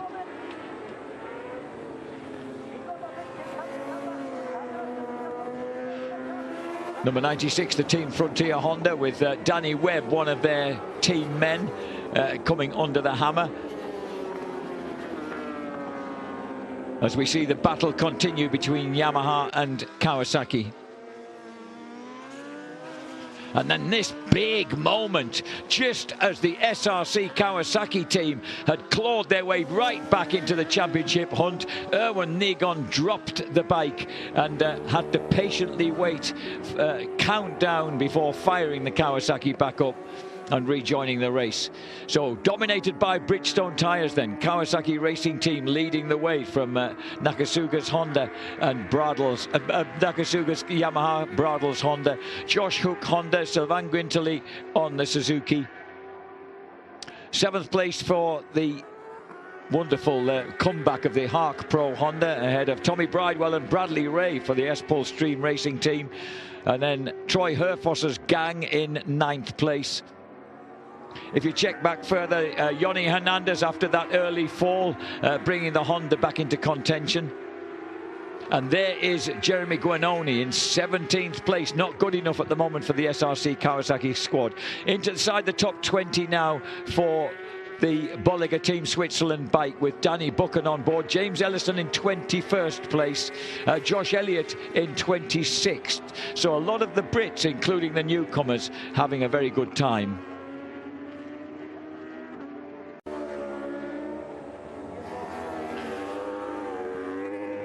Katsuyuki Nakasuga in pursuit of Jonathan Ray. This is so far his second stint, coming towards the conclusion of his second stint, and noticeably the front three riders are lapping it consistently in 2 minutes 9s. Their opposition behind, Josh Hook and Sylvain Guintoli in 2 minute 10.8 and 2 minute 10.6. Yurio Mizuno has just put in a 2 minute 9.9 second lap on the Hark Pro Honda. He's running in 6th place ahead of Marvin Fritz, who has just taken over the Yamaha. Jonathan Ray doesn't look as if he wants to come in for anybody. I get the impression that he's hell-bent on making up for that mistake he made in the damp last year that cost Kawasaki Dia, Neil. Absolutely, and I think Kawasaki's approach this year is fundamentally different as well. I mean, they haven't put their riders into one of their top privateer teams. They've actually formed a team of their own. And not unreasonably, they've made it up from their World Superbike squad. So uniquely in this pit lane, most of their mechanics are European. Uniquely amongst the factory group, most of their mechanics are European. The only question I have is whether they've transplanted enough endurance savvy for them to get to the finish at the front. But they've clearly got the riders happy with the setup of the bike. And they're all three riders who comprise 3 of the top 6 in the World Superbike Championship standings at present. So they're always going to have the speed, and they were separated by milliseconds during qualifying. Jonathan Ray, who's presently on bike number 10, was the fastest as he swoops past the number 77 Wojcik racing bike. But the other guys have been performing very, very respectably, and only within a fraction of a second of one another. And this is at number 11, Kawasaki, about to get lapped again, and they're running currently. Jeremy Guanoni currently in 16th place. He could do with trying to tag on to that full factory Kawasaki and getting towed along a bit, because he needs to make up places on bike number 11 to try and hang on to that World Championship advantage. No, I'm right in saying Toprak's not actually been out yet. No, he hasn't. No. Okay. I suspect we're going to see him just maybe one session or whatever. It's clear that whatever setup both Johnny and Leon doesn't suit Toprak. Who's a taller guy than those two. Yeah, so the factory then has to decide, okay, do we modify the bike to suit one rider who may or may not be the fastest, or do we keep the two relatively fast guys really comfortable? And it's a bit nasty in a way to Toprak, but I mean, they're not trying to run a benevolent democracy here. We're trying to win a race, so fastest guys get the seat. In the same way that at the Honda, we've not actually seen Keogh yet. Do you think we will see Keogh? I think all bets are off if it rains. I'd absolutely have Keogh on it if it rained. That's looking very unlikely, isn't it? Yes, this is one of the most beautiful days we've had at Suzuka, I think. It is, but the original forecast was for rain late in the afternoon, and that seems to have disappeared. Here's Jonathan Ray coming in then. The leading Kawasaki heads for the pits. So Jonathan Ray, last lap 2:09.4, Nakasuga 2:09.2, Bradl 2:09.7. But we know that Bradl can stay out for some time yet. What time would you expect Bradl to come in then? We're on 4 hours and 10 minutes. I need him 4:30 or 4.5. Yeah. More. That's a big difference, isn't it? 20 minutes. Yeah, no, I think it's going to be longer than that now. And the next point of interest is who takes over the Kawasaki, whether they continue with the Ray Haslam axis. Yeah. We'll know soon enough, as soon as we see who's jumping up and down anxiously or nervously or in keen anticipation there in pit lane. And it is indeed Leon Haslam. Yeah. The pocket rocket prepares. Yeah. Leon Haslam, who waited from the age of 14 when he was the national scooter champion till the age of 35 when he finally nailed the British Superbike crown to get his second championship on tarmac. Off he goes. Yeah, I saw him win both of those. Did you really? The scooter thing was amazing. I did once go attend as a journo and photographer a national scooter racing championship at Three Sisters just outside Wigan, and it was gripping stuff. I thought I'd never imagined scooters could race like that. Well, they're quite quick. Yeah, spectacular as well. So you actually saw him racing the I'm trying to scooters? remember. It was a series that sort of, I think it ran occasionally with British Championship and occasionally with some of the clubs. And I just seem to remember them turning up. I was at a race meeting at Brands and he was leading the thing. Yeah, it's amazing. And of course you knew his dad anyway, so Exactly. you'd be interested in the name. That was his first season on tarmac, wasn't it? That was the start of it on tarmac for him, yeah. After he'd broken a leg for a second time motocrossing and thought perhaps this is too dangerous. Mid to late 90s? Mid to late 90s. Now you're asking. Now you've challenged me. I'm going to check it out. I remember him on 125s with Stoner, Camier and Davies. I think that's the right group. Around about 2000 in BSB. So it must have been a bit before that.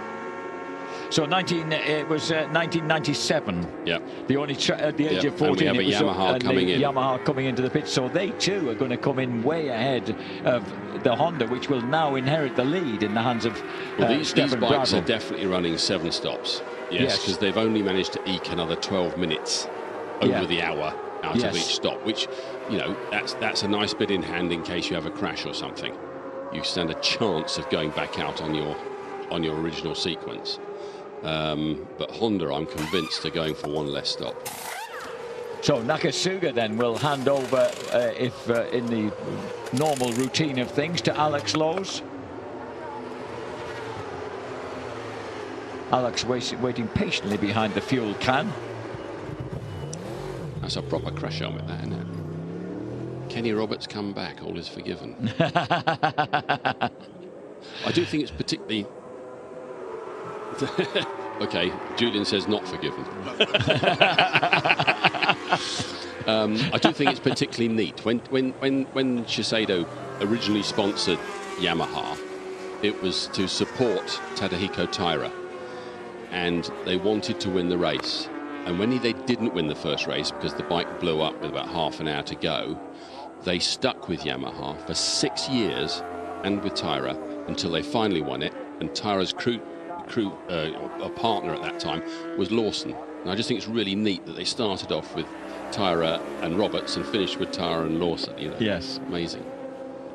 And you notice that at home that Leon Haslam squeezed through before Alex Lowe's got out of pit lane. So Leon Haslam then goes through, and that means that he is running in second place ahead of Alex Lowe's here, just out on the Yamaha.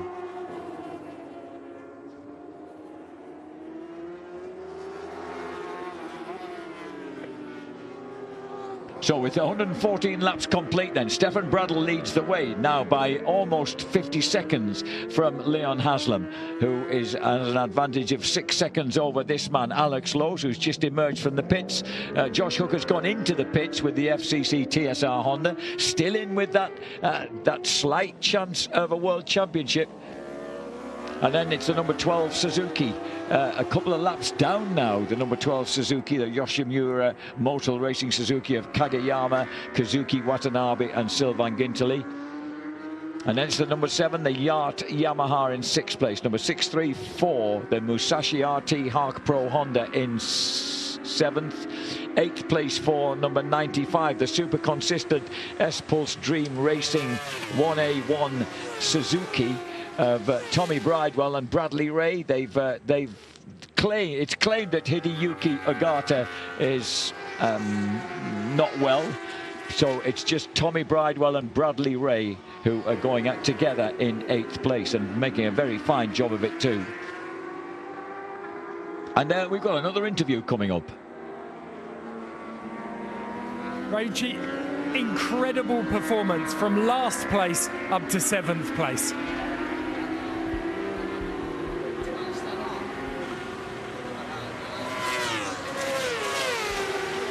Thank you. 日本語でいいですかね。まあもうペナルティーは変えられないんで、まあチームと一緒に本当に上位だけを目指して、まあ今も戦ってるんですけど、まあなんとか1スティント目で1桁台に乗れたのはすごい良かったと思うので、あと残り3、4スティント最後まで諦めずにもっと上位を狙っていきたいです。Also about the race, we cannot change the penalty. That's why we focus to go to the top. Also about the one stint of the Rio, pace is good. That's why also for us it's good for the coming up the position. I also keep this performance for the until the end. Arigato. Wonderful. Rio Mizuno then, no speaker the English, but he's obviously enjoyed his 2 stints, the former GP2 Japanese champion and also a bronze medalist in the Japanese Superbike Championship. This is the leader, Stefan Bradl, coming up now behind the number 11 motorcycle that is so desperate to hang on to that what now seems very slender 5-point advantage, because of course this double point system means that 45 points are up for grabs for the race win, and that means that there's some hefty points to be had for finishing in that top 10. You go down to 16.5 points for 10th place. And Takahashi looking absolutely gripped by what's happening out there as he watches his teammate Stefan Bradl hang on to that. It's amazing if you're running back-to-back stints like this.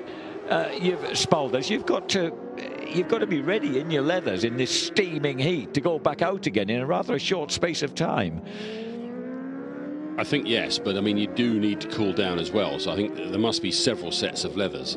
Yeah, yes. I can't imagine what it's like trying to get back into the sweaty set you've just got out. Hopefully these lads do have the odd spare set. Stefan Bradl though still looking comfortable, 47.3 seconds ahead now of Leon Haslam, and Alex Lowe's a further 8.2 seconds behind the pocket rocket. Last lap was a 2 minutes 11, so Bradl hitting a bit of traffic last time around. A 2:08.9 for Haslam, a 2:10.2 for Lowe's.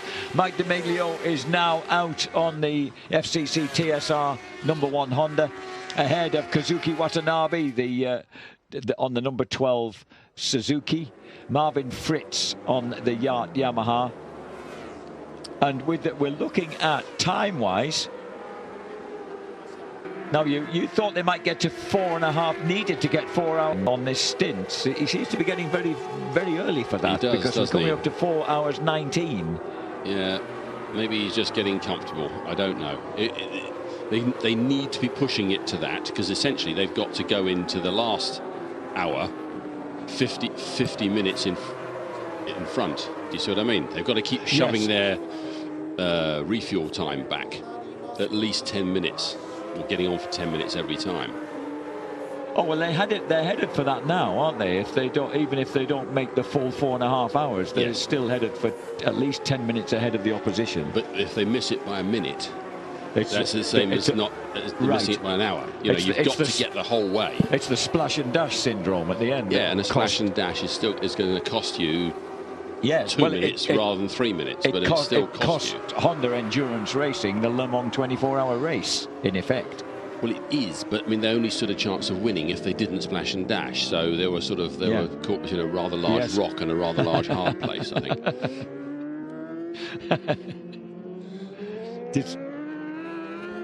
Jerry McGuanoni, he's still hooked up in 16th place, which isn't good enough at the moment for SRC Kawasaki.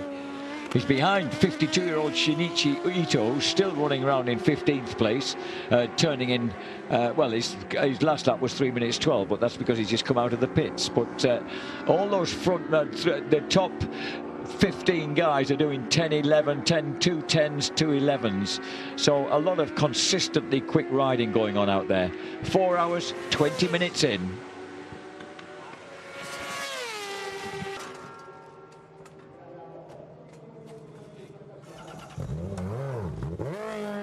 Bradl brought it in the lead by about 45 seconds or so last time round.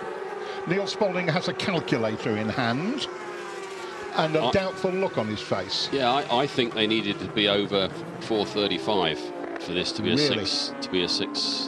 a real good six stopper. A 6-stop strategy for the 8-hour race. Yes, I stand to be corrected, but yeah, we shall see. Right, so Leon Haslam has gone through into the lead.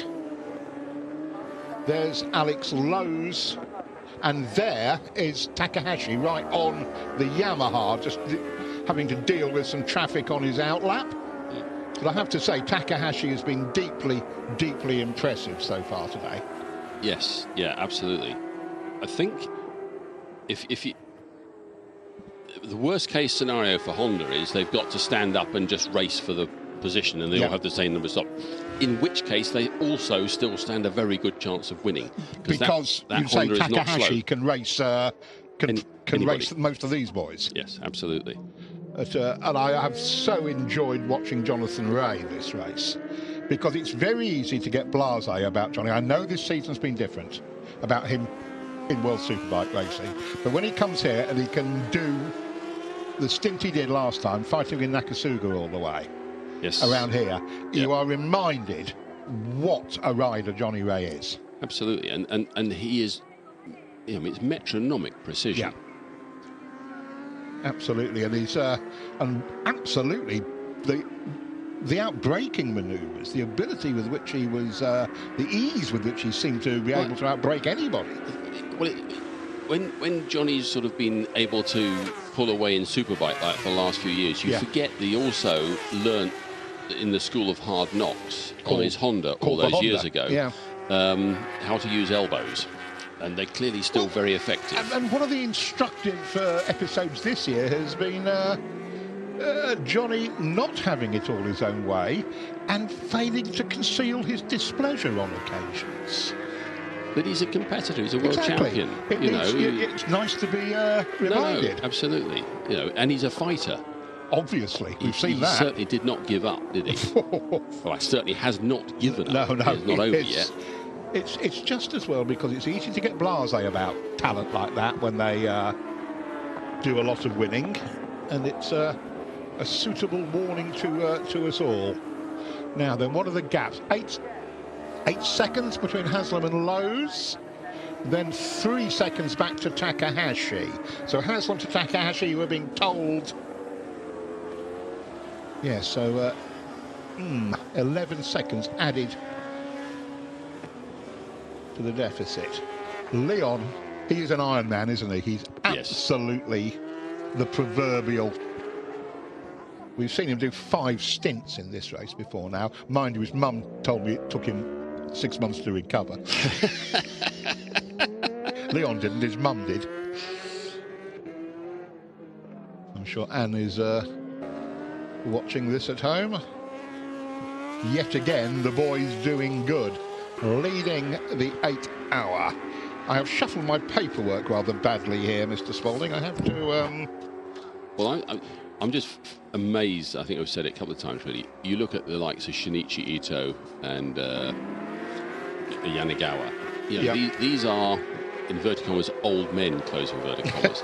Wonderful competitors. I mean, if you don't know them, look them up on Google. I mean, they've a real history of good racing all the way through their careers. Flag bearers for Japanese racing. Absolutely. In the golden era. But to choose to come and do one race, and for it to be this race in the middle of a Japanese summer for 8 hours. Up against the best superbike riders in the world. I mean, that's nuts. Completely. I mean, the rest of the field are fit because they are racing all year, and they're in the peak of their careers. For an older guy to come back, I mean, what have you got to do to get fit enough? To do this? If you're Kageyama or Ito, unbelievable. Just looking at, just checking my records, Johnny Rea has won this race before in 2012 for Honda. Yep. And Leon Haslam has won it twice, 13 and 14, again with Honda. Alex Lowe's, of course, has won the last 3. And it's a fair few years since Kawasaki won this. Kawasaki have won this 93, something like that? Once, 1993, with Scott Russell and Aaron Slight on the splendidly named Ito Ham Racing Kawasaki. And that was in the days of the ZXR7. Blimey. So that's 26 years ago. Yeah. It's a long time.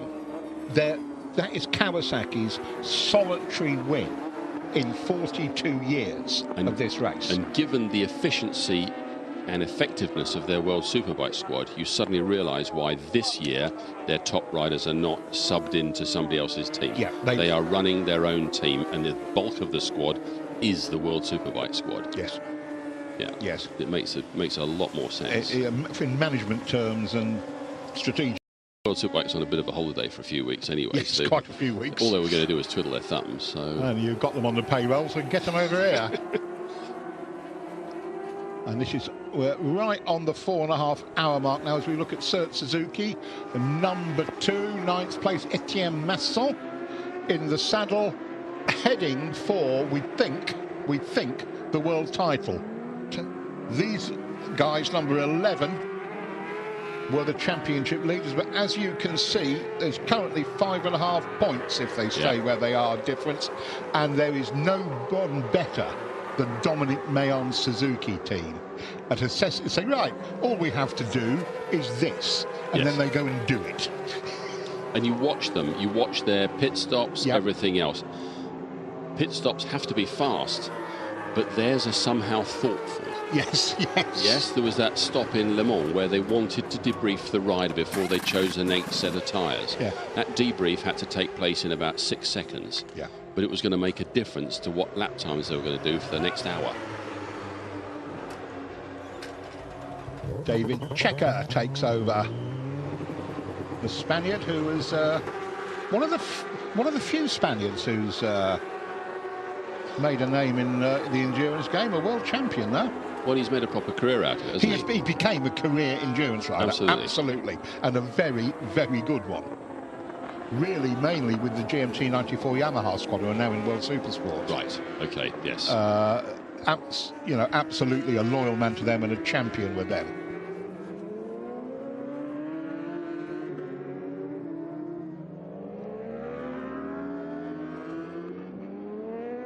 Leon Haslam leads the Suzuka 8 Hours by 7 3/4 seconds from Alex Lowe's on the Yamaha.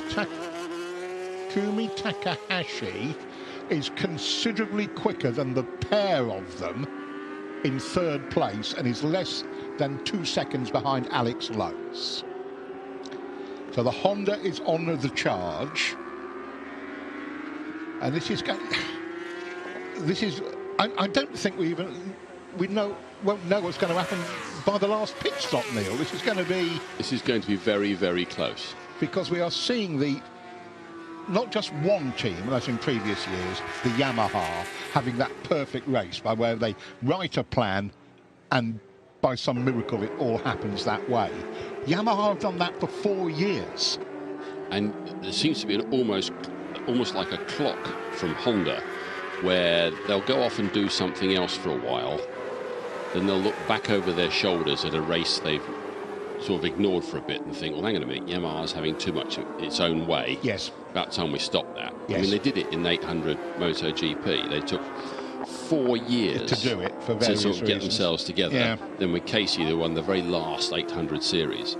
Here, they've let Yamaha rule the roost with the R1 for a while, and how can I put it? Honda have got a new superbike coming. It's almost an open secret now. Bautista's sort of given away a few details following some contract negotiations. Yes. I always liked Alvaro. Which probably means he's staying with Ducati. Yes. But clearly they got a new bike. Yet Honda would like to give this old girl a bit of a send-off, and they are absolutely doing it. Talk about a milestone motorcycle. Yes, and it's direct lineage back to the first Fireblade. Now, we don't know what the new bike will be called. Indeed. It could be a Fireblade. Yeah. But this one's been around since 2008, and there's no two ways about it. For the last 5 years, it's not been particularly competitive. Here, somebody has fired an awful lot of R&D budget at making this thing go. And if you look at the Hart Pro bike, it's now in 7th. Dominic Agata currently on it, and one of the other 2 factory bikes. Yes. I mean, what are Honda thinking, getting that 90-second penalty for not having a barcode on a tyre or something? Yeah, but I mean, in the end, this is a game where you put the tyres in the bike, then you put the stickers on. So the tyres aren't supplied like they are in MotoGP, effectively randomly distributed and pre-stickered. Your limitation is put these stickers on, and somebody's you know, heat of the moment, somebody's absolutely just forgotten to put it on, and the scrutineers have had them. Yeah.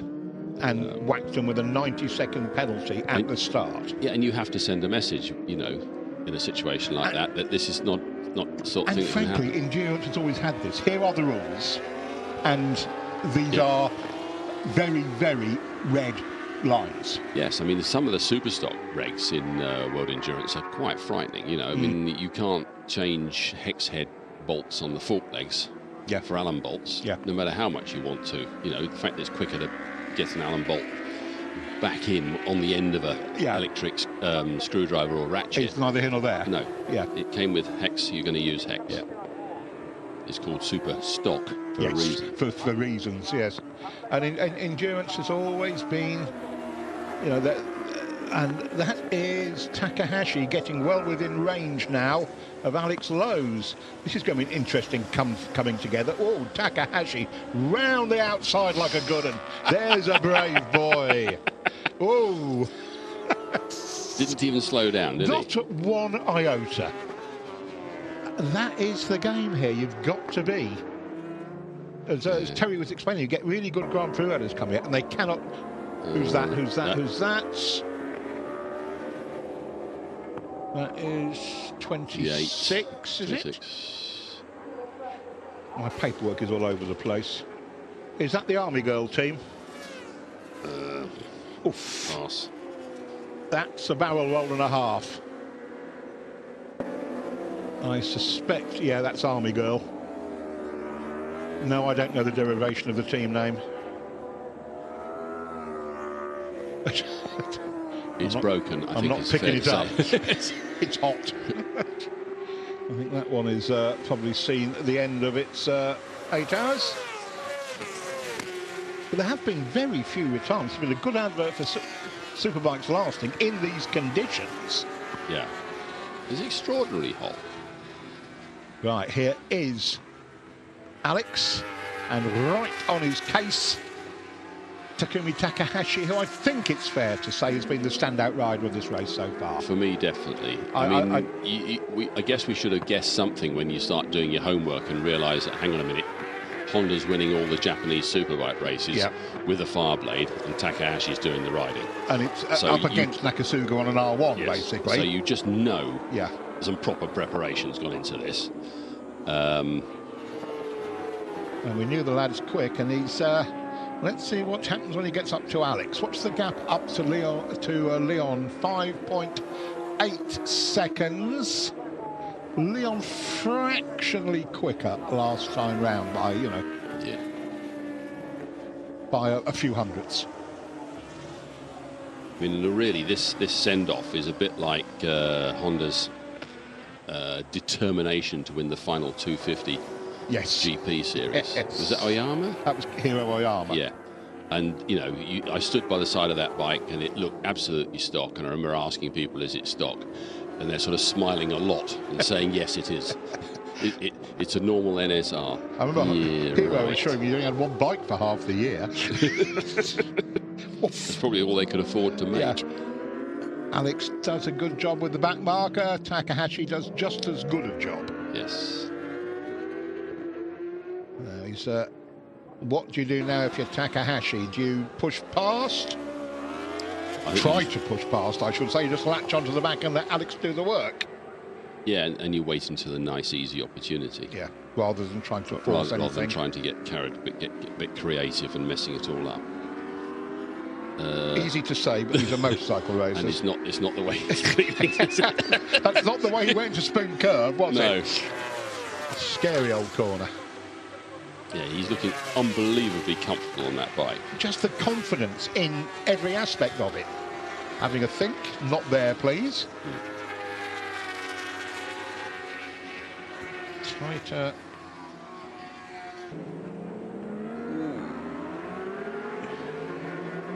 There's always the variety of lines into the triangle always provide you for a bit of a heart murmur.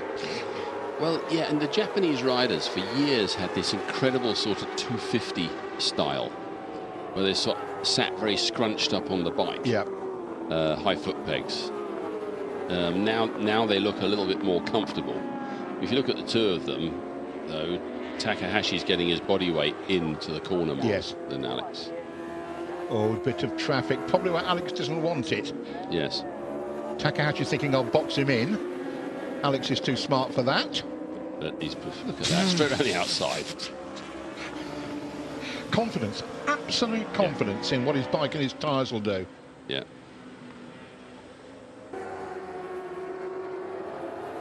Alex doing a really, really good, calm job of dealing with the problem.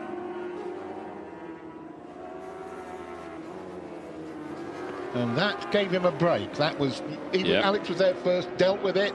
He got through that one, better than Takahashi, definitely. It took Takahashi until Degner 2 at least to do the job. But it's not easy for them because they've got a whole bunch of people here. I mean, it's got to be like trying to do a 100-yard sprint up a sort of underground platform in the middle of London, hasn't it? Yeah, in 11 seconds. Yes. Something's going to go wrong at some point. You've got to remember that the guy, that Superstock bike, is in its own race. Yes. You know, he's not a back marker. He's racing for position. He's racing for and it's quite possibly going as fast as the bike will go. Yeah. If he's a Dunlop man, there's the Dunlop Privateer Awards. You know, he's got things going on. Yes. He may be in the way, but he doesn't consider he is in the way. Quite. Is that the S-Pulse bike? That is the S-Pulse bike, number 95. Suzuki, that's the Bradley Ray. I'm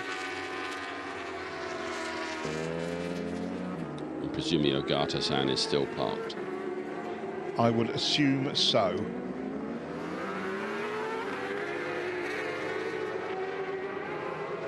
Who's out on that at the moment? Bradley. Brad Ray running in 8th place. So that's hardly a slow motorbike they've just gone past. It's the semi-skimmed factory Suzuki. True, and there's about 4 or 5 different layers of bike here, you've got to remember. I mean, right at the bottom obviously is Superstock, but at the top there's full factory, full fat Yamaha and Honda with old-fashioned top-level MotoGP electronics. When there were no restrictions. And then you've got the level below, i.e. typically that factory's previous year's bikes, which have been allowed out to independent teams. Such as Yachts, the Yamaha Austria Racing Team number 7. Who will never get access to those electronics. Because the hardware. They might get the hardware, but they're not going to get the software. They'll get the chassis. Yes. Yeah. Yeah. But that's about it. Well, they get the chassis and they'll get some of the engine. You know, it depends on parts and everything else. But anyway, engines in this game, you throw them away after 8 hours. You certainly throw them away after 24. Indeed. You know, they're just about useful for holding up the coffee table, but nothing else. I've always said there's a business to be had from taking up used parts, and some used to do it in Formula One. They encase in perspex valves and gears and things. That's why not? And sell them. I remember a long time ago going to Los Angeles on holiday and ending up at RC Engineering. That's Russ Collins. And they used to have a Hog Slayer. No, this was Atchison, Topeka and Santa Fe. Railway. The three 4-cylinder Honda engines in a row. Yeah. And he destroyed them in a massive crash. So sitting in the middle of his office with the back of the bike sawn off and the front of the bike sawn off is this series of 3 engines in a motorcycle chassis with a glass sheet on top. This was a drag racer. Yeah. We should, of course. Awesome. Who had Hog Slayer? That was the Norton, wasn't it? Yes, Tom that's right. Yes. Yeah. And that was two engines, I think. They're getting my drag racing ancient history in line. I always thought Atchison, Topeka and Santa Fe was a brilliant name for a racing motorcycle. Yeah, it's a railway locomotive, mate. Now then, Haslam leads down fractionally to 5.4 seconds. So is Takahashi being smart here? He knows that Alex is doing the work. Fine, just sit there. It's certainly not worth tangling handlebars Definitely trying to get not. past. So just all that happens if you do that is you hand Leon Haslam 2 or 3 seconds. Yes, or more. Yeah, or worse. Ooh. And it does look to me as if that's what's going on here, is Alex is doing the pace he wants to do in the heat of the day on the track about the slickest it's going to be. And Takahashi is quite happy to let him just nibble away at the leader's gap. Looks sensible.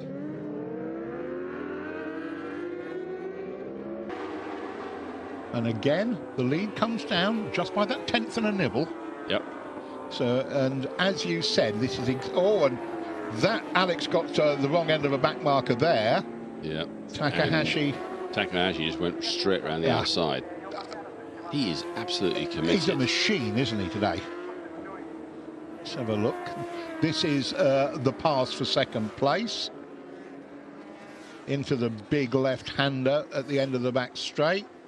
I just think Alex looks a bit wrong on the bike to me. They're not sure how far off the foot peg your foot should be. Bit uncomfortable. It just looks a long way. Yeah.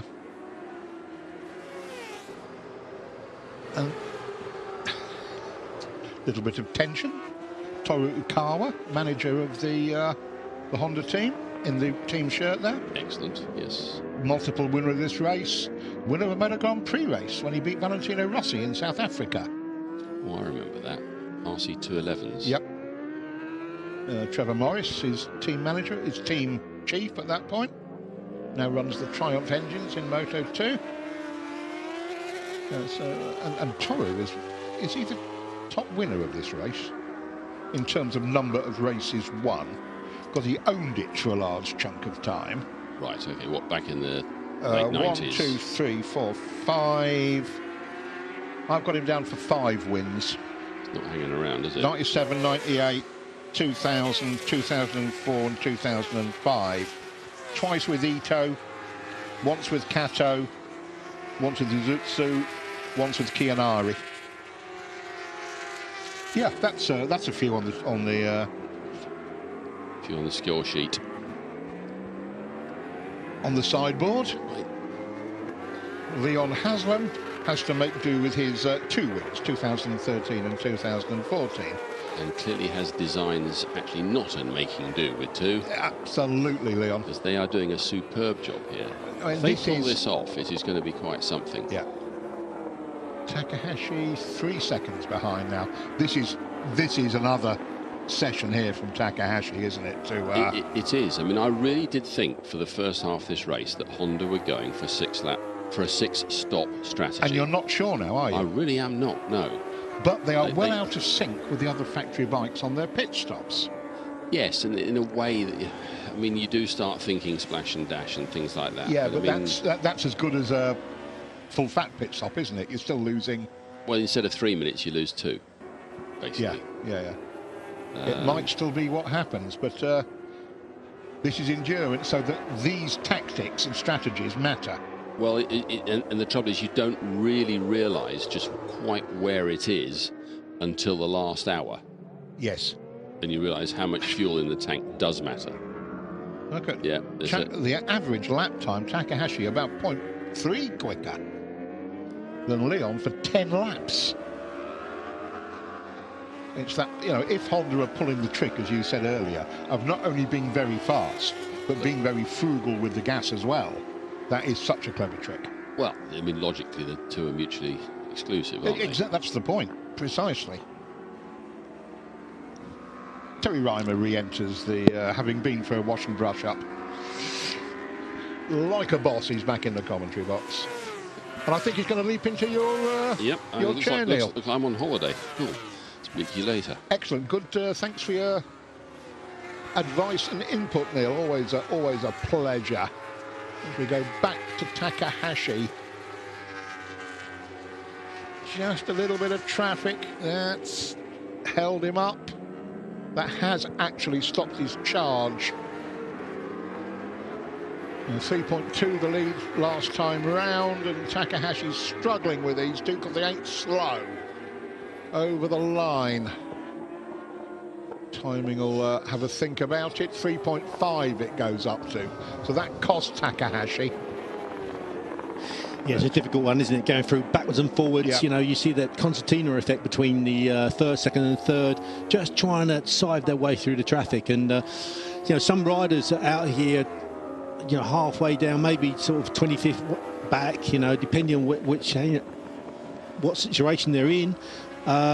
some of them aren't as fit as these professional riders. You know, some are amateur riders. You know, they come in, and although it's a real high level of racing, that they aren't as fit as the top boys, and they're starting to slow down a little bit. So that makes, you know, people like Leon Haslam and the front runners, their life much more difficult, because they're starting to lose concentration a little bit and going offline, and that's part and parcel of endurance racing. You know, that's why it's such a challenge.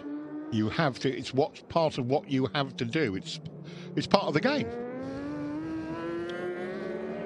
So Wo's in fourth. Mike D'Amelio on the TSR. The top three are now a lap away from anybody else. Yeah, but there's so much more that can happen. We're only just over halfway through the race, aren't we? So Suzuki in. The putative world champions. Yeah. Up to 8th position. Thierry Masson on board, just trying to get along. Trying to get past. These are speed limited pit lanes, actually, and you can just see their speed limit is about 1 mile an hour faster than that number 99 bike. So he didn't want to get held up too much. Every precious second counts. Looking at the top team now. Normally do not make a mistake. Front wheel in, nice and quick. Nobody's allowed to touch the bike, remember, whilst they're refueling, and that is done perfectly. Vincent Philippe getting ready to get on the bike, 10 times world champion. Nice and calmly.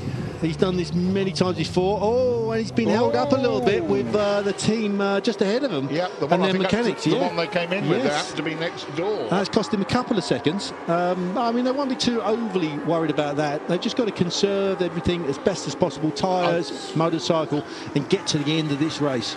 Going to lose 8th place because I think Tommy Bridewell is going to come past them on the S-Pulse. Great British contingent here, of course. Absolutely. Tommy Bridewell having a fantastic year this year in BSB, and also a great Suzuka. Interesting that as well. Suzuki put him on the S-Pulse bike, which is a sort of a last year's factory level, isn't it? Bradley Ray riding really well, you know, and seeing him riding much better than what he's actually been riding in BSB for some reason or another. For reasons I've no idea. Yeah. But it's good to see Bradley Ray looking like, because last year, as we keep saying, at this event, Bradley Ray stunned Suzuki management. They really thought, here we have something special. And I think they do, actually, still. Yeah. But things have gone wrong in BSB. And Danny Buchan having a great ride, and on the Bolliger bike. Never been here before. Oh, someone's just crashed ahead of that. On that live picture there, we just see, just as we went off to see the slow motion, somebody crashed at the first Degner, I believe it was. Let's have a look back. Hopefully we'll be able to cover that again. I just see in front of... And at the moment, that pit stop has put SRC Kawasaki back to the top of the championship, according to our... Well, of course, people are dropping out. Left runs, there we go. At the first Degner, I think it is, yeah. Who is that? Not sure at the moment, but we'll see a slow-mo of that action. Just ahead of Vincent Philippe. Yeah. Just weighing into that first Degner a little bit too quick. And it's easily done. It's easily done because, you know, it's one of them turns where you have to brake slightly earlier than what you would want to do. And as you go into the turn, you trail a little bit of throttle to take some of the weight off of the front end of the bike, because there's a bit of a dip there. It's so easy just for the front end to tuck. I have to tell you, I've crashed there. Have you really? Yes. How did that happen? Press launch of the CBR 1000. Oh, slap wrist. Oh, lot of bowing. Lot of bowing. I wouldn't mind, but I wasn't even going fast. I was never fast. Just so what happened then? I can't remember. Back end came round on me. Oh, really? Was he wet?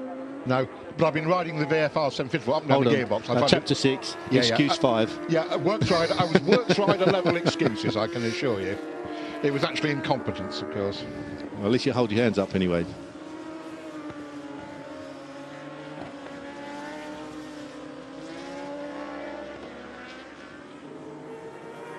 I was just saying with Neil Spalding, Terry, before you came back into the commentary box, that Takahashi is the man of the day.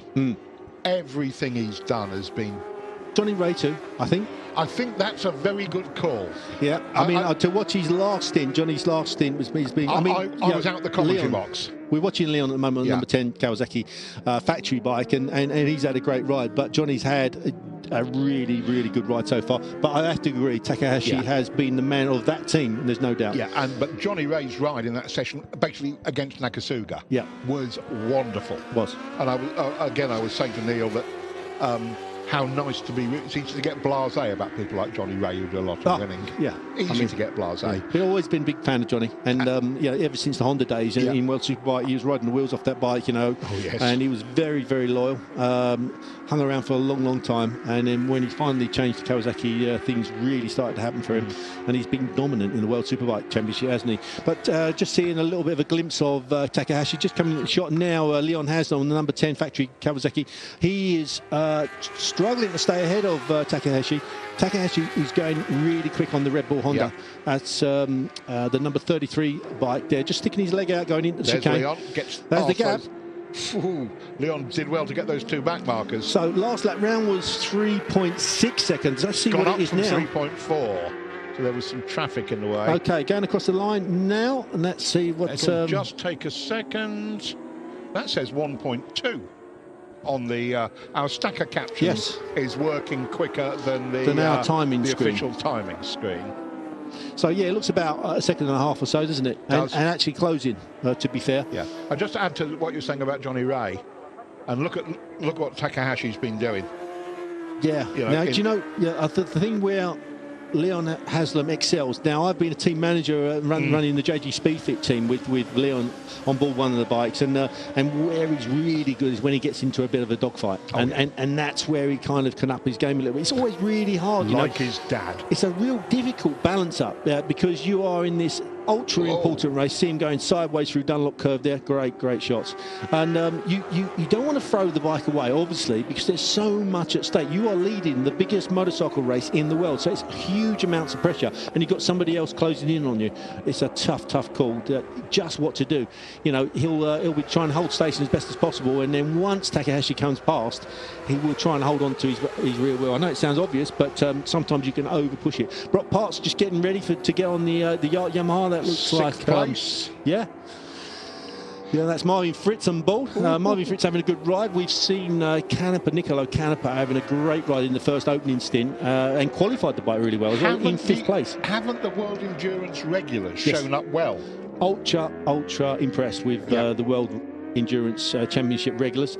It's unusual that they're so competitive. Absolutely. One of the biggest reasons for that is there's factory assistance, I think, from the FCC, TSR, Honda squad, and the Yamaha squad we're looking at now. And also they're running the Bridgestone tyres as well, which are unique to this circuit and are very, very dominant. And this is the UK run. 111 Honda, Frenchman Gimbert goes out. Yeah, and this will be his last race, probably, won't it? Yeah, just think about it. 20 years? 20 odd years of endurance racing. What a career this man has had, and it's been a fantastic watching this guy riding throughout the seasons, the many seasons he's ridden with all of the manufacturers almost, and I think apart from Yamaha, and really done a great job. A solid man to have in your team. One of those great French endurance specialists who you could just rely on to do a job. And Gimbert's team, the 111 Honda, are in 15th position.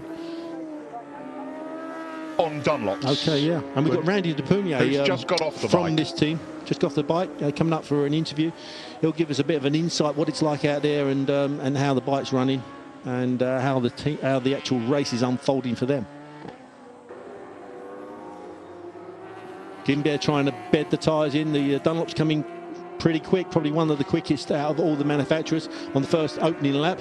It always worries me, that does, whenever a camera pans around really fast, and normally you see dust afterwards, but it's just trying to chase on to Gimbert on the 111 Honda, coming out of the second Degner, accelerating down towards the hairpin, shifting down through the gears into the slowest part of the circuit. Is this his last stint?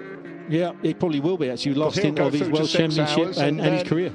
Yeah. So you're looking at Sebastian Gimbert. Unless they give him the end, the finish. It could be that the team give him the finish at the end. Meanwhile, Takahashi, yeah, Takahashi and the Leon Haslam on the factory Kawasaki are neck and neck. Takahashi has pulled that gap down. First and second, third place just in the picture. First and second after 5 hours of racing. I mean, this is amazing. It is. And that's a Kawasaki leading a Honda with the Yamaha a couple of seconds back.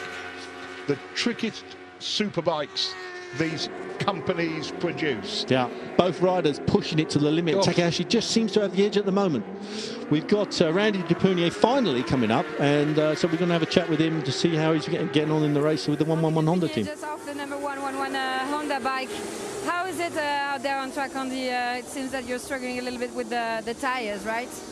Yes, for sure, it's a little bit better than the qualifying because I was 1.5 seconds faster, so we found something better during the warm-up, but the last 10 laps I lose 2.5 seconds, so it's not easy. We start from the 22 position, Yoni crash, so we missed the good pace car in the beginning, so we lost almost 1 lap.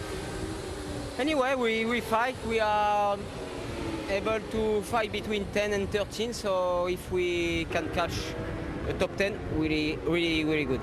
Thanks a lot, Randy. Thanks. So nice little bit of a rundown there from Randy Dupunier. Now, if you see Randy Dupunier sweating like that and hot like that is a fit guy. You know, you really start to come to understand how difficult it is out there. Marvin Fritz in on the Yamaha, and Brock Parks just getting himself ready to get out on that bike. Marvin Fritz walks away, tries to look as fresh as possible, so his competitors don't see he's flagging a bit, but as soon as he gets back behind that holding, he'll be pretty hot and trying to relax. That's for sure. Sixth place for Yamaha. Yes. Yamaha Austria racing team. Championship regulars, really very impressive. Meanwhile, Leon Haslam has stayed in front of Takahashi, and he's holding station. Now the Kawasaki is probably due. Last lap's round, a 209.4 from Leon, then a 209.3 from Takumi Takahashi. So nothing between them at the moment. Right, when's Haslam pit? In about the next 5 minutes. Oh, look at the and look who's joining the fray. Alex is right there. Alex Lowe's is right behind them. Last lap round, 208.7.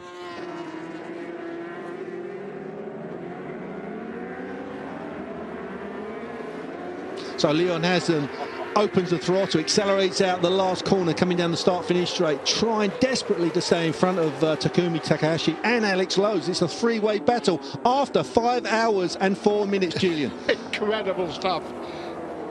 Alex can't quite deal with the number 8, the Bolliger bike, but the front two go through. Plenty of traffic in the way to mess people up. We're going to hear from Marvin Fritz, who's just got off the Yacht bike next. Change of lead. Marvin, a very steady pace out there, considering it's the second bike.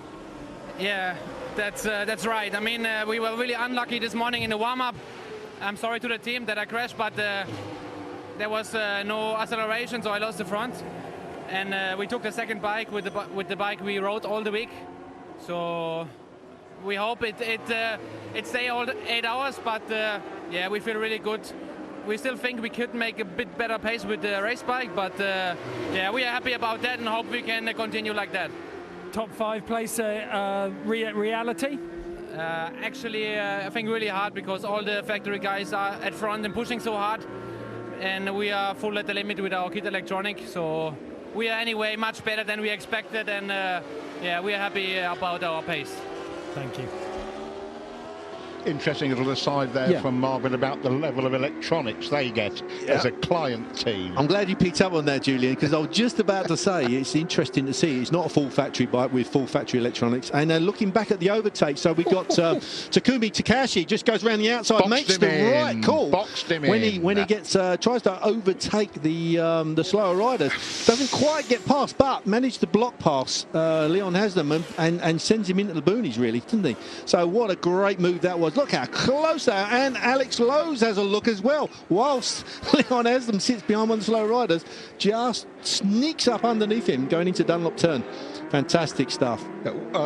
While you guys were getting a coffee, Neil Spalding was expounding on the levels of bike, the full fat factory and the next scale down, typically last year's machine with lesser electronics. That's what Yacht have got. Exactly. We're looking at a fantastic factory machine from Yacht, but it's not full factory, as it were, inverted commas. You know, it's the number 21 bike we're looking now is full factory. That as is the number 33, as is the number 10. So what we're talking about is the level of electronics, like Julian was just mentioning there. The level of electronics are higher on this number 21 bike than the MotoGP current rules state that you can use, which type of electronics you can use. So you can imagine how amazing this bike is that they're riding, as is the Honda number 33 Red Bull Honda. So it actually manages the tyres better and does all sorts of clever stuff. Well, that the Yamaha has won't. what it calls mu learning.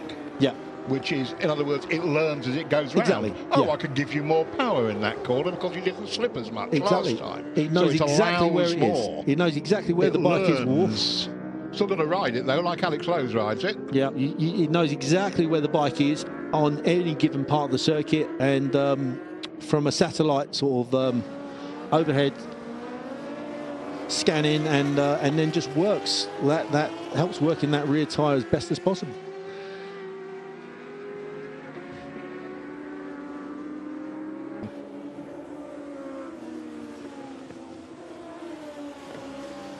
Nope, not yet.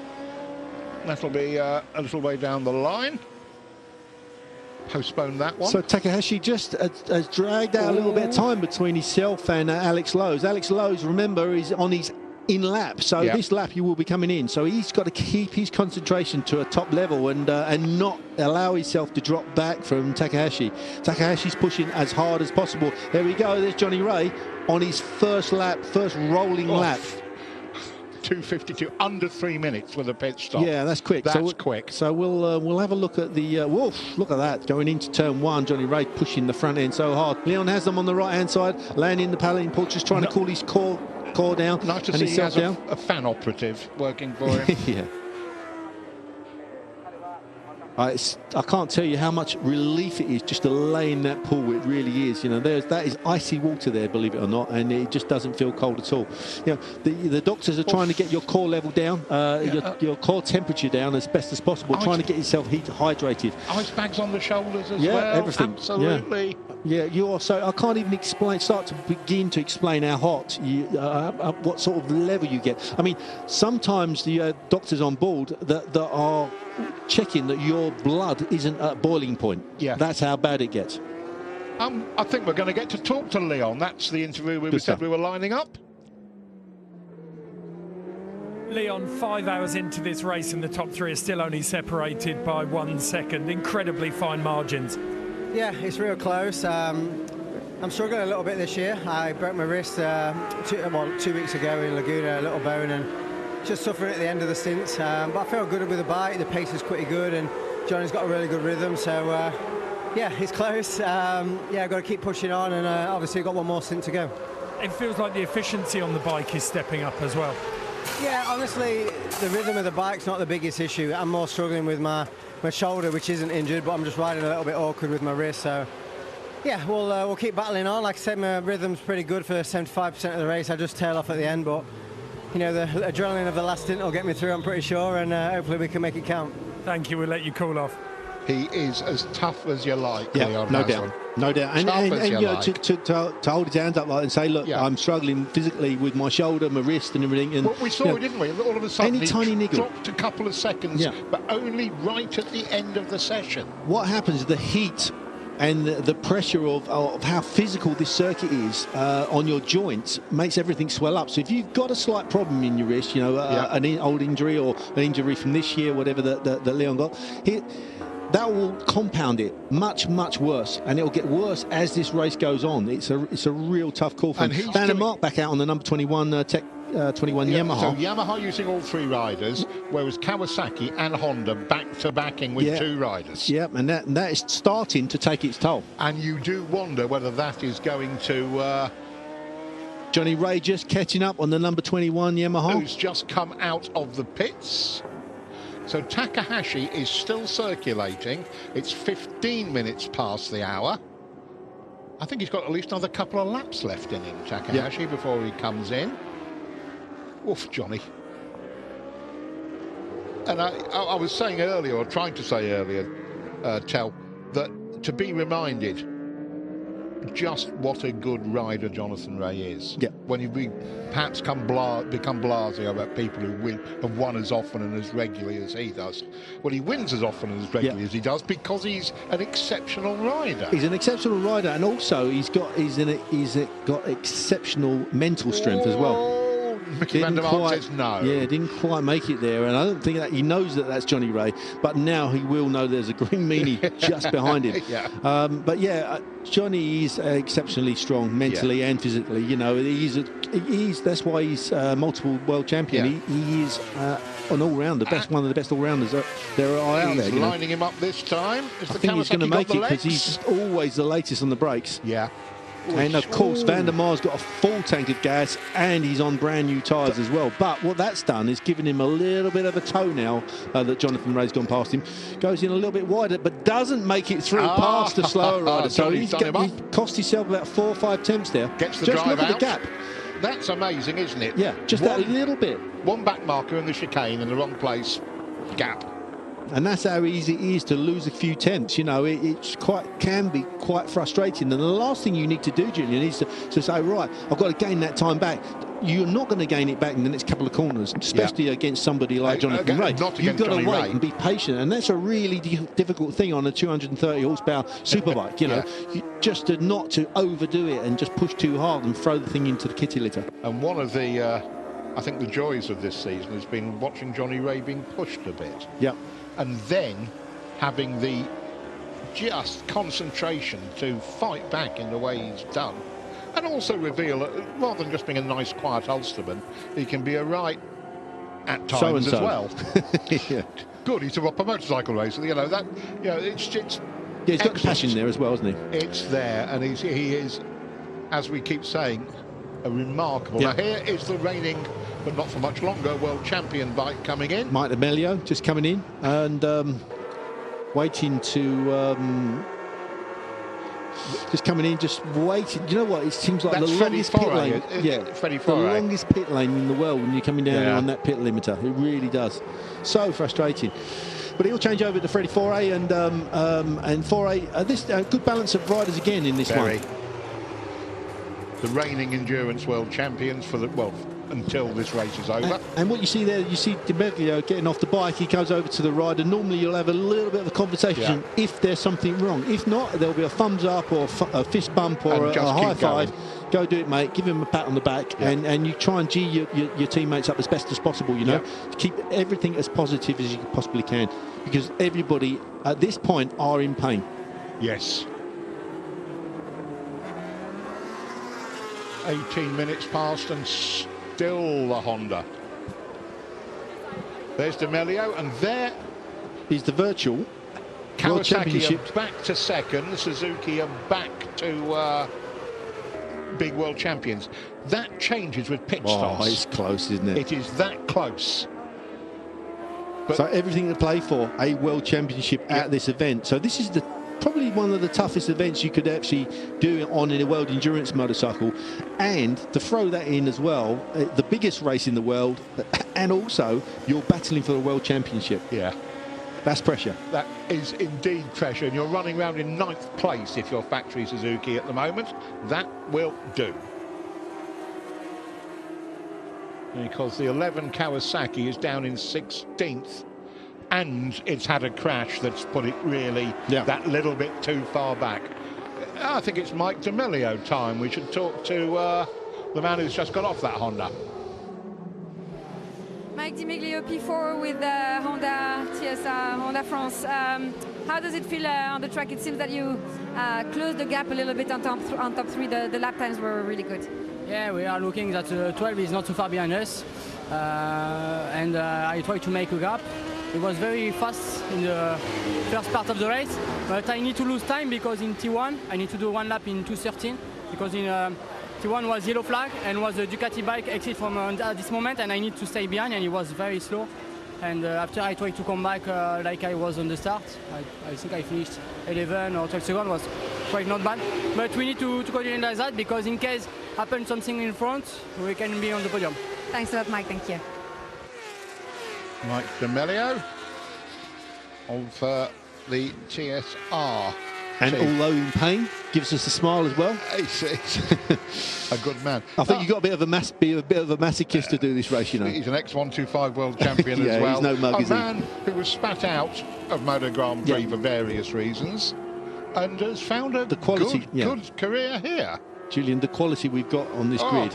You know, in a ordinary, I can't say it as an ordinary really, but in a normal World Endurance Championship race, you know, that's why we see such close racing. This championship has been fantastic. Race. Yeah.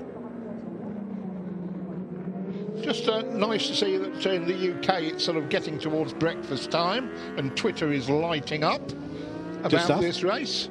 So Bradle just getting himself ready there. Not got the lid on yet, so they're going to go 25 minutes past. They're doing a long stints on there, Honda, and just trying to get some the last little bit of liquids inside him. Yep. A little bit of food as well. A bit of energy.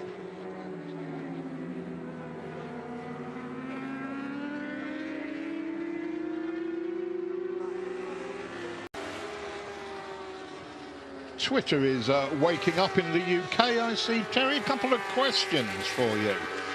People I hope they're not too hard. Leon Haslam's last interview saying, well, if Leon's hurting, yes, why aren't they using Toprak? There's a reason behind it. I can't answer that exactly, but I would have thought one of the reasons would have been because this race is so close, there's so much at stake, they'd rather keep their experienced riders out, riders that have done the 8 hour before and have won it, and kind of bet on them rather than the youngster that's coming along. Now we all know that Toprak is a fast rider. I mean, I think he was second quickest in that team in qualifying, and there was nothing between all three riders, there's no doubt. But you know, would you take the chance? No. I as an ex-team manager, I would not take the chance. I would stick with the guys that I know have done this race and are used to this race, even though, you know, Toprak won't have the experience of the actual race. But the run-up of the race, he would have. But saying that, if we were 2 laps ahead, there's no doubt I'd put Toprak out. Yeah. You know, because I know that, you know, you'd know that he wouldn't throw it away. He wouldn't have to push quite as hard as what you would. These guys are needing to push, Leon Haslam and Johnny Ray, and you could bet on him then, you know. Yeah, Neil Spalding said earlier in the middle of the night in the UK that also Toprak cannot fit comfortably on the Ray Haslam bike. He needs more room. Right, well, we were talking about that earlier on, weren't we? You know, leader in, Takahashi in on the Red Bull number 33 bike. He's going to hand over to Stefan Bradl. Yeah, it's just talking about the differences in stature between the riders, all three riders, and Toprak is quite a tall rider, he's quite a big rider, and bigger than the other two riders of Jonathan Ray and Leon Haslam. So, yeah, if you're uncomfortable on the bike, that's one thing in a short circuit race, okay? But in an 8-hour race or a 24-hour race, it can be torturous. It really can. I mean, obviously, I'm a very tall rider, so it's always a compromise, but you can't compromise too much. So, you know, in effect, you have to suffer. As being a tallest rider, you have to suffer and fold yourself up on that bike as best as you possibly can. That's the end of it, yeah. Yeah, but it is tough, and it does. It makes it very difficult to go as fast. There's no doubt about that. I use that many times as an excuse. Works rider level. Stefan Bradl goes out on the factory Honda.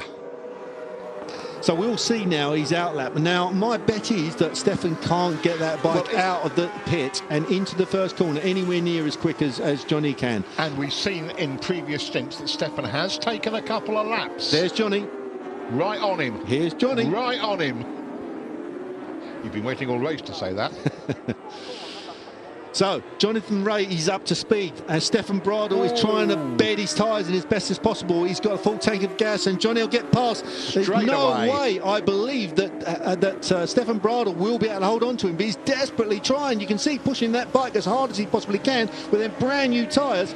One slight slip, a millimetre of too much throttle, you're down. He's got to be so careful. And iota too much brake lever pressure, down. Exactly, and to compound problems, you've got Van der Mark on your breathing down your neck, who's going to pass him going into second Degner. Just does it, squares him off and kind of block passes him in a way, but it was clean.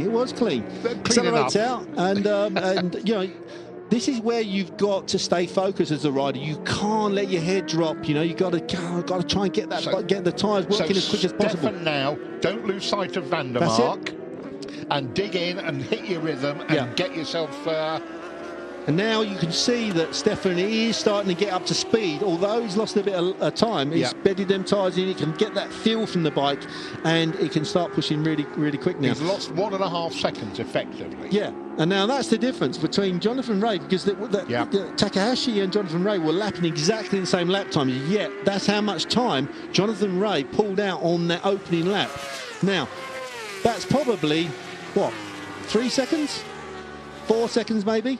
3 seconds, I'd say. Well, it'd be something more than the 1.5 we've got on screen definitely, at the moment. no doubt. So that's the difference between taking that chance. And also, luckily for Stefan Bradl, he actually got a bit of a toe off of Jonathan as they went past, as well as Van der Mark as well. So he was quite lucky there. So let's see what the actual deficit is back to Stefan Bradl from Jonathan Rea. 2.5. Let's have a quick look. Our time history's just gone up. Yeah, 3 seconds. There you go. Spot on, Terry. So the Kawasaki team are all laughing and giving the thumbs up. Let's say Nikto San there on the left-hand side. He's been around for a long time. So these very vastly experienced team. You say they've been sweating as well. There's a lot of pressure on these mechanics as well, and the chief engineers. The one tiny mistake. We see it on the, I can't remember which number it was, one of the Hondas. On the opening lap, a tyre warmer wasn't put on correctly. Oh, the AU Tunnel bar. And he went down the first lap of this 8-hour lap. It wasn't even the first lap of the race. It was the warm-up lap he crashed. Yeah. Then that's how critical it is. Yeah, that's how critical it is to have your tyres up to temperature. That's what happened, because that was what the heck is going on? We had two top level Hondas. Yeah, and I was kind of critical of the rider in a way, Julian, because I fancy making that mistake, but it was a simple switch that had been switched on his rear tyre warmer. So it was freezing cold, front tyre warmer was nice and warm, go into the first turn, get lots of fuel from the front tyre, just as they tap the throttle on coming out the first turn, no grip at all. High-sided him, bounced the bike down the road. I'm not sure exactly where they are in the race now, but we'll have a good look. Number 90. We're talking about are they still out there?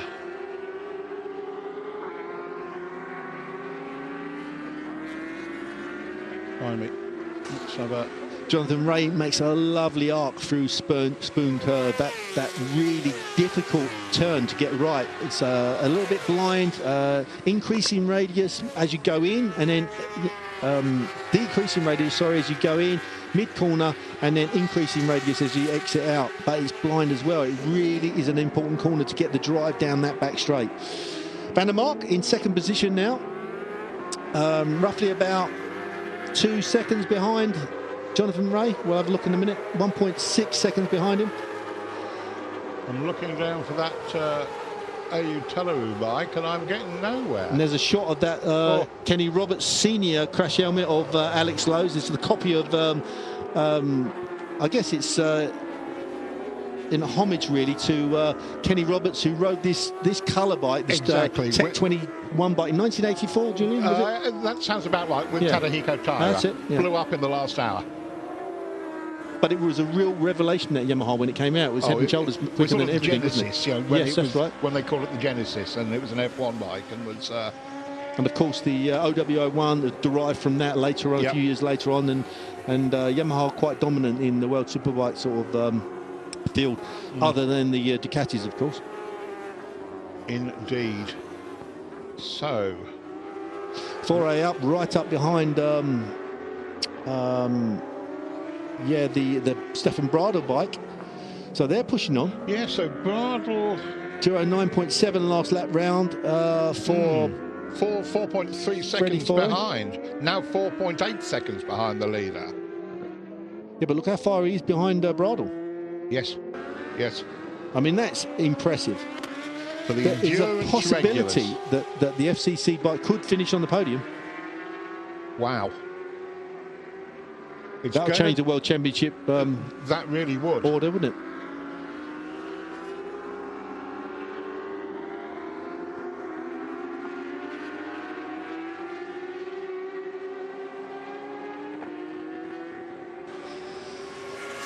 So the Honda of Stefan Bradl accelerates out down the back straight from Spoon Curve, and chasing behind there, the #1 FCC Honda of Freddie Foray, pushing really hard, and actually closed in Stefan Bradl. He's dropping back from the leader, Jonathan Rea.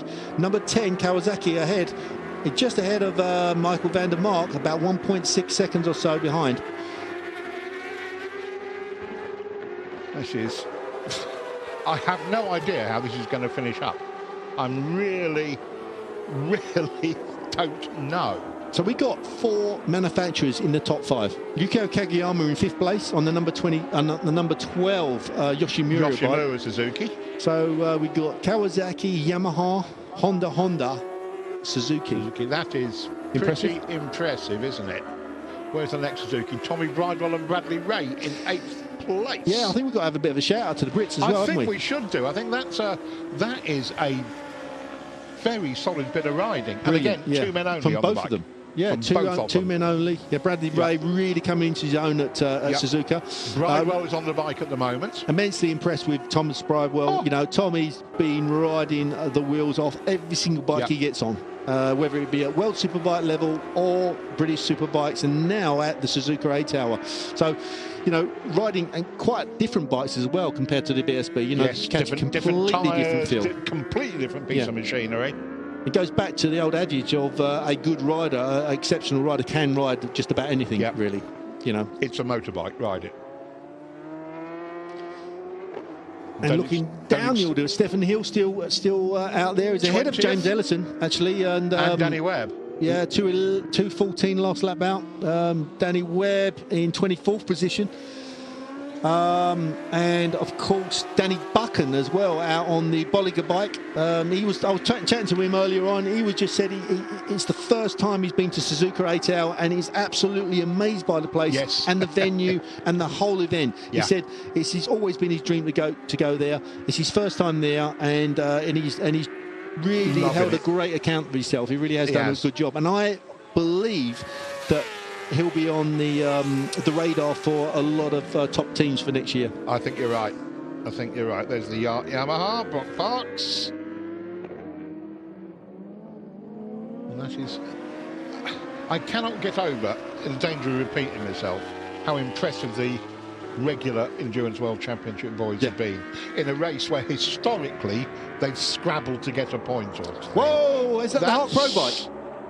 Is that just run off? He hasn't crashed. Yes, it is. It is. Forres just ran out. Well, it's funny enough, I was just looking at his lap time. Last lap round was a 2:09.8. I thought, well, he's starting to go a bit quicker. And that looks like it's one of the... Let's have a look. Just round the back of the pits. Looks like it's a collision almost. Oh, yes. Jumps across the curbs. Did really well. That was at the first Degner. That's fast. I mean, going across them curbs, he was probably doing about 100 plus miles an hour at that point. Well rescued, but again, that lack of endurance. It's a difficult place to pass going into that Degner corner. It really is. It's a one-liner, and you've really got to commit early on. Mechanics are getting their overalls on ready to try and repair the bike, but look how tired he looks, that guy. Yeah. But Forres is back out and circulating and the again. Bridewell Ray bike is 8th. So that's good news for Tommy Bridewell. I'm not sure how much time he's lost. Oh, he would have lost at least 25 seconds from that. There's a lapping. Interesting. That could be. Can he keep going? And remember, Julian, he's got back onto the circuit. He's got to clear the dirt off the tyres. You know, he can't flick it into the next Degner as hard as you possibly could, because you've got dust all over your tyres. No one's told Zavi. Now the danger as well is I've got to make that time up. Yeah. And now if you're pushing in your brain, I've got to push harder now. If you're pushing as hard as you can, you can't make that mistake. You know, Jonathan Rea just goes into the 130-yard left-hander, 4th gear, 150 plus miles an hour from the on the exit of this corner. Really fast corner, but a really exceptionally exciting corner. That is Stefan Hill's bike, the one that once was the. There's no Superstock Championship here, but it won Superstock here last year. They're in 20th position. I'm going to have to check. I'm going to hand over to Jack Bernicle in a minute, and I'll then go and have a look and see if there's any Superstocks in front of Stefan. Good stuff, yeah. Because this was the race that the young man from Coventry, who I think has just handed the bike over to his Japanese teammate, he emailed every team on the grid and got a ride. And Ein Moto noticed him and made him reserve rider for the Bol d'Or. and he was faster than Robbie Rolfo. Yeah. That's how he got the job this year and won the Superstock Cup with AIM. He's held a great account of himself, there's no doubt. You won the As we talk, here he Superstock is. World Cup a few weeks ago with Moto, and now you're here at Suzuka leading the Superstock class. How does it feel? Yeah, it feels pretty amazing. I mean, we made a little bit of a bad start to the race. We lost a few positions, and me and my teammate Kengo, we've been absolutely trying our hearts out and riding back to back, so it's a little bit tougher than I'm used to, and in the heat, but yeah, I'm loving it, and every minute, and getting more used to the bike and the tyres, obviously different tyres. So yeah, it's nice, and especially to be leading. It'd be nice to take home a trophy this weekend too, and then put a nice smile on my face for the end of the season. But thank you. How did you deal with the heat as you're only two riders riding the bike? You look pretty fresh. Yeah, to be honest, I'm feeling a lot better than I thought I was going to be. I was training really hard before I came here, and a lot of sauna time, and just making sure that I'm used to the heat. And to be fair, I don't feel too bad, especially, you know, we've got a camelback, and the suits are really perforated, so it makes you feel a little bit better. Just the last few minutes of the stint can get a bit hot and sweaty, but nothing to worry about. But we keep the fingers crossed for you. Thank you very much. Thank you. Great interview there, and now it looks like it's an adventure for that young lad, you know, and also he's just taking it as it comes, you know. Just this is a huge race, yet he's really happy-go-lucky with that and leading Superstocks. 12 months ago, he was crashing out the back of Supersport fields. Well, that just shows you how you can by getting with the right teams and the right races, you can start gaining confidence and doing well. And actually, looking at him in that picture, he looks like he's lost a bit of weight as well. Looks fit, he's a tall bloke. fitter. Exactly. Yeah. So good stuff there. Really pleased for him. Yeah, I am as well, because he's. It's the magic that this race can do. If you are quick at the 8 hour, then Moto 8 saw him and went, "Who's that bloke? He's quick. Get him in as reserve." And if you're going to cut your teeth at races like this, it really holds you in good stead for wherever you go in the world to race. And I it really would does. argue that's a 21-year-old who, when he was a 20-year-old, was basically unemployable. No one had given him a ride, and now, he's found his forte. Yeah, he's on the radar of the big teams in this paddock. And he's won with Robbie Rolfo and co. He's won the Superstock Cup within the World Championship. And a nice Gwinnell asking the right questions of him there as well. We found out exactly. They're down in 20th, but that is the first Superstock bike on track. And at the moment, Jonathan Ray, 1.6 seconds, still sticks at 1.6 seconds ahead of Michael van der Mark. Stefan Bradl there in third position. Last lap round, just off the pace a little bit, 209.6. So he's a second and a bit slower. He's dropping back. Coventry, be warned though, the number 80 bike, which is 21 seconds behind Stefan Hill's bike, sorry, 23 seconds, that's Superstock. So there is a race going on between Stefan Hill and the number 80. So I better be polite and give a name. The Tone RT Sinsage bike, it says here, a BN. And to be in the top 20 on a Superstock bike in this class field, you know, there's some good bikes out there, Julian. That is really not to be sniffed at, lest you think that Stefan Hill is doing it on his own. Kengo Nagayo, his teammate, is out on the bike at the moment, and he's no slouch.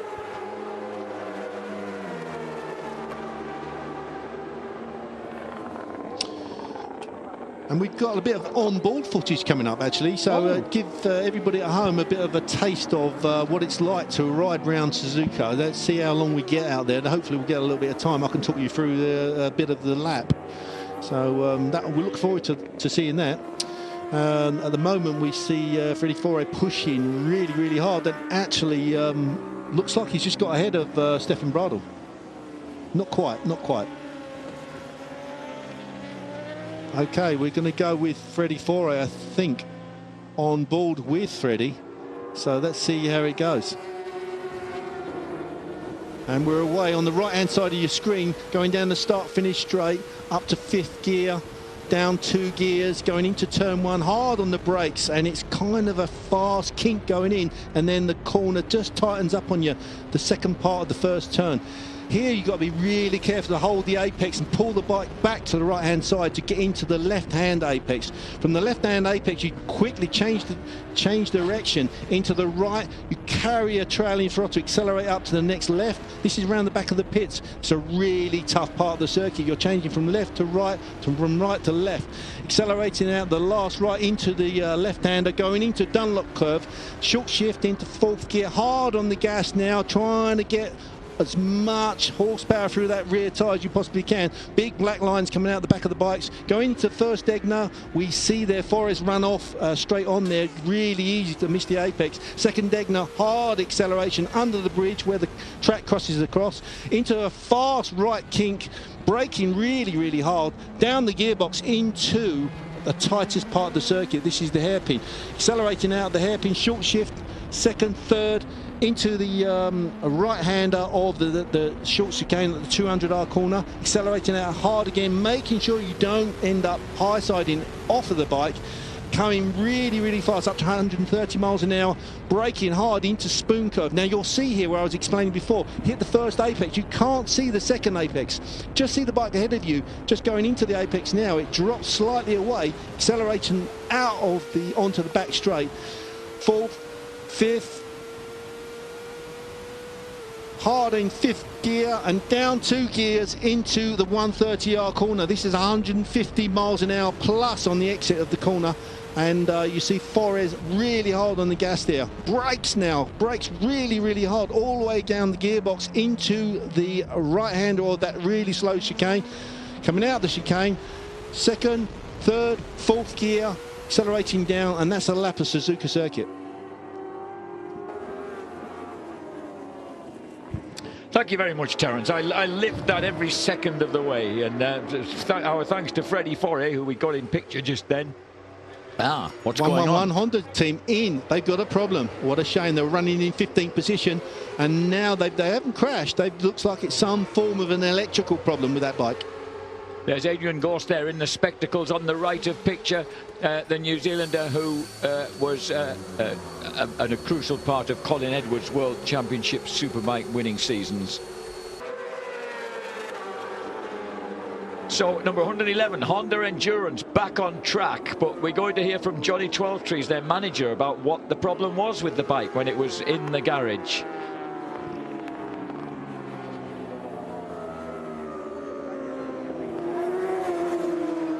Johnny, the 111 Honda Endurance Racing just came back to the box. You changed the dashboard, right? What happened? Yeah, we've had a few strange things going on with the riders as from the start. We're not sure if it came from Jonny's crash to start with or not.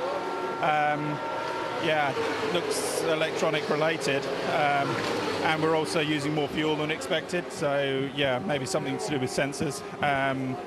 There, so that's where all the sensors are housed and that sort of thing. So change that key component. Chances are, I think we've got it from what we thought it would be. So hopefully you can stay on out now. Thanks a lot. Thank you, Johnny.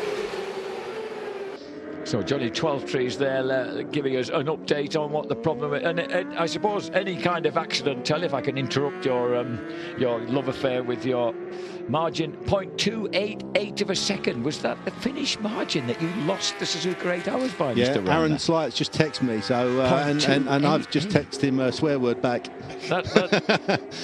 That is quite impressive. Yeah, it was close. It was definitely close. But and that would be a dramatic nighttime finish as well. Yeah, it was, yeah. Rather like that. If you remember that wonderful Portimao 8 hour, or was it the 12 hour? The 12 hour. Yeah, that's right. The Checker won by 600ths of a second over Etienne Masson. That was that was. If I was David Checker, I would have retired on that. That was his epic moment. You know what? I've still got wrinkles from that race. The Suzuka race.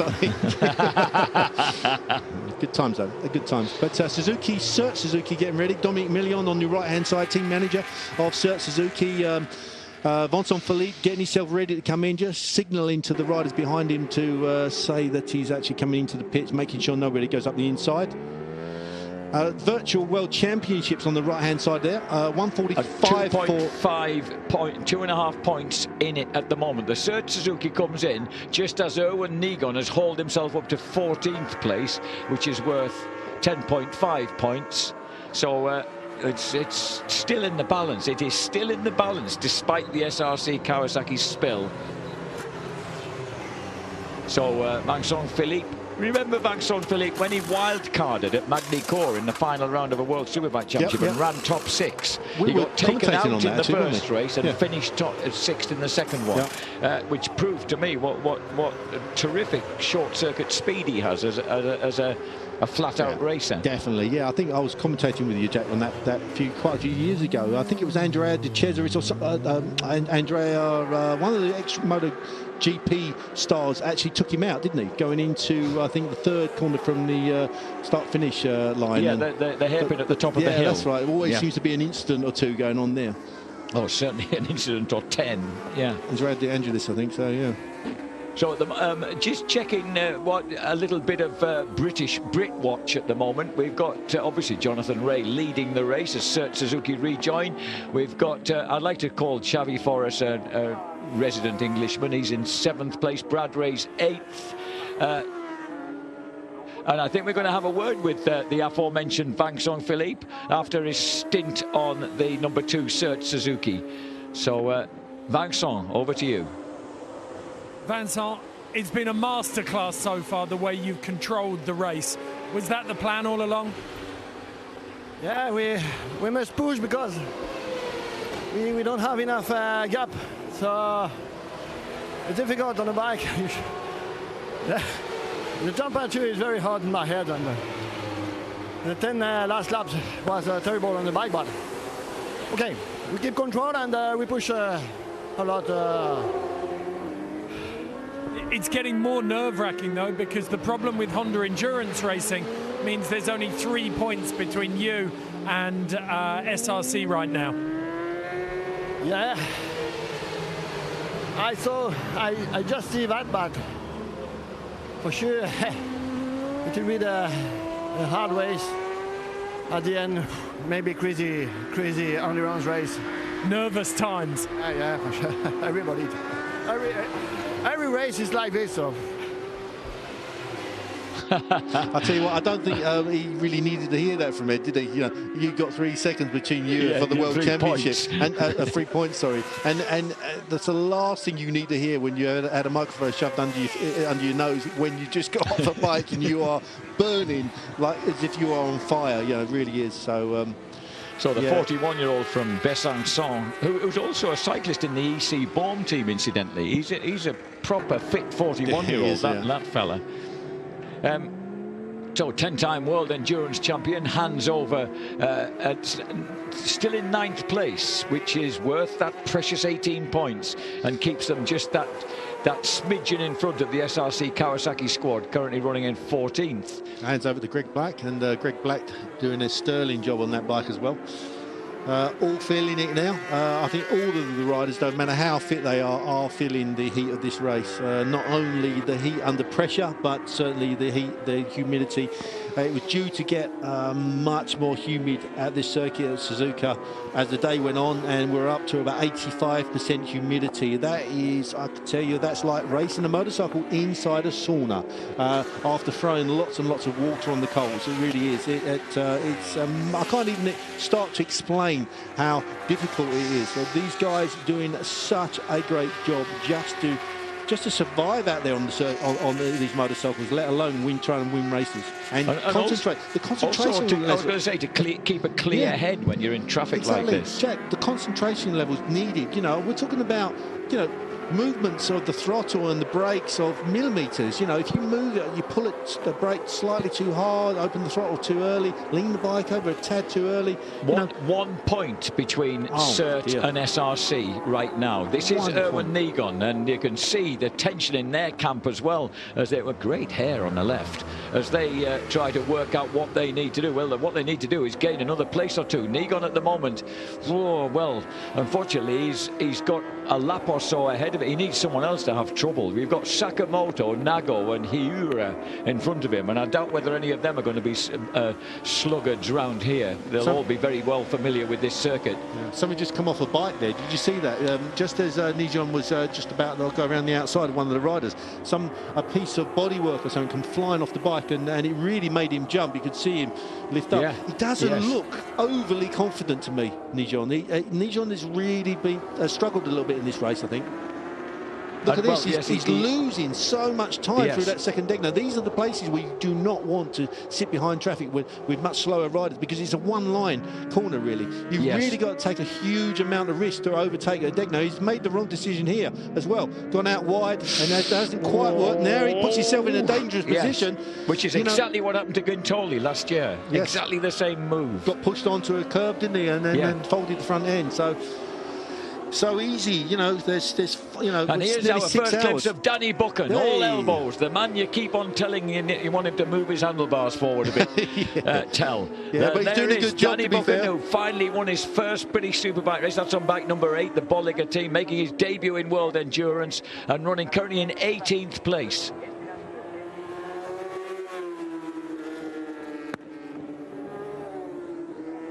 Danny, you've got a chance here to cling on to bike number 10. That's going to be tough. You've got to remember that the Bolliger bike is on Pirelli tyres, and the Pirelli tyres don't work as well as the Bridgestones here.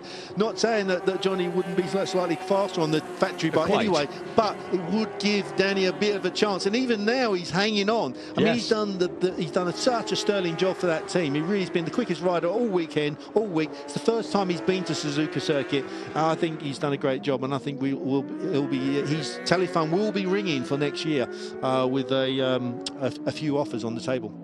And he only got this ride because Sir Roman Stam's injured, was he? He was a step in for an injured regular rider. But what a great opportunity to come along to actually, you know, start feeling your feet at Suzuka. He's always wanted to come here, and I've told him a few stories about the place as well. And you know, he's I get on really well with Danny. Danny's a tall rider as well, you know, and worked with Danny for a few years. And he's got a lovely family, great people, and he's got such a happy-go-lucky attitude, you know, Jack. Yes, you know, it's a real pleasure to work. He's a real pleasure to work with. And you know, he's a double national Superstock champion. Don't forget. And the second of those seasons, he absolutely dominated. BSB's been top Kawasaki there. He's the only man who's put the Kawasaki anywhere near the front this year. Yeah. Winning at Nokia, of course. Beating Scott Redding. By the way, you guys were talking about, I didn't hear the interview with Stefan Hill. Take that, young man. I'm just coming through Keep out of my way. Then that's how it can happen. Stefan Hill had that same kind of drawn look that Scott Redding has, of a tall lad who's trying to keep his weight down. Yeah. You have to make bold moves like that, I suppose, when you're getting through traffic, because obviously the second place Michael van der Mark doesn't want this gap to Jonathan Rea grow any bigger. At the moment it's 3 seconds. Yeah, 3 seconds. How long have we been racing? 6 hours. We're just coming up to 6 hours. We've completed 163 laps. Jonathan Rea has completed 163 laps, and look at the confidence of the boy. And the margin is 3 seconds, and then 6.3 seconds back to Stefan Bradl. And I think that's why we see Michael van der Mark going into the chicane and actually duffed into the side of the rider. He has to take chances now. He cannot afford to lose any attempts at all against this man Jonathan Rea on the factory Kawasaki. It is imperative that he keeps pushing to the max. So Jonathan Rea, the current leader for the Kawasaki factory team. When was the last time that Kawasaki won this Only race? Once. I've been told by Julian, and that is 1993. And I remember because it's a year before we had the big race with Aaron, and Aaron Slight won with Scott Russell. Yeah. And so that was the first of Aaron's wins. Yeah, first of Aaron's wins. Second year was with Honda. I think third year with Honda as well. 3 on a bounce. You're right, Aaron. Kawasaki ZX-R7 in Scott Russell and Aaron Slight, 1993. Wow. And then Aaron, of course, went on to Honda for his next 2 wins with Doug Poland and Taddy Okada. Taddy Okada, there's an enigma. When Taddy Okada came reluctantly into World Superbikes in 2000 as teammate to Colin Edwards, the lads up at Louth said they couldn't get him interested in racing, let alone testing. He just didn't want to be there. Yeah, a lovely guy, a really nice guy. I don't think we saw the best side of it. I'll tell you what really unnerved him. It's fast here, though. So fast here. The old Dingle Dell chicane that's become the Sheen curve, that frightened the living daylights out of him. He didn't like that at all. He didn't like not being able to see where he was going over that hilltop. So this is Jonathan Rea leading the way then. Michael van der Mark second, Stefan Bradl third, Freddie Foray in fourth. Yukio with one of the Paris twins. Yukio Kageyama fifth. Actually, where's the other bike? Down, Kenny Foray's out on track at the moment, down in 19th. That BMW has been really struggling all week here at the Suzuka 8 Hours. They're running behind Danny Buchan on the Bolliger bike and just ahead of James Ellis and Takuya Tsuda. And Danny Webb in 23rd place on bike number 96, the Team Frontier Honda. We kicked off this whole race thinking that Jonathan Rea was actually starting the race, and I've had a text from Mrs. Ollie Haslam saying, hang on, that's Leon, not Jonathan. Yes, we got it well wrong, my dear, and I apologise for that. It just goes to show, never believe the list of starting riders that you're given, because it very often proves to be completely incorrect. But a perfect start for everybody, and particularly Josh Hook, who had a really good first stint on the FCC TSR Honda, led for a long time. This is a slightly mixed up highlights because that's Jonathan Rea on board, whereas it was Haslam who kicked things off. Alex Lowe's came out for stint number 2 on the pale blue Yamaha, wrestling there with Stefan Bradl, the German, on the Red Bull Honda number 33. And these are all battles for the lead, not battles downfield. These were battles right at the front. A horrible moment for Erwin Negon, just when the SRC Kawasaki had nudged itself back in front as potential world champions. He crashed the Kawasaki and took what must have felt like an interminable length of time to get back up. Oh, and now this I didn't see.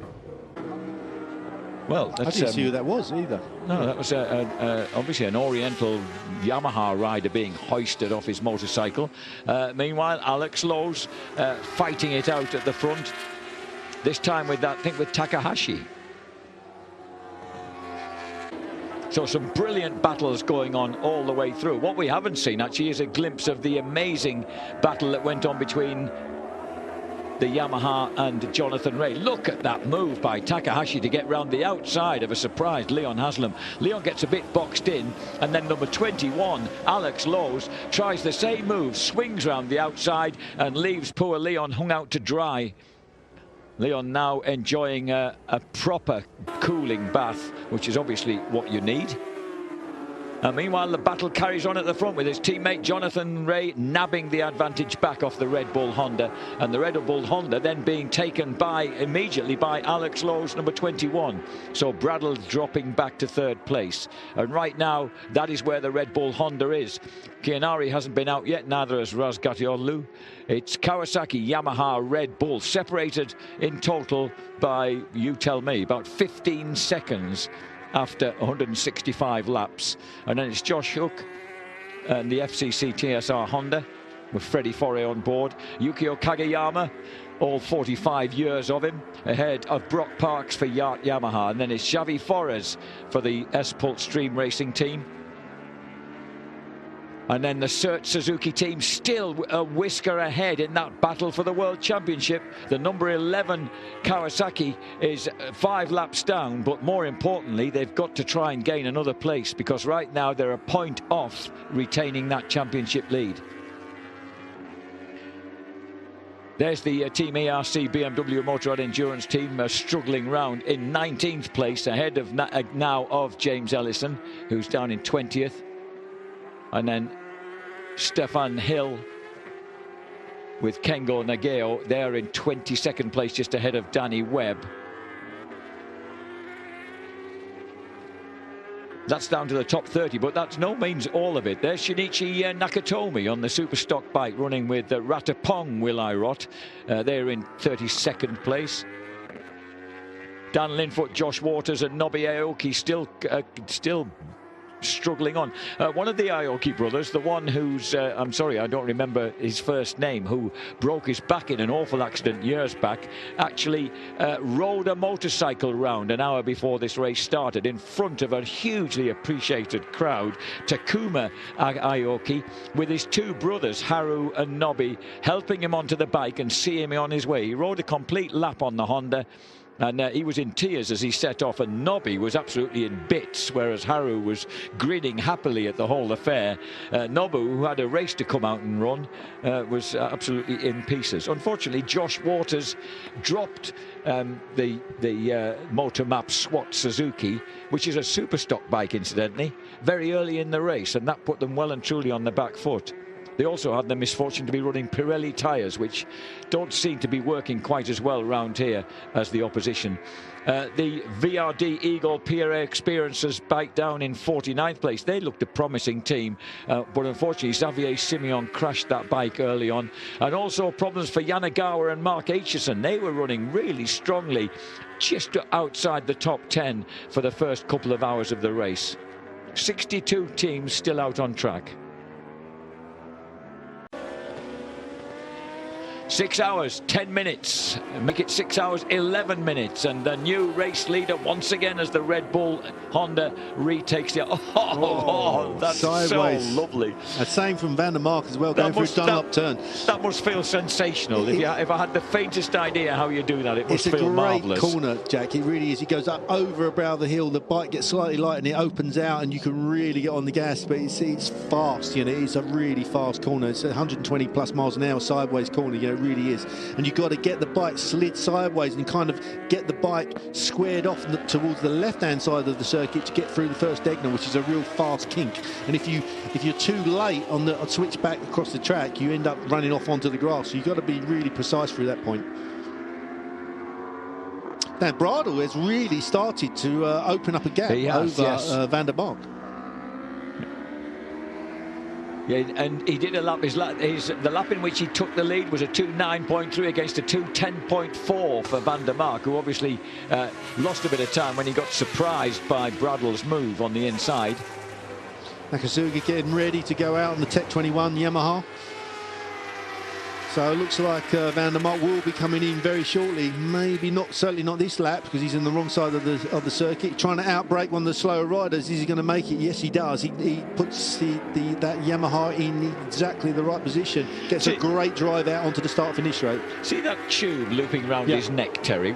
Can you explain exactly how that works? Right, that's a drinking tube that goes into the crash helmet, and you bite on it to actually get fluids into you, and then the actual bag is in the hump in the levers behind the crash helmet, so the actual so you like a plastic bag. You bite on the end of the tube to make it work. Yeah, but surely aren't there moments when you might give yourself a fright, or you might brake a bit too late when you unintentionally bite on it? No, because it's near your mouth anyway, so you just kind of get your lips towards it, pull it into your mouth, and then bite it and take a little bit of fluids on board, and then let it go again. Yeah, so just seems like something else to think about. Jack, there's loads to think about when you run one of these bikes down there. Honestly, there's so much to think about. There's so much information to take in, you know, at a huge amount of speed. That's Kageyama coming in by the look of it. Yukio Kageyama, probably for a change of underpants after that big slide we see him going on the start-finish straight.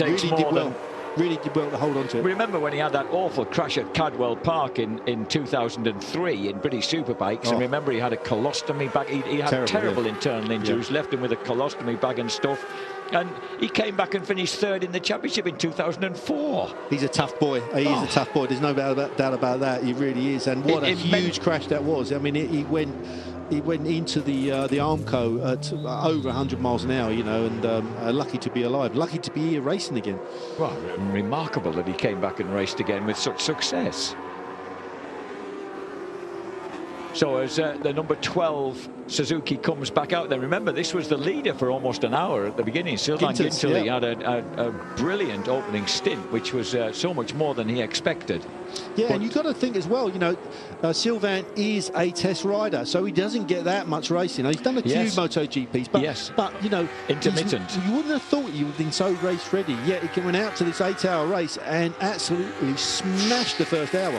Okay, Van der Mark just coming in a little bit wide there on the 130R right-hander. I like that Chris Froome style when he hit the pit entrance. Tries to open up the, look at that, he's hot. You can see he's hot. He's opening up his levers, Van der Mark. And that's a lad who's running on a 3-man team, so he's getting a 2-hour break between stints. Yeah, that tells me that he's struggling a little bit. That will probably be his last stint, I'd say. Oh, it would be, yes, because he was 3rd man out, wasn't he? But he knows that, you know, when you're braying, you know that's your last stint. It kind of, you give it your all, and that's it, you know. And I'm guessing he thinks, okay, it's time to have a kick back now and get in the paddling ball. Yes. And that's Nakasugi giving him a pat on the back. Yeah. You know, this is part and parcel of being a team player. You know, you've got to install that confidence in your fellow teammates and really try and work together as a team and give as much encouragement as you possibly can to the next guy. These pit stops are amazing things, the efficiency and tidiness of them. To be fair, that wasn't overly quick, I've got to be honest. It's efficient to our kind of standards, but to what I've seen this team do, probably lost a couple of seconds there, and that's going to be crucial. Depending on the stop of Kawasaki and obviously Honda as well.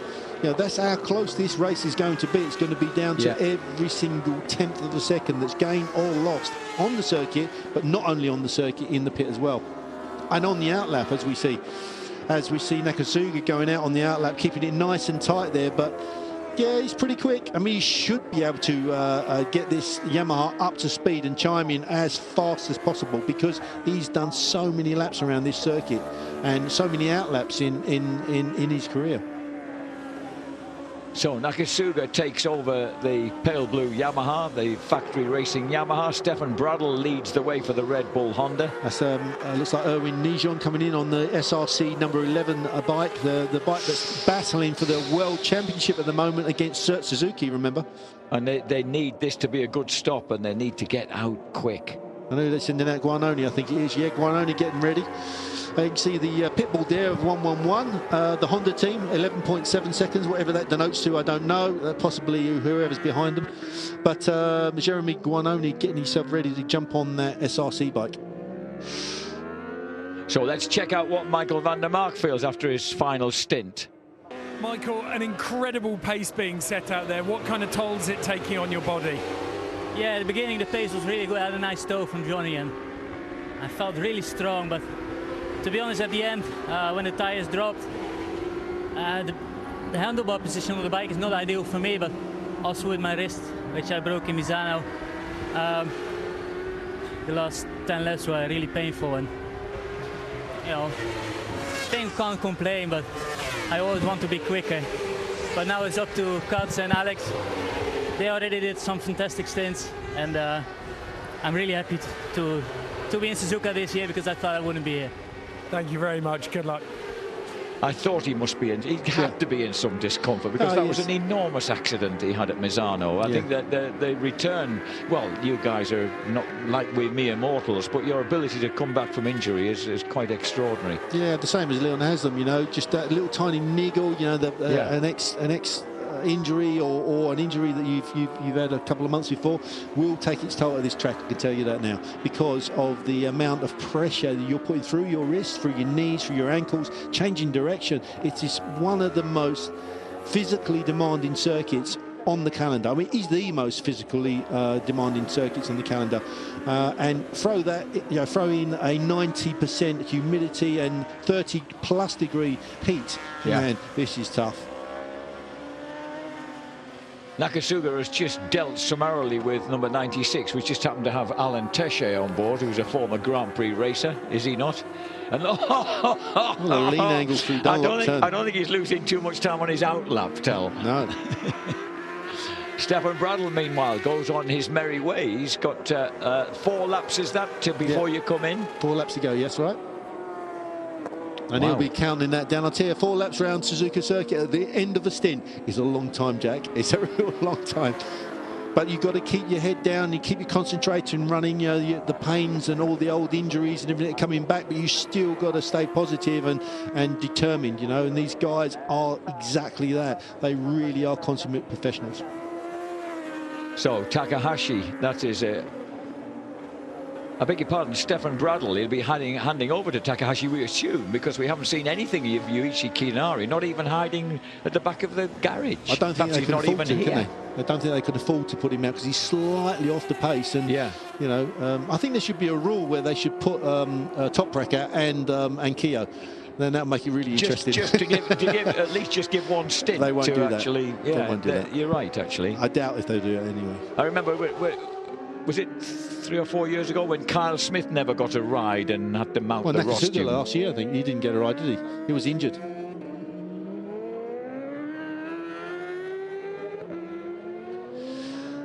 Okay.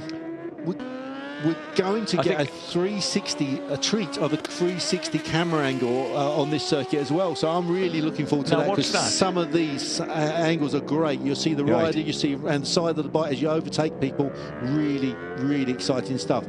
Let's see what he looks like in a while. Oh, and traffic for Jeremy Guanoni on the SRC. Well, World Championship leading before this race, Kawasaki, for Kawasaki France. Come on, young man, you've got 26 years old now, Jeremy Guanoni. He's another guy who's had a fairly creative career trying to find rides. Has had a very, and that is the difference. 2.5 points separate Suzuki from SRC Kawasaki France. FCC TSR in 3rd place. Yamaha moving into 4th place ahead of the Weepol Racing team. But Jack, FCC TSR Honda looming in 3rd place. One mistake, you know, a couple of mistakes from the guys in the front. That's it. They're there winning the World Championship. Current World Champions, of course, and they'll be desperate, and they are going quick. I mean, they're running overall in 4th position at the Suzuka 8-hour, which is an amazing achievement anyway. They're doing as much as they possibly can. It's one mistake. They'd need to be, look, at the moment they're getting 28.5. They'd need to be up in 2nd place, wouldn't they? They'd need something fairly drastic to happen, I think, to help them. Anything can happen. Looks like we're going to the 360 camera as well, very shortly. Here we go. Oh, look at that. Wow. The rider's running across the track for the start. Wow. Fantastic. This is what we want to see. Look at that. Oh, what a great start he got as well. Well, pretty good start. Wow. How good is that? So these are great shots. Going into the first turn, that's what it's like to start the Suzuka 8-hour, the famous Suzuka 8-hour. See that 2nd gear, leaning the bike over, getting on the gas, really being careful because the bikes have been standing on the start line for quite a while. And tyres are slightly cooler. Just panning back to the rider. And Nijong there just hanging his body over the side of the bike, pushing himself forward, putting the pressure through the footrest, trying to change direction as best as possible. Remember, this is the start of the 8-hour, and you see the lights flashing there. Can't quite see on the clock which gear he's in. Should be in 3rd gear, and then shifting up to 4th gear. Back down for that first Egner. Into the first right-hand kink, over to the left-hand side of the circuit, turning into the 2nd Egner. Now you'll see the bridge go overhead, through the kink into the hairpin, changing down the gearbox, trying to hold position. Oh, a little bit wide there goes, that little tiny bit wide, accelerates out. 2nd, 3rd gear up to the chicane. This is where he crashed, remember, going into that chicane. So that'll be a bad memory for him. Accelerates out through 200R corner. This is a real quick part of the circuit. Gets it to the right-hand side, drifts out wide, changes down gears into the spoon turn. Can't see the exit, remember. Just waiting with that throttle. Can't get on the gas too early, otherwise you're high side into oblivion, out into the dust. Hard on the gas, accelerating. Look at that, the yacht bike on the left-hand side of him, tucked in, just gets past. This is 180 plus miles an hour. Wow, Canepa just makes a great move through the 130-yard corner. Wonderful stuff. Sits up, braking hard for that last chicane.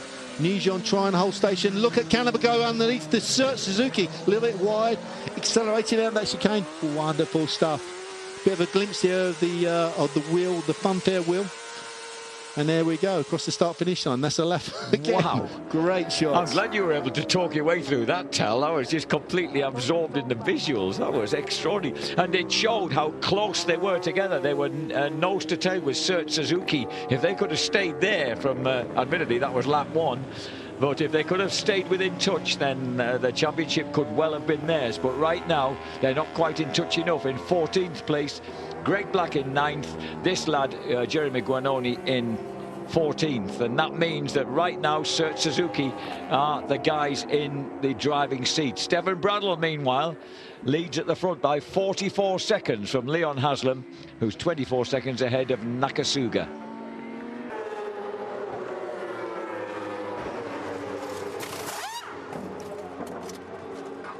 So another gloriously efficient pit stop ensues. Only communicated to riders a slap on the back that means situation normal, get on with it.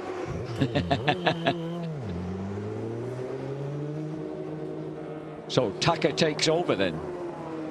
Ooh, and as he comes out, you'll see Leon Haslam somewhere behind one of those blazing headlights. Perhaps Haslam's there he is. Haslam goes through on bike number 10. So Haslam goes through into the lead. I think Nakasuga, who's setting that scalding pace in 3rd place, will remain in 3rd place. Yes. But Leon Haslam, that lap was a 2 minutes 9.1, which was virtually 2 seconds slower than Nakasuga, goes on his merry way into the lead. Let's get all this to shake out and see where the Honda ends up.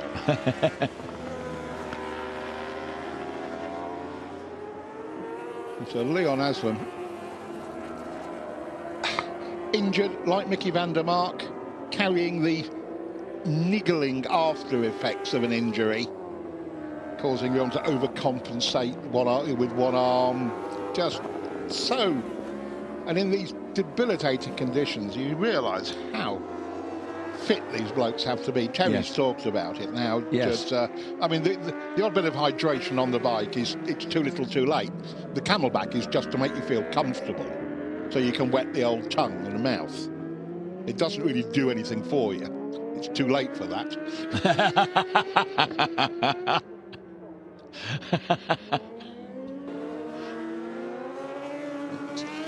I have to say, he's good on an outlap, isn't he?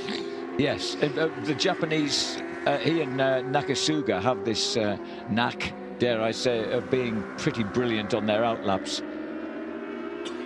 So Nakasuga then in 3rd place. Has the timing stuck again? Set, it may have done. Yeah. So looking at, take your cue from that caption on the left of your screen. That is updating and is accurate. And that is saying the lead for Leon Haslam is 12 seconds. And then 20, and total amount of time and pit stops. Yamaha Factory Racing just languishing slightly. Red Bull Honda 4 minutes 51. FCC TSR Honda 4:21.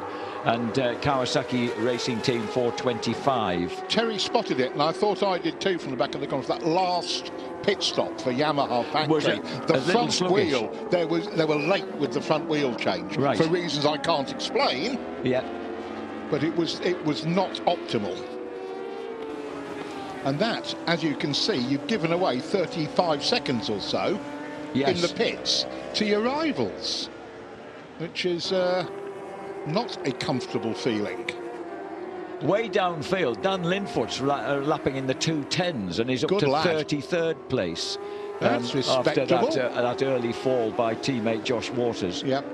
And as you can see, there's nobody. The next person lapping in the 2:10s is Kasuma Tsuda in 16th place. Suzuki's hot kid. Just looking at the Superstock again, Stefan Hill's back on the bike, so they're now 11 seconds. They've done a change, so they're 11 seconds behind the bike in front, which is the lead Superstocker. So I know it's not part of a championship or anything, but still, being the first Superstocker home here would be an achievement. Credence, I would say. Well, the bike that Stefan Hill is on is the one that did that last year, and they recruited him for the ride. Number 10, Leon Haslam. Whatever discomfort this young man's going through, he never lets on. Not till afterwards. Not till afterwards, yes. He just grits his teeth and gets on with it with a smile on his face. And you get that wonderfully understated, well, that hurt quite a bit. He does seem to share with the indomitable Christian Idden the ability to ride with broken bones to an extraordinary degree. But Terry Reimer said in the last 8-hour race we did, Jack, I don't think you were on the call. If it was only pain, he could deal with it. In other words, but if you can't physically support yourself, you know, the arm's collapsing or something, that means you can't ride like you want to. If it just hurts, you blank it out for a while. Nakasuga drifted back to an almost sane 2 minutes 9.3 on his last lap, so obviously he must have just hit a bit of traffic. Still is quicker, the only explanation. Still a tenth quicker than Leon last time round, and Nakasuga on the move. Oh, hang on, he's back onto a 2.7.5 on that lap. God. So Nakasuga's speed is electrifying. I wonder this is Josh Hook back on the Australian, back on the FCC TSR bike. I wonder, with under an hour and a half left, if Yamaha had said, right, done our sums, have another couple of 100 revs. Oh, really? What? Change the map or something. Okay. But because, you know, worked out exactly when we're going to take our last pit stop, how many laps we're going to need to do, and there might be a little bit of, you know, taking you off the leash a bit. Because Alex Lowe's told me that last year, when they had a comfortable position, you know, they were defending, they were controlling a lead. And he was told they knocked the revs back. He was told, this is your lap time to do. Okay. Not faster.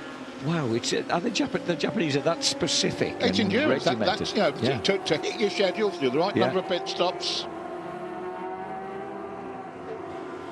So Haslam at the moment has a 10.9 second lead over Takumi Takahashi on the Honda. 2.98 for Haslam, 2.88 for Takahashi, 2.75 for the pursuing pale blue Yamaha. Information on that Yamaha pit stop.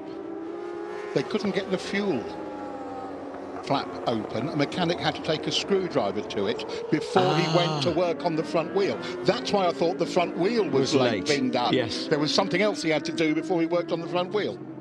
Here's Sylvain Guintoli. He's done 2.5 hours now on the bike against 2 hours for Yukio Kageyama, and whatever that time was for the youngest of the 3 team members. When we were talking about Sebastian Gimbert retiring earlier in the race. Yeah, this is his last World Endurance race after a 20-year No, it's not. reign. He's going to do the bowl. Oh, is he? Yes. Do you know why? It just occurred to me, why would he not want to finish in France? Because I've seen the reception he gets from the marshals in France when he's raced as a wild card in World Superbikes, and he's royally acclaimed in his native country. But it looks as if he's decided to give the bowl a go as well. Gino Ria's bike, they've stopped, they've blown the engine. Message from Gino. It's been overheating all weekend, basically, so it was perhaps no surprise. Wow, that's a lovely sound from the cross-plane Yamaha engine. Nico Canepa on board. Canepa, who was quick during his open session. Very. And close to the leading bunch throughout. I'll tell you what, though, if that Yamaha if the fuel cap is sticking, the fuel... Yeah, that's going to cause some nervous tension before the last pit stop, isn't it? In the factory camp, yes. Yes. And currently, as I say, running, but very fast in 3rd place. Very fast. He's, 9 seconds back of Takahashi? No, 18. So, yeah, 9 seconds back.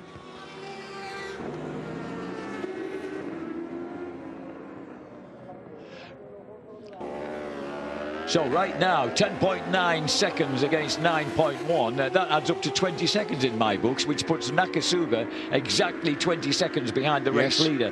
Here's the Musashi RT Hark Pro Honda taking absolutely no prisoners. That's Ryo Mizuno, as you say, Jack, just doing them all in one go, basically. That's the way to deal with backmarkers. It's the Japanese way to deal with backmarkers.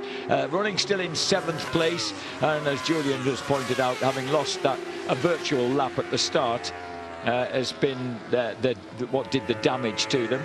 2 hours apiece for Forrest and Agata, pretty much. Mizuno on 2.5 hours on his 3rd stint right now.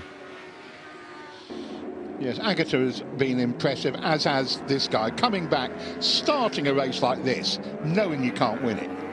And you're on a factory Honda, a full fat, every bell and whistle in the book, and a lot we don't know about because they won't tell us. And you basically have to give a lap away. That's dreadful. And he's making himself feel better here by dealing out some stick to a few back markers. So this is Mizuno, who's and this is the number 2 potential World Championship winning Search Suzuki with the tall figure of Greg Black on board. He doesn't have Black Attack on his back anymore, but perhaps he's decided that he wasn't getting enough good fortune that way. He was 3 years ago, of course, he was the bronze medalist in the World Endurance Championship, but he's never had the pleasure of being the World Endurance Champion. Right now, look at that, 4 points between them, which Greg Black's still in 9th place, and I don't understand how that's worked out because they're both still in the same positions. 9th for Greg Black, 14th for Jeremy Guarnoni. So someone's even worse than me on the maths. 14th is 10.5. 9th place is 18. And the gap between them at the moment is 5 points. That's almost beyond me. 13 plays 10.5, so I make it 10.5, 11, 12, 13. I still make it 2.5 points between them. So do Sorry, I have to disagree with the maths that are being shown. Note that FCC TSR is only another 5 points behind. I know, but if there's... They'd need something drastic to happen to one of the 3. To both of the men in the 3 leaders. They'd need 2 of them to knock one another off. It's not like we've seen that in endurance racing ever, is it? Who knows?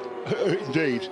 But if you were a gambling man, and I know you're not, you're far too pure of soul for that. I've never gambled in my life, except being persuaded to put £1 on the horse in the Grand National years ago and thinking, well, that was the quickest way to lose a quid that I've ever come across, really. But if you were a gambling man, your quid would be tentatively placed on the Suzuki team at the moment. I've just realised that number 95 here, look, is Thomas George Bridewell II on the S-Pulse Stream Racing 1A1 Suzuki. A pretty much and this is the battle for 8th place. Between the Search Suzuki, which has moved through to 8th place, hence the fact that they've got extra points on the board because they've just got the better of the British duo. Right. Come on, Tommy. Come on.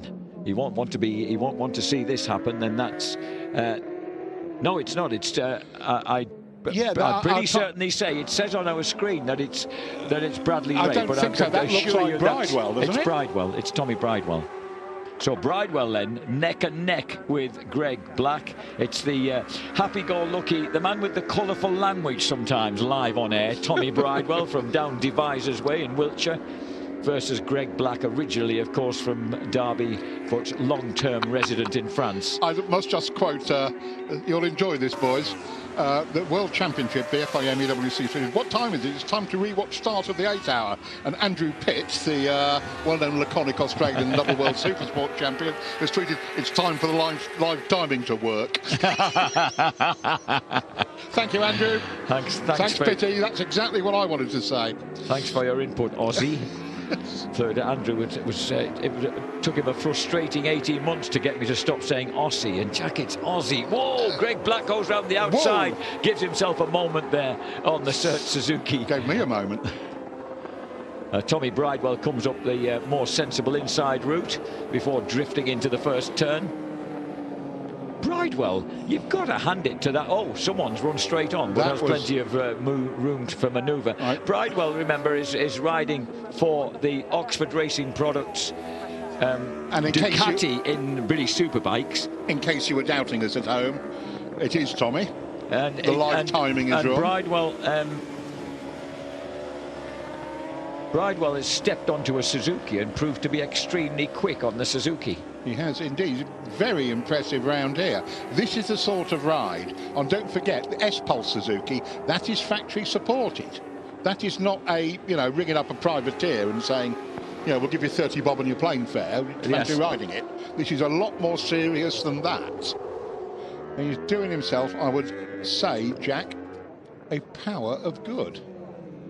And it can't do your confidence any harm when you go back to the Yep. Well, remember, Yohei Kato, the Yoshimura Suzuki Motor team manager, described Bradley Ray last year as one of the most distinctive riders in the British superbikes. Was he talking about his hair or something else? He was probably talking about the hair, the spectacles, and the whole scenario, and the riding style. Yes. Yeah, the Japanese public really took to Bradley last year. And loves him. Tommy Bridewell has just been. He's got a rider between him and Greg Black, so Black's doing a good job in just getting to drag a bit of ground away in that eighth place. Takahashi. I keep glancing up to a timing screen that's no longer working, so I'll try and ignore that. Stick with the caption on the left of the screen. Those numbers are pretty much right. It's amazing how in the World Endurance races our timing screen seems to get tired, rather like the riders might, and just begin to kind of wind down. Guaranteed, halfway, 3/4 of the way through a race, it falls over. They let us down. But tantalisingly, it looks nearly right, so it's easy to... Here's Sert Suzuki getting ready for Etienne Masson, getting ready to go. So Masson, who lost the closest finish ever in the history of the Endurance World Championship at Portimao to the dynamic David Checker. Talking about dynamic, there's the dynamic Tommy Bridewell snatching back that 8th place. Tommy, who finished 4th last year, remember, in this race. Does that do SLC a big favour? It helps, but it doesn't do them a big enough favour. Thank you. And of course, with that losing our time, we can't keep too close an eye on what's happening with the SRC team. Kawasaki leads the way at the moment. The only Kawasaki in the top 10 is leading the way at the moment by 7 seconds. Still. Now, whether that caption is already out of date. No, that's the 2.5. That's as it should be for 9th place, playing 14th.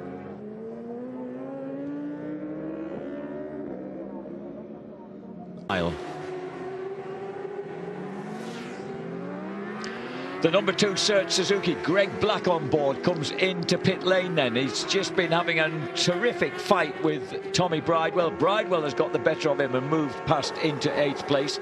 But Black coming into the pits. And as Julian's been pointing out, this team knows exactly what it needs to do to regain the World Championship, and that is to make sure they finish in that 9th place, because right now SRC Kawasaki unable to better 14th, which means 2.5 points separate them in the championship table. And Masson is going to get on the bike. They have. I'm going to take a quick break and hand over to my dear friend Spalders, who is he's let me down in the immaculate shoe department, but otherwise he's looking very swish in his white shirt. You have no room to criticise. Absolutely.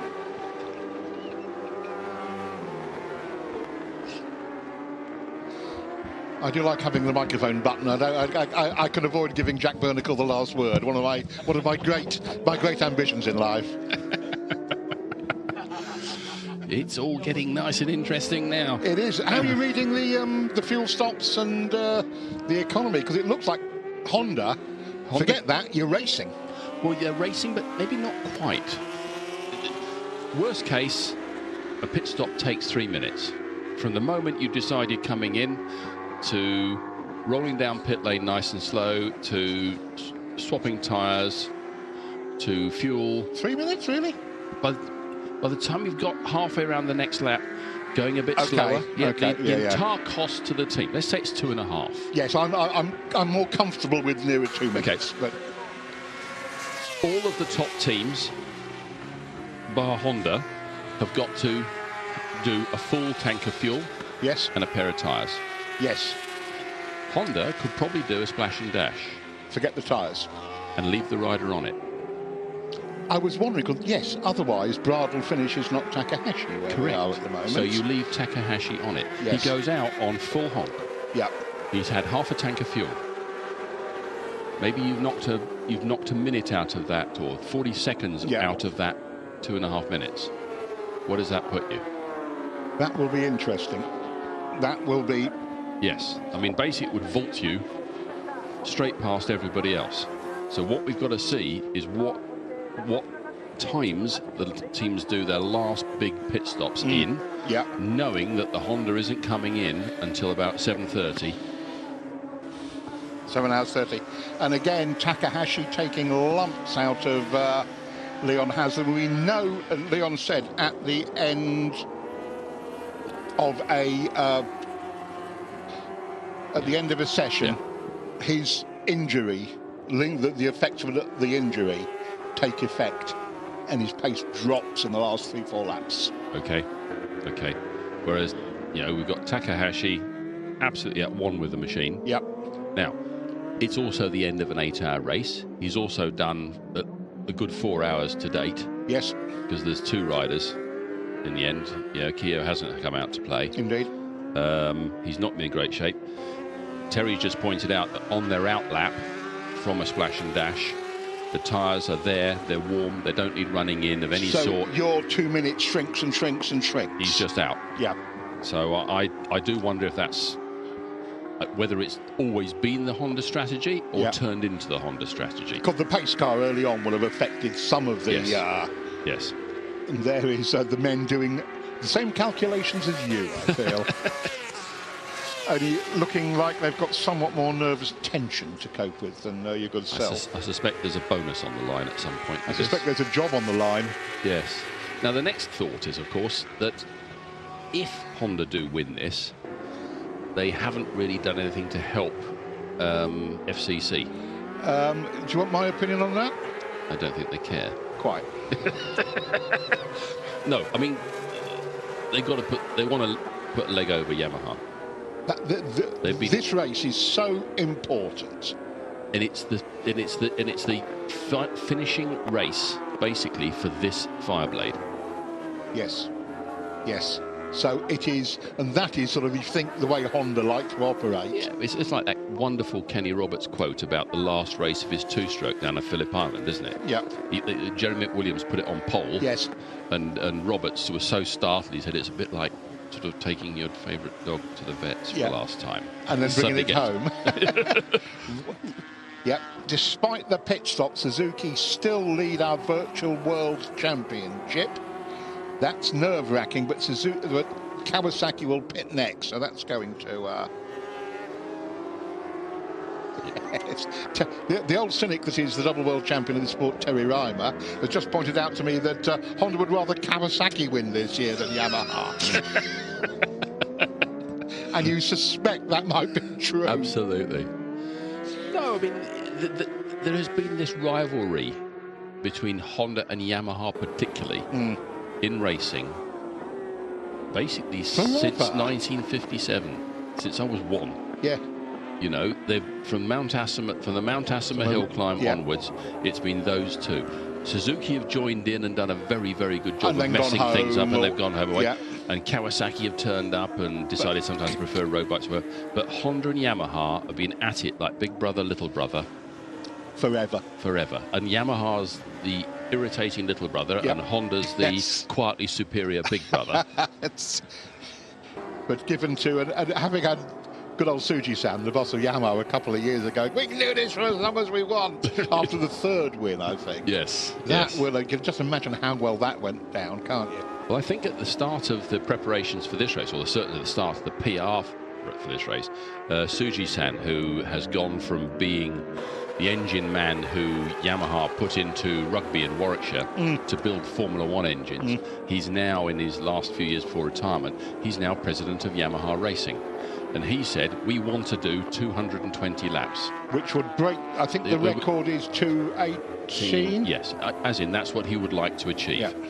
And I don't think he's going to do it. Maybe the pace car sort of that.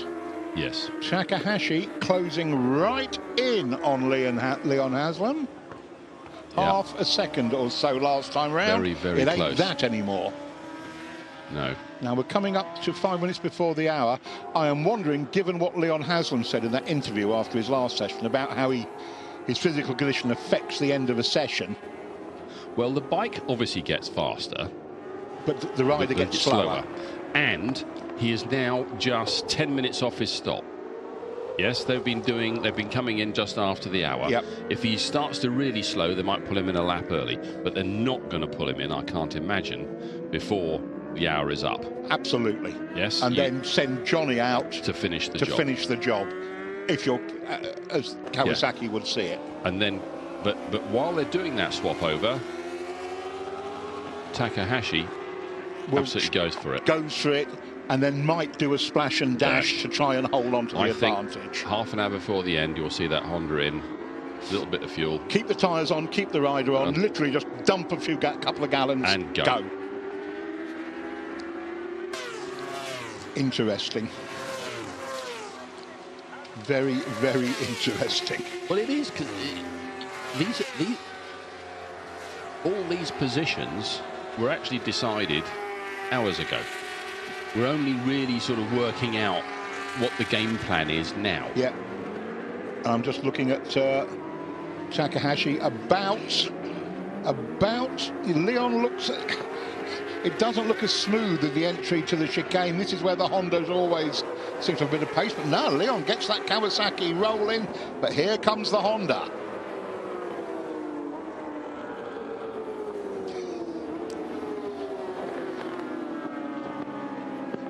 Right on his case, get a back marker where you don't want him. Oh, Leon! And look at Takahashi can put that far, but anywhere he wants, and up the inside of Leon Haslam goes the Red Bull. Oh, blimey, that was a pass. What a superb set of sequence. There. Oh, steady, boys. Yes, chill. Yes. I mean, Leon Haslam has been heroic, but and Johnny Ray has been his usual immaculate self. But I've got to say that this is the man. If Honda win this race, he has done it. Takahashi is the man who's done it. Bradl has done what he was paid to do. Don't mess up. Yes, and he did a very good job of it. I mean, he did fall back in his last session. But by the time he finished, he got it all back again. Yeah. I don't think there was any particular loss to their position. I think overall, I think that reads correctly. Here we go. Look at the bottom of the screen. Yes. Yes. Leo. The last hour of the Suzuka 8 hour. Honda leads by 3 seconds. And possibly we're about to see the Fireblade's finest moment. Possibly. We're less than an hour to go. We're expecting the last round of regular fuel stops.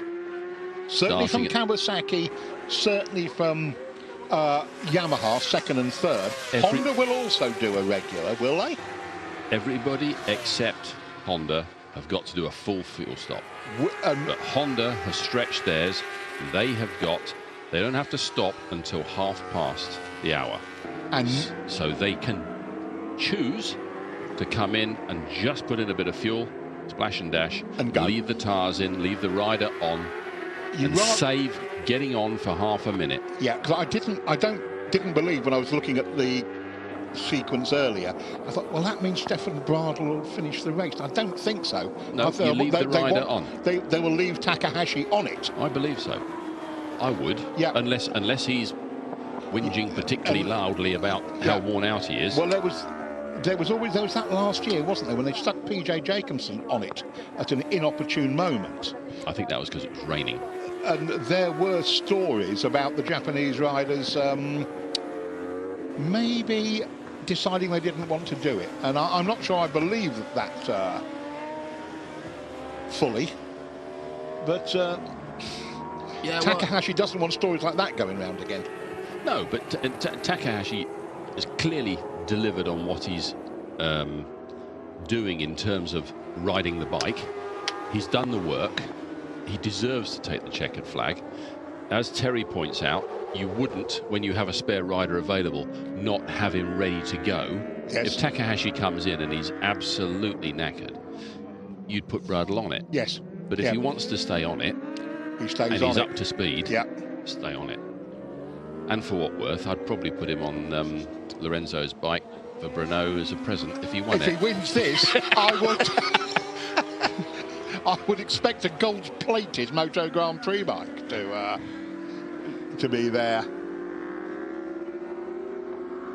This is the Suzuki in 10th, closing down 9th, and that will put a bigger gap. That will 1 point gap at the top of the World Championship between Suzuki and SRC Kawasaki. This is why we're looking at this, because there is also a World Championship being decided today, let's not forget.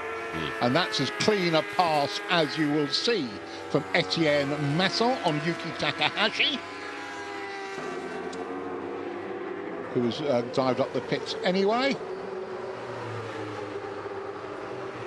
And those are the Suzuki boys thinking, Dunlop and us are world champions if we get through the next 56 minutes. This is rapidly turning into everybody wins something, sort of.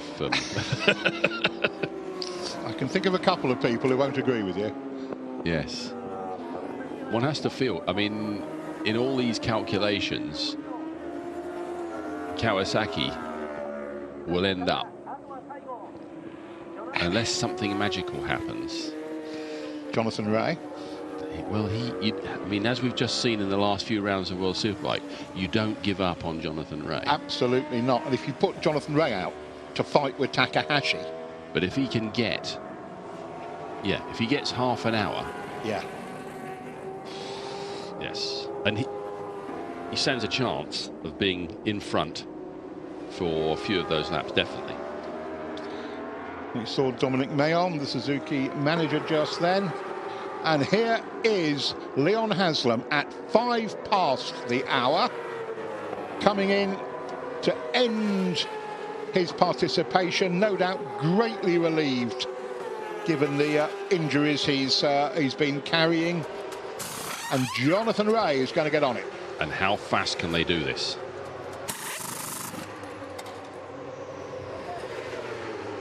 No mistakes. And how fast can he do his first lap out? Given what we've seen previously, the answer is pretty fast, we reckon. There was nothing wrong with that pit stop, was there? That was fine. Absolutely fine. No, unlike Yamaha's last one, where it looked like the front axle or something. It was the fuel. Fuel tank? Okay. They had to lever the fuel cap open, effectively, with a screwdriver. So why is that not going to happen next time? That was what I said about 10 minutes ago, Neil. That there would be some nervous tension. Yeah, absolutely. In there. That's why the front wheel was late, because that was the same mechanic had to take a screwdriver to the tank port and then go back and do his front wheel. Okay. And Terry spotted it was late. We spotted it was late, but we didn't know why. And that Yamaha is now 17, a minute adrift. Yeah, so now Honda is sitting down calculating how much fuel do you need to put in the refueling can. Yep. How many seconds do you need for it? Yep. Do you leave the rider out? And what was the tyre life like on the last set of tyres?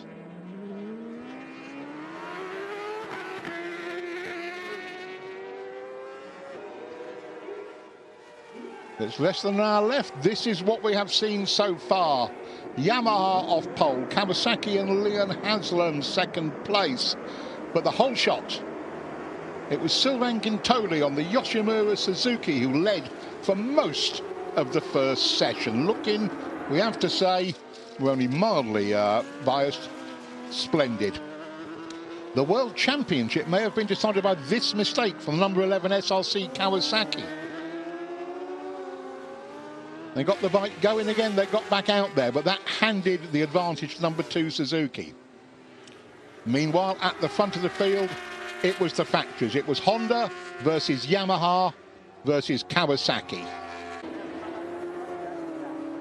And the lead has changed with pit stops. It's changed in fights like this, as you see Takahashi doing some mischief to Leon Haslam. Alex Lowe's in close attendance.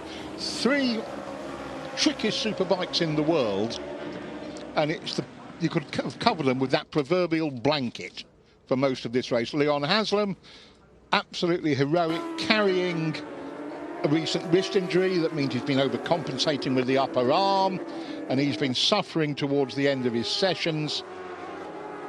And there's Mickey van der Mark on the Yamaha, also doing his bit. Another man who's hurting, Mickey van der Mark, because of his Misano injuries. But it looks like this race is going to come down to a showdown, just like here. Kawasaki number 10 versus Honda number 33, and this is the Honda taking the lead. A real push through from Leon Haslam, but round the outside, and I'm on the inside next time, from Takahashi. An absolutely superb move. You just don't do that. You can't do that up through the S's behind the pits. That's overtake of the racer, to be honest. Absolutely. And that has set us up with the situation where Suzuki are probably going to be world champions by a point or two. But the 8 hour is going to be... we don't know who's going to win the 8 hour. This is going to go down to the flag.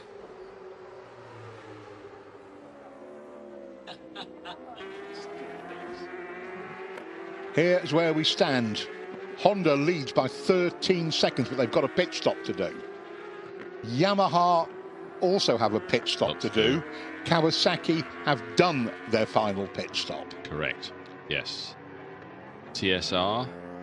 Remarkable 4th place from the championship regulars. Remarkable 7th place from the Musashi RT Hart Pro team, who started the race with a 90-second penalty. And look at an 8th place, Bridewell and Ray. That is a cracking job. Again, 2 men back-to-backing, no third rider. There is where Team SRC have ended up, 13th place. Honda 111 out of Louth in 14th. And then you go down the order. Looking to see Danny Webb in 21st, James Ellison in 22nd. And on it goes. I think we've lost Gino Ria, haven't we? Because that bike blew up, been overheating the whole weekend, and finally. Impressed. I'm really impressed that Danny has gone to the trouble of going out there. His team withdrew. He's gone out there. He wants to learn the circuit. Absolutely. The team he's with are running a 3-year-old Honda. Doesn't matter. He now knows what Suzuka is like. Absolutely. Here's the full stop. Shades of Wayne Gardner's Ironman finish here. And Gardner back-to-backs the last sessions. And they've stayed in front of the Yamaha. Part 1 done. So much for the splash and dash. Right, on that note, I shall hand over to Neil, Terry. You were right about leaving the rider on, though. Okay, 50% call. As ever, a pleasure to talk technical with Neil Spalding about motorcycle racing of any sort. Terry Reimer is coming back in. Jack Bernicle's doing press-ups in the corner of the box, ready for his final stint. Wow, how exciting. The gloves are off. Basically, the gloves are off for the 3 manufacturers. This is going to turn into Johnny Ray versus Takumi Takahashi. How about that time? 2:06. I can't believe it at this stage of the race. Johnny just all of a sudden hanging everything out, and we've just seen Alex Lowe's jump on the Tech 21 Yamaha, and he's been quickest in this race, you know. I mean, he even had the edge on Nagazuka, and I think he's going to hang it right out to the limit, and we're going to see some amazing racing in the next few minutes. We've got 45 minutes left of this race, and it's going to be a gloves off dogfight, I can tell you that now. Absolutely. If dogs wear gloves. Yes, indeed. And we need just everything to settle down after the pit stops to see what gaps we've got here. And there you go. We see just see Johnny Ray there, just going through. I think that Takahashi's just ahead of him. There he is. There he is. Just going into Spoon Curve. So Johnny's just going around 200R. So I'd say that was about less than that. 4 or 5 seconds. They're giving us 2.8. Perfect. 2.8. So this is going to be down to the race. 2.8 seconds. Johnny Ray in second position, chasing the Honda number 33 of Takahashi. And Takahashi's been the man who's got across gaps earlier in the race. Now he's the hunted. Now Johnny will see him up ahead. Yep. You can just see coming out of this turn here. We'll be going into the chicane. So you just be able to see him just ahead of him. How far back is Alex? Another 20. It's 20 seconds. 16 seconds. So that's kind of gone and dusted. Unless these two make a mistake. One of these two makes a mistake. Alex is right. Get it round. Now, get it on the rostrum. The downside for Takahashi is that he's tired. He's already done a complete stint, and he has got to do another complete stint with this man chasing after him, and he's strong and he's fresh as well. This is as good a finish to his endurance race as I can remember. Takahashi still deserves his wild card ride and a Motor Grand Prix bike in the very, very near future. Can't imagine he could have done much more. But it was, we said at the start that the only worry about that Honda team was the balance of speeds, and that meant it's put Takahashi in this situation where he's got to be a superhero. Well, he's got to be a superhero now to finish ahead of Johnny Ray, because Johnny Ray is consistently the quickest out on the circuit at the moment, and he is catching Takahashi fast. And Takahashi will be tired. I mean, completely tired. To do 2 stints out, I've done a 2-stinter at Suzuka 8 Hour. I tell you now, it's probably one of the hardest things I've ever done on a motorcycle. And Leon Haslam doing 5 hours out of 8 a couple of years ago. Yeah, that's just unbelievable. Took him forever to get over that one. Right, we've got 3 seconds we've been given. Now up to 3 seconds, the gap. There's the leader. We are racing for the flag. So they cannot afford at all to lose any time at all through the traffic. They've just got to sieve their way through as best they possibly can and take chances now. I mean, if they want the win, if you want to win this race, you will have to hang it out to the maximum, take as many chances as possible. Johnny Ray looks like he's going to come upon these 2 riders ahead of him going into the chicane. One of them he passes on the exit of the 130R fast right-hander, but looks like he's going to outbrake the next one going into the chicane. And let's hope he gets through cleanly. Starting to see the headlights reflecting in the tarmac. Nervous tension in the Red Bull. And that Fireblade protesting there, coming out of that last corner, spinning up, trying to control the wheel spin, the electronics, and the front end of that bike of Takahashi's just moving around really wide out onto the curb there, really pushing it to 101%. You really cannot do any more on this motorcycle. Gap hovering, it's come down a tenth. There he is. Whoa, that's not 3 seconds, is it? Yes, it is. Yes, it is, I think. 2.9. It's going to be down to tenths.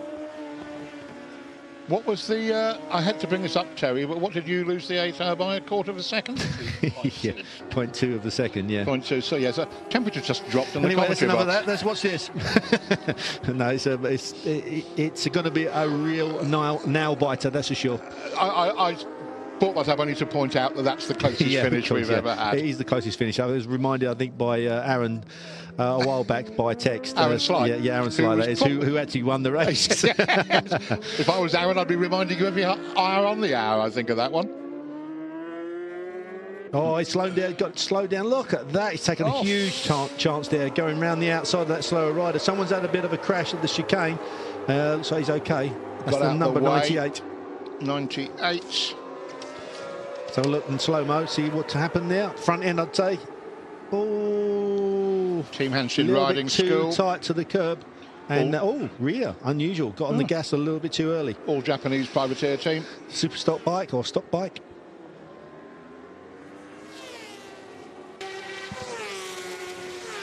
We're going to have a chat with Xavier Simeon, I think, now. Xavier Simeon, just a few minutes before the end of this first ever 8 hours of Suzuka for you guys at Viltes Racing. What's your global feedback on the race? Well, to be honest, I'm very disappointed, and I want to say sorry to all my team because we were doing an extraordinary job, I think. I did the first in quite fast and quite at my ease, and after the safety car, I crashed. I still don't understand why, because it was a corner where we don't take so much lean angle, and I didn't make anything special to crash, so it's a pity because I take all the lap to put the tire again in good condition to attack, and I was still not attacking, but I completely destroyed the bike, but I could manage to come back to the box. The team did a super job to repair the bike very quick, and we could go back on track. And then my teammates also made a very good job because they never give up, and they still pushed during all the stint. And I want to say sorry to them because it was my mistake. I still understand, but when you crash, you make a mistake. So I did one, and well, apart of that, the positive is that we could show that with a slow bike compared to the factory bike, we could make a very good lap times, and we could make first Dunlop in qualifying, and we were first Dunlop in the race before I crashed. And I want to say also thanks to them because they gave us very good tire, and for that we could show to the factory team that we are fast. Thanks a lot, Xavier. Thank you. Meanwhile, 1 second the lead. Yep, down to 1 second. Look at Johnny Ray pushing there, the front end of that Kawasaki. Remember, when he gets up to Takahashi, A, he's much fresher than Takahashi, and B, he can turn that bike up the inside of just about anyone on this circuit. On the brakes. He's got so much confidence on the front end of this bike that I'd put money on Johnny Ray winning this race. I really would at this stage, but it's not going to be easy. It's going to be really, really tough, and Takahashi's not going to want any of it. And if Takahashi gets past, he can maybe take a breath, lock onto the back of Johnny, try and regather his thoughts and save it for but he has to stay with Johnny. If Johnny goes past, he's got to stay with him. But Johnny will know that it's his second session, so he may sit behind him for a while and just pass him later on. On the other hand, Kawasaki looks like it's got the legs on him. Yes, look at that, the way he turns it into turn one. Now, Takahashi's got to sit on the back of Ray. To me, it's a wee bit early, but who am I to say with somebody like Johnny Ray to ride in? Maybe he could just pull away. He's got the confidence. If he thinks he's got the pace to gap him, you would, wouldn't you? Get out of range of a last lapper. Yep. But Takahashi. And he's got to hope that he can get some slower traffic between the two of them. Yeah. Here's the replay of the overtake. You see Johnny Ray got a really good drive on the start-finish straight, slipstreamed Takahashi down the straight on that Honda and just passed with quite a lot of ease, really. And it was really late. Had the confidence to just tuck it up the inside of Takahashi. Ray just dragging his knee through the grass there, a little bit of tighter line, really pushing it hard. Someone's gone off on the dirt by the look of it. There's dust everywhere. And remember, other riders are starting to lose concentration. They're tired, they're weary, they're really, really struggling to finish this race. And all the time, these guys are going around in 206s and 207s. Johnny just gets a bike between him and the Honda. Oh, he's slowed up there. Takahashi through the chicane.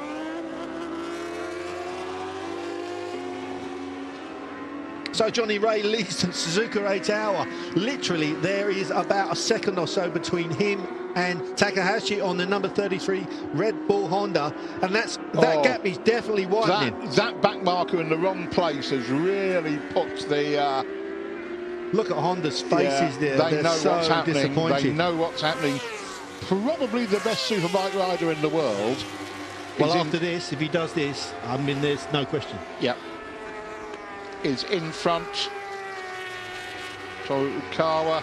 I mean, it's huge amount of pressure, on him, and I just think Takahashi being just too tired.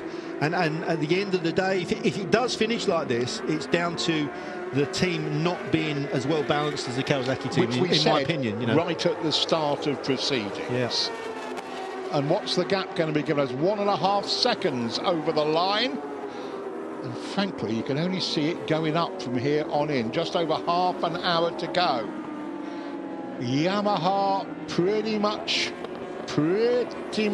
on their own in a safe third place now, a lonely third place. You've got to think that they're going to have to settle for the podium now. The run comes to an end, 4 in a row. Yeah.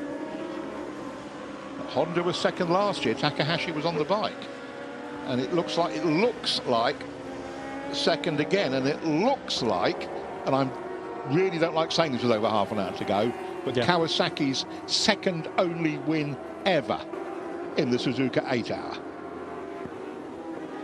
Johnny Ray's won it before. He's won it with Honda. What a tick to box for Johnny Ray and for Kawasaki. I mean, it's got to be the final box to tick really for him, isn't it? Absolutely. Although, apart from winning more World Championships in the World Superbike Championship, but this has got to be one of the ultimate wins for Johnny. How's he going to deal with this trio? Yeah, pretty like good. That, basically. Yep. 2 done. dispatched 2 riders, and next rider to be dispatched out on the exit of 130R, going into Spoon. Thank you very much. Lead around the outside and then up the inside on the brakes. Lead approaching 3 seconds. Blimey. What a rider.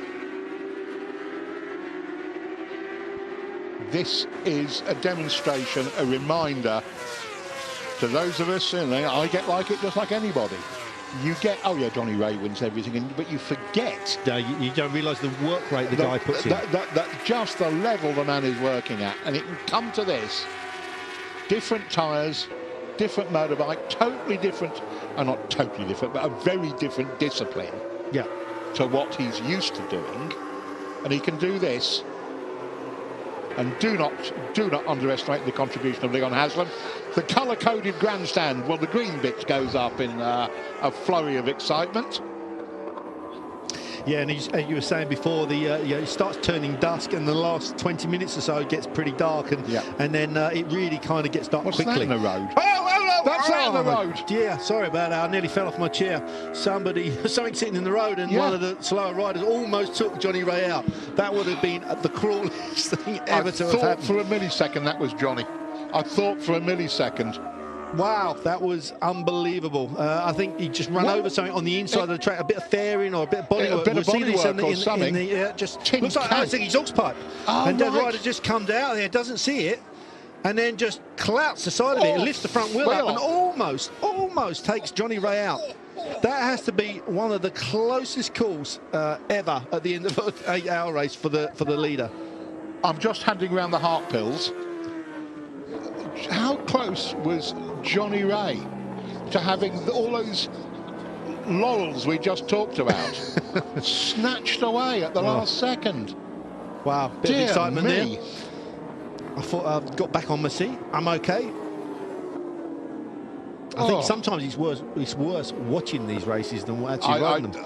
I can't even begin. Oh, somebody's blown up there. That's that rider that pulled off. There's smoke coming out the back of the bike. So let's hope he hasn't dropped any oil down. That will be another cruel blow for anyone in this race to crash on oil at this stage. Team Babyface. We've literally just over half an hour to go. You see the actual fluids coming out of the back of the bike. So let's hope it's not dropped it on a part of the circuit, and let's hope also that a safety car doesn't come out. That would be the cruelest of cruel. Although it would be a out-and-out fight between the top 3 then, the Yamaha, the Honda and the Kawasaki. If everybody would close up under the pace car. And team looking at some is that somebody praying for possibility of rain to come in any time now? So that's another drama we don't need. And here's this crash again. Watch Johnny, number 10. Now look at the bike he's about to overtake. The rider hits the exhaust pipe in the road. When Johnny picks the bike up, luckily sees it out of the corner of his eye, out of his peripheral vision, and picks the bike up. And I'll tell you, if he carried on at his ling angle, he probably would have got clipped by that. Got collected. Oh, look at everybody. There's some men quite unable to believe just what they've seen there. Quite unable to take that in for the moment. Whew. Gap, 8 seconds, 8.5 seconds. Wow. And another 20 seconds back to the Yamaha. So now really and truthfully, Johnny Ray needs just to keep a decent pace going and keep yourself out of trouble. Get through the back markers as cleanly as possible and just pray and hope that Kawasaki holds together, which I'm sure it will do. And he's just got to really just be consistent now. And he's easily able to do that, there's no doubt. Yes. Just, I don't know, keep out of trouble. Is that possible in the Suzuka 8? Well, this is the problem. You know, what a lot of people don't see is all the dramas that are unfolding on the circuit as you're going around in a stint. You know, one single stint, you'll probably see about 4 or 5 people either crashing or having some sort of an off-track excursion. Really, really tough.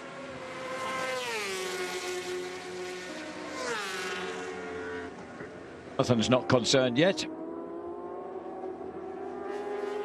The rain flag is out in The trouble is, this circuit is pencil thin in its layout, and one end's a long way away from the other end. So you can easily have that dreaded, you know, a good healthy shower at Spoon Curve, and nothing happening down at turn 1. So, John, these guys need to be aware in their peripheral vision at least what's going on with those flags, don't they? Let's see if we can spot which marshal posts the... Dear me. I mean, just something Jonathan Rea fans don't need to know, that Takahashi is an absolute ace on a mixed, on a drying track. He is dynamite. Or a dampening track in reverse. Yeah, correct. So, nobody's got the... And that looks like, is that SRC Kawasaki preparing for a stop? That is SRC's pit. This is the other Kawasaki.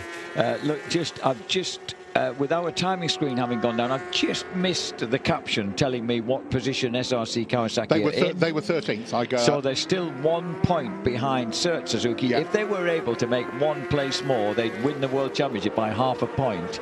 But unfortunately, right as things stand right now, with just 24 minutes to go, as you can see, there's Katsuaki Fujiwara, former vice champion for All-Star Corona Suzuki, actually, in the World Super Sport Championship. There's a name I've not heard for a while. Always a very happy presence around the World Superbike paddock, Katsuaki Fujiwara was. Here's Suzuki. Here's the Suzuki, which is with Etienne Masson on board, potential world champions without having won any of the races. Which will bother them not one jot, of course. I'm sure. And that there is the virtual World Championship, but giving them the World Championship by a single point. Hats off to TSR Honda, who started the day 23 points behind the championship lead. And that 4th place they're in at the moment for a regular World Endurance team, not a one-off superstar Suzuka team. That is an absolutely cracking ride. Yes. There's the rain flag. Yeah. There's the warning flag at that part of the track as the lights come on. Ucha. 16 seconds of the lead, so it's not stopped Johnny. What it has done is Nakasuga's closing in on the Honda, though. He's taken a few lumps out. So we could have, this is 20, there's only 22.5 minutes to go, so you can see the rain. You can see it now in the headlights. Yeah. Sort of spitting shower rather than... At what point would they wouldn't ever consider bringing someone in to change tyres, would they? Or would it have to get really, really wet for that to happen? I think it'd have to be a monsoon. 27 degrees air temperature, track temperature's dropped a fairly hefty amount to 35. Slick tyres, you can see it, you can see it. Slick tyres are fine for wet while they can keep heating. When you can't get heat in them, then it's an ice rink. So the track is still very warm in effect. You would say there's 20 minutes to go. Well, I wouldn't want to be, Johnny Rea, Takuma Takahashi, Kats Nagasaki, they're earning their money at the moment. They really are earning their money. You think of it, the rain rattling off your visor as you're coming down to the Casio Triangle at the 130R. Dear me. So the SRC Kawasaki France are in 13th place. They're 1.5 minutes behind the 12th place. So they're going to be, in good old English parlance, unlucky 13th by the looks of it. Indeed. Oh, put your lights on, yes. And there is, I think people are putting things away rather than dragging things out. Yes, I've just realised that. Otherwise, we're expecting pit stops en masse. Exactly. So with just a whisker over 20 minutes to go then to the checkered flag for the 42nd International Coca-Cola Suzuka 8 hours. Jonathan Rea, well, a Kawasaki victory. It's always seemed a strong possibility since the announcement of the team that they were going to run. But they certainly seem to have outwitted Honda and Yamaha this time around. Although Yamaha have had Yamaha have ridden their race, haven't they? Their plan has gone through. We're not going to get a record number of laps. And I think, oh dear me, I think we're coming up with a very sad interview with Gilles Stadler. I hope whoever speaks to him is careful what he or she says, because it's going to be hugely disappointing for Gilles and SRC Kawasaki. Let's check him out. Don't expect a smile. Gilles, how's your heart? Oh, I think he's pardoned. It's very hard for me this end of the race. It's confused, and if Moriwaki is before the number 2, and if I keep my place, it's possible to win the championship. Yes, it's possible. But if it rains and you have to stop as well as Sert, then it's a lottery. Yes, I think Sert must stop one more time. For me, no, we have finished the refueling, and I hope. Good luck. Thank you very much, Gilles. What splendid optimism. I completely misjudged what response we get from Gilles Stadler there. He still has hope at 19 minutes to go. I made the mistake of looking at our jam timing screen a few minutes ago, Jack, and said it was Nakasuga who was catching the Honda. No. It's not, of course. It's Alex Lowe's who's on the Honda. So, and there is what's happening. So Lowe's is going to be on him for second place. He's been doing him for at least a second a lap. Wow. While we've been looking at interviews and stuff, that gap has been tumbling. Right, and here is Alex Lowe's well, if you can't dropping a foot. If you can't finish first, you might as well finish second, mightn't you? And I assume the bonus is slightly better. There's the Red Bull Honda. I can't help feeling, much like last year, that Honda have managed to mess up. Yeah, well, I really have that feeling, and I can't quite... right from the outset, really. Yeah, well, we knew it was an unbalanced team. Not that Stefan Bradl was anything other than a good idea and has ridden... Very, very well. Very well, as you would expect. But so... Takahashi, who looked so ebullient and confident, his pace earlier in the race was sensational. You ended up making Takahashi do back-to-backs for the last 2 hours. Yeah. Yeah, that wrong. Yes. Just like putting PJ Jacobson on last year in the middle of the race. Yes. Was completely wrong. When the weather conditions were turning nasty as well. But Takahashi had been brilliant in the opening hour in the wet. Yes. So what was that about? So Takahashi then, who's the current leader of the Japanese Superbike Championship. Look at that glorious dusk setting. Where will you ever see a better setting for a motorcycle race? And this is Japan, so you're neatly arranged in your fan clubs with your coloured favours. Wow, the gap is down to nothing. Takahashi and Lowe's cross the line together. Alex Lowe's then shining a headlight now right through the peripheral. Oh, he's not going to do it for long. Ooh. He's going to cut inside. Oh, brave and moved by Alex Lowe's. What would you expect any less from the Lincolnshire twin? But you've got to say that is a very tired Takahashi. Yes, yes. How can he be anything else? Yeah. It's... Yes, he's just a shadow of the guy who was performing a few hours ago, isn't he, really? Who a few hours ago I'd have said was man of the meeting. Yes. And now you say, don't be a twit, it's Jonathan Ray. Yeah. Well, it has become, yes. But Takahashi has been brave as a lion here, there's no question about it. Yes, he has. But somehow I feel he wasn't best served by his management. Now, I don't know, I'm not quite sure who they should have put on it, with him. Or whether they should have had a more balanced team. Oh no, that's another of... I thought that was going to be another of those catch the curve and fall down moments, but it wasn't. So with just over 15 minutes to go here in the Suzuka 8-hour race of 2019, Lowe's takes second. Oh, hello.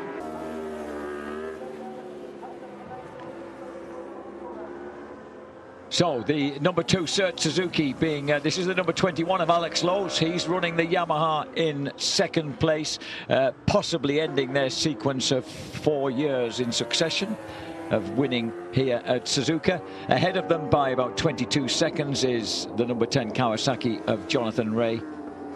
And behind him now by a goodly distance, the number 33 Honda of Takahashi. And those are the teams that have fought out the 3 podium steps here at Suzuka this year. The Stefan Hill's team, they're going to end up, by the look of it, as the second in Superstock. They've been done over by bike number 80, who they've been dicing with for most of the second half of the race. The Tone RT BMW looks like it's going to be the top Superstocker. So let's check the gap. Ooh, between 9th and 10th places, 9.5 seconds. So it's slightly increased. It's gone up slightly. Yes. So the smiling Mr. Statler and his beating heart, unfortunately, it's just moving slightly the wrong way for him. Love the discs glowing red on Johnny Ray's Kawasaki. And he's now opened the lead. We'll have to wait for the Yamaha to come across the line in second place. And we wait, and we wait. And we check out the number 2 Cert Suzuki, potential world champions once again, and they certainly are pushing on. Oh, they left Etienne Masson on the bike, didn't they? It was absolutely what Neil was talking about. He thought Honda might do. Well, remember that when Masson got turned over by 600ths of a second at Portimao, David Checker came in, stayed on the bike, said he just needed a new back tyre. They left the front on, and away he went. There's the points difference. So still remains at 1 point in Suzuki Endurance's team favour. And I think they're pulling away from the Moriwaki. Yeah, a few tenths a lap. The impression I'm getting is that Masson has this under control. I'm sure all the... And sentimentally, Jack, I'd like to see Dominic Mayon retire with a title. Oh, well, I must admit, I've got a real soft spot for Shield Stadler, and having had this opportunity to come here for the first time, Etienne Masson, the 30-year-old from Bourg in Brasse, has been entrusted with bringing home the number 2 Suzuki. Some tension in that pit. And they've actually risen to their feet because they were sitting like a neat little obedient classroom of junior school kids earlier on. Have we got our timing screen back? We might have. I do believe we have, out of nowhere. 21 seconds the lead. And 8.8 seconds the advantage for Masson over Koyama, Tomoyoshi Koyama. David Checker on board the SRC Kawasaki in 13th place. Oof. God, 1 place difference either was quite way. a lot quicker last time round, wasn't he? But dear me, under 10 minutes. 9 minutes. Yes, it's not faster by sufficient, I would say. What? Is that an ancient northeastern saying? What I mean is, you only gained about 6/10 of a second, which is insufficient in the time remaining, is what I was trying to explain. I should have worked that out. Dominic Mayon, 38 years, the boss of Cert. And this is as close.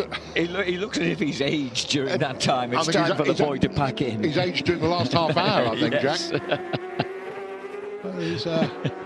But Cert Suzuki, well, 16 world titles, 8 minutes to go. And that world title within grasp. But of course, not until the flag comes out can you be absolutely sure. This would be his 16th world title. He has 15. Etienne Masson coming up astern of Julien Da Costa, who's in 17th place. That's about as high as the official BMW entry has got. Meanwhile, Ray leads the way. And Alex Lowe's is a couple of tenths faster in second place. A matter of supreme indifference to those men in the Kawasaki pit. Leon Haslam and Toprak Rosgadiol, who's sat there quite happily looking, his leathers, ready to go on the rostrum, having not been given the opportunity to go out on track. To go to the top of the top step. No Turkish rider's been there before. No, that's true. That's true. And you know, okay, maybe he didn't fit the plan. They thought he was a bit of a risk. He's too big, doesn't fit on the bike well. But all the money says he's on a top bike here next year for Kawasaki, yes. assuming he's still a Kawasaki rider. Yes, that's true, because there are far few offers flying around, aren't there? But it was generally assumed that I think the idea, because he's a Red Bull man, is that the idea was that he might stay on the Puccetti Racing Team Kawasaki, but with full factory input. That was one of the possibilities. Yeah. Meanwhile, Kawasaki's star man, now in pretty much darkness, Jonathan Rea once again howls onto the finishing straight to complete, I think, would be 216 now, 215 laps. So it looks as if the spoils are going to be shared between Kawasaki and Suzuki. Yeah, these are, of course, exactly the conditions that Johnny Rea crashed in last year on his way back to the pits, just to add to the nervous tension. I don't know whether Johnny does get nervous tension. I never did think so, but it's never shown. He's never shown it, should I say. A couple of times this year, I think, when he's managed to let the mask slip a couple of times, hasn't he? So in gathering gloom then, it's 6 minutes to go in the 42nd Suzuka 8-hour race. I'm just checking on how close Koyama is to Masson. That is working, but it's that's the Suzuki has it under control. Whoa! Oh no! That's it. Mayon can't believe it. The Suzuki's bursting into flames. The Suzuki's burst. The Suzuki was within reach of the world title, and he hasn't got off the track. Shouldn't he be off the track, yes, Julian? What's going on? Absolutely should be off the track. And number 19 goes past him. That means that already a half a point advantage to SRC Kawasaki if they carry on in 13th place. In fact, shouldn't he get off the track? Yes, he should. What's going on? Or is he trying to get it back? Finally, he decides to step off the track. Dominique cannot believe his... he might have had to accept some disappointments over the years, and not that many, but that's perhaps the hugest of them all. Phlegmatic French needs to be. Oh, that is... So this is going to be a Kawasaki doubles. If David Checker stays where he is, 13th place would become 12, and that would open up a gaping gap of 2.5 points to win the World Championship. Suzuki aren't going to score any points. No, of course, they're going to score none. Kawasaki started the day in front of them. And Etienne Masson can't believe it. So the Search Suzuki pulls off with a blown engine, and SRC Kawasaki France, who led on coming into the Suzuka 8 hours and were being thwarted up until the last 5 minutes of the Suzuka 8 hours, are going to emerge victorious, perhaps. Don't you love an endurance race where you still think, if I can push it back, we might get it sorted? Yes. Oh, that is cruel beyond belief. Well, what high drama here at Suzuka. Jonathan Rea now is... That's not Jonathan, that's no, I beg your Cruising. pardon. That's David Checker.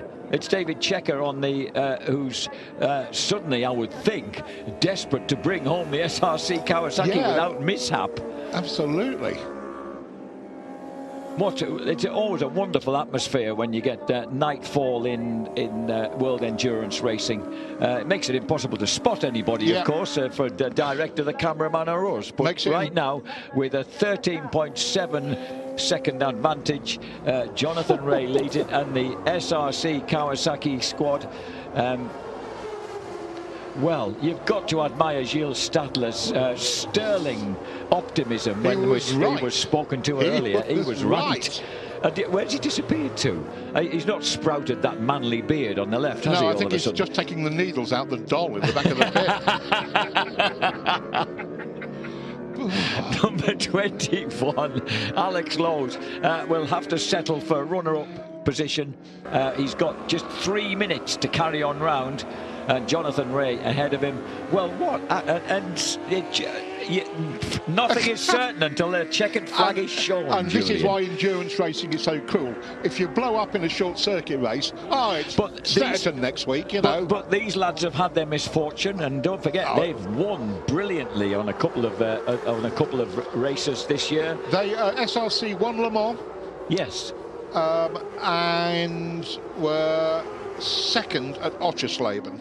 Yes. So they've had, you know, they've had the sort of results that might,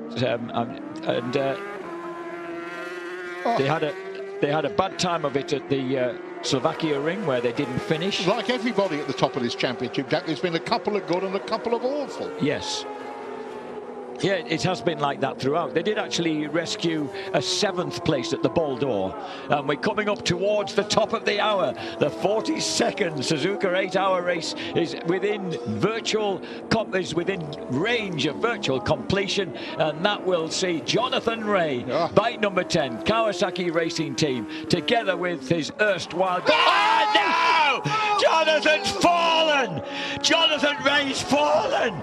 Leon Haslam, Katsuaki Fujiwara, Toprak, Roscott-Oglu and the rest of the team can't believe it. Jonathan Ray just slid off. And Alex Lowe's may. The red flag's gone out. They'll go back a lap. They'll go back a lap. So that must have been... The Suzuki fluids. On track. The Suzuki fluids on track. That happened so quickly. Yes, and it must have been. It must be. They'll go back. SRC, Kawasaki France can celebrate. Julian, I do believe, is that their first World Championship as an SRC team? I think it is. I think they've only ever been successful in the 24-hour races, and they've never really raced outside France. Because they haven't come and done the 8 hours, etc., etc. The 8 hours. Yeah, they're a quintessential French 24-hour race team. So that is amazing good news for them. And in the background there, Ed Lee trying to make himself heard over the delirium here, deservedly so in the SRC camp. The timing screen is showing the Alex Yamaha. Lowe's. I think the results count back. Okay. Well, I would thought that would be the case, but. So has Alex Lowe's actually taken the checkered flag? At the moment they're counting at 217 laps with Alex Lowe's first.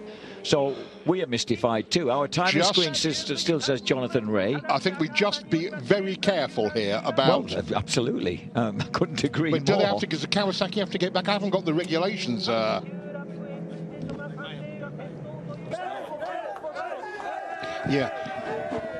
Well, and, SRC are world champions. I think that we do know. World champions, and absolute overwhelming joy in their camp. Now we're being shown as if he was the winner. Alex Lowe's coming in. But you go back. Gilles, 72 hours of racing over the course of a year, and it comes down to the last 3 minutes. Yes. It's crazy. It's really crazy. Dominic is unlucky, but for one time we are lucky, and I'm very, very happy for my team, for Kawasaki, all my guys. Great, a good job. I'm really satisfied. Yeah, it's the first time for me, and I'm really, really happy. Congratulations, the trip to Japan was worth it. Yeah, it was not evident to come here at the beginning, but we are coming, and now we are win the World Endurance Championship. Yes! Gilles Stadler, you've got to love him. What a man. And the first time they've come to the Suzuka 8 hours, a huge trip for them to undertake, with riders who, of course, aren't necessarily familiar with the Suzuka track. And they're saying now that Alex Lowe's and Nakasuga's looking up in some surprise himself, because the caption's saying that they are the winners. So we don't know what's happened here. There's general confusion. Jonathan Ray thinks he's the winner. He's coming to the #1 box. So it's confusion all round here, with a startled look in the and Julian reckons that the results will be taken at the last point, where the leader and all of the riders on the same lap as the leader had completed a full lap without the red flag being displayed. That means, as we look at David Checker, who has won his 4th World Endurance Championship in the most unexpected circumstances. We have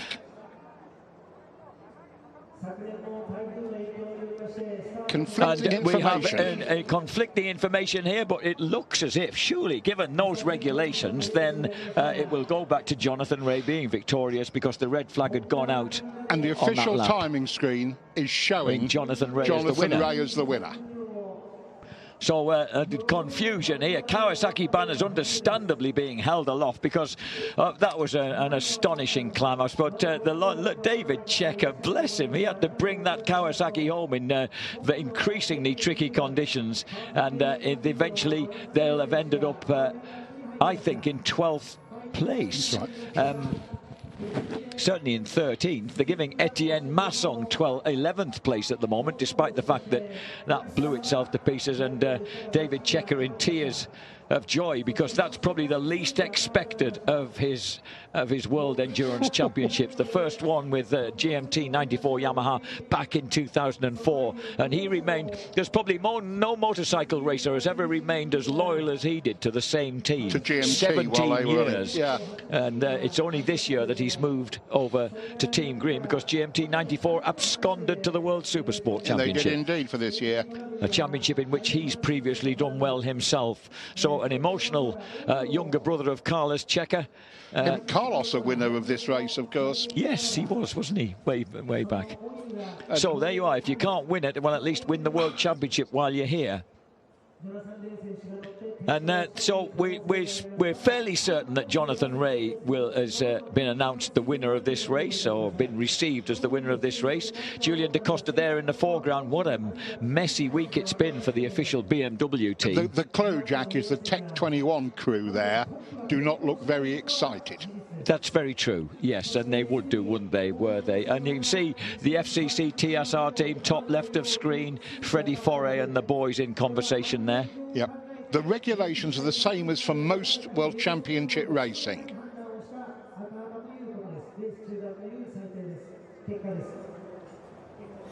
David Checker, what an amazing finish. Could you ever David. believe that you want to become world champion once again today? Oh, for sure. I'm sorry. This year was funny, difficult. I had injury during all the year in my arm. I struggled a lot in Le Mans, everywhere. Here,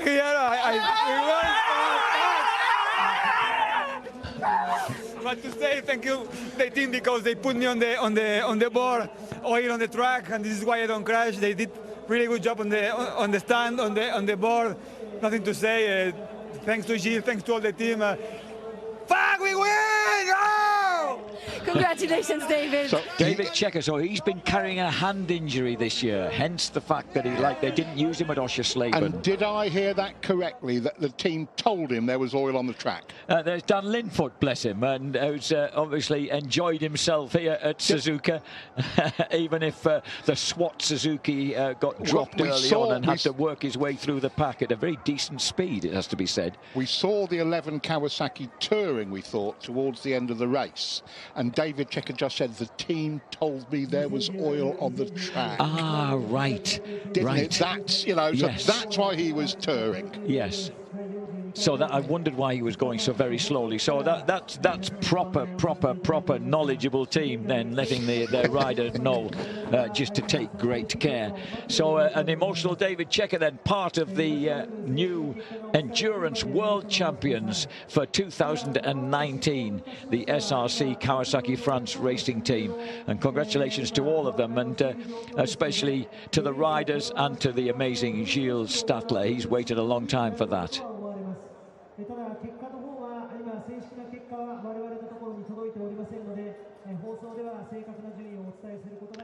The Endurance World Championship, a replay here of what's been going on with the new world champions, of course. The number 11 machine having made the long trip to Suzuka for the first time, because it hasn't, they haven't really been in contention. They've always been a superb 24-hour men back home in France, but to come and take on the Suzuka 8 hours was a big task.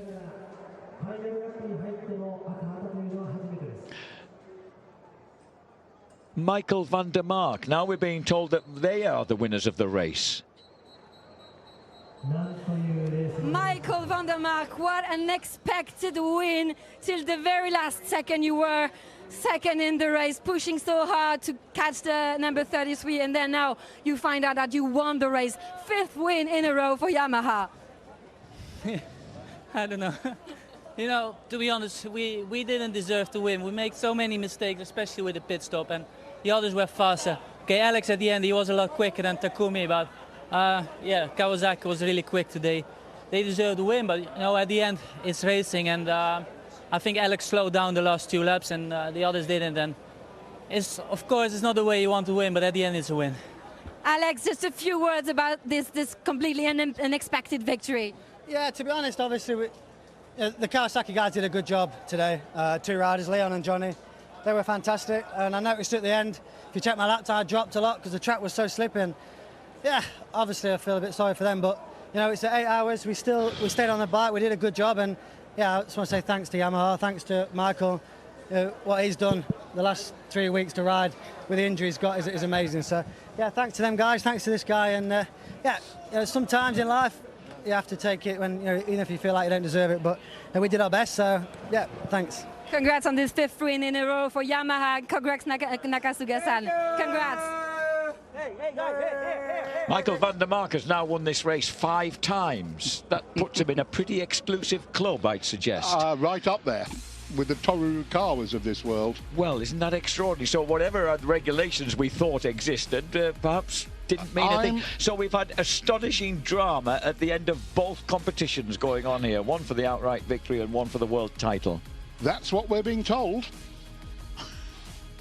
So the Yamaha-backed Yamaha factory racing team then, and this man Nakasuga does it again, and 5 times in a row for Yamaha. Good Lord.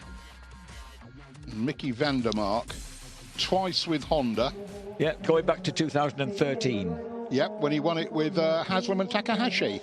So there's the official overall classification, 216 laps. Nakasuga with Takahashi and the gang in second. Josh Hook and Freddie Foray get that 3rd place for FCC TSR.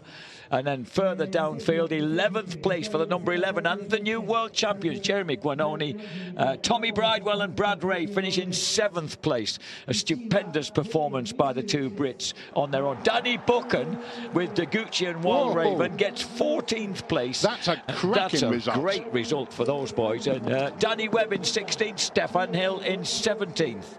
James Ellison takes 19th, and Joshie Elliott just misses out on a top 20, 21st place with Kono and Aaron Morris.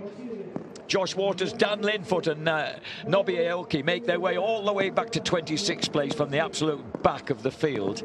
Shinichi Nakatomi, welcome back to him. He finishes in 30th place.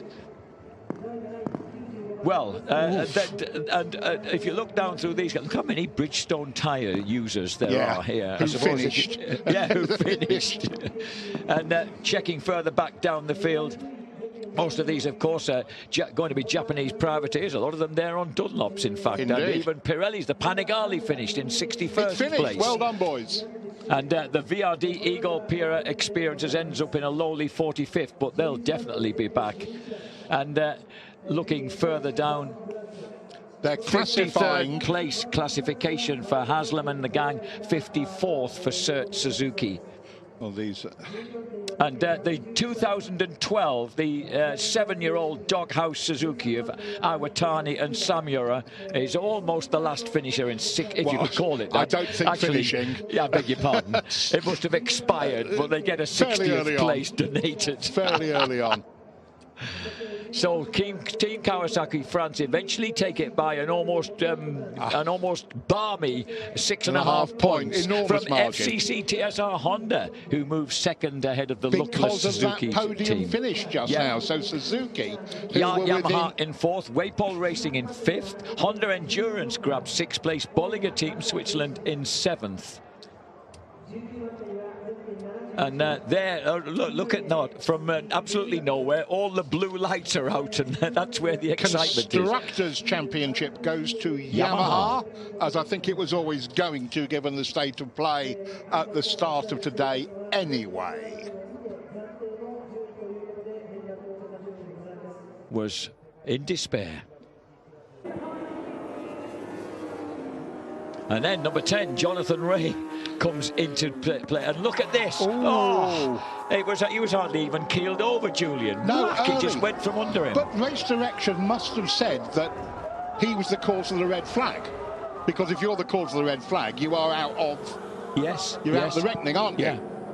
So the red flag then went out. I see what you mean. So you're saying that Jonathan Ray's accident caused the red flag. Nakasuga couldn't quite believe what had gone on. Are we the winners? Are we the losers? And also, it turned out they were the winners. You've got to get across the line, haven't you? Within whatever the time limit is. Yeah. 5 minutes. Thank you, Neil Spalding. So you can be relied on. Wow. Well, one of those two reasons wasn't fulfilled, if you like. So that's why we didn't get to count back a lap. What a gripping race. And then in the last 3 or 4 minutes, an extraordinary climax. I would just hazard a small guess that the reason we're waiting is because some paperwork has flown into race control with a green letter heading on it.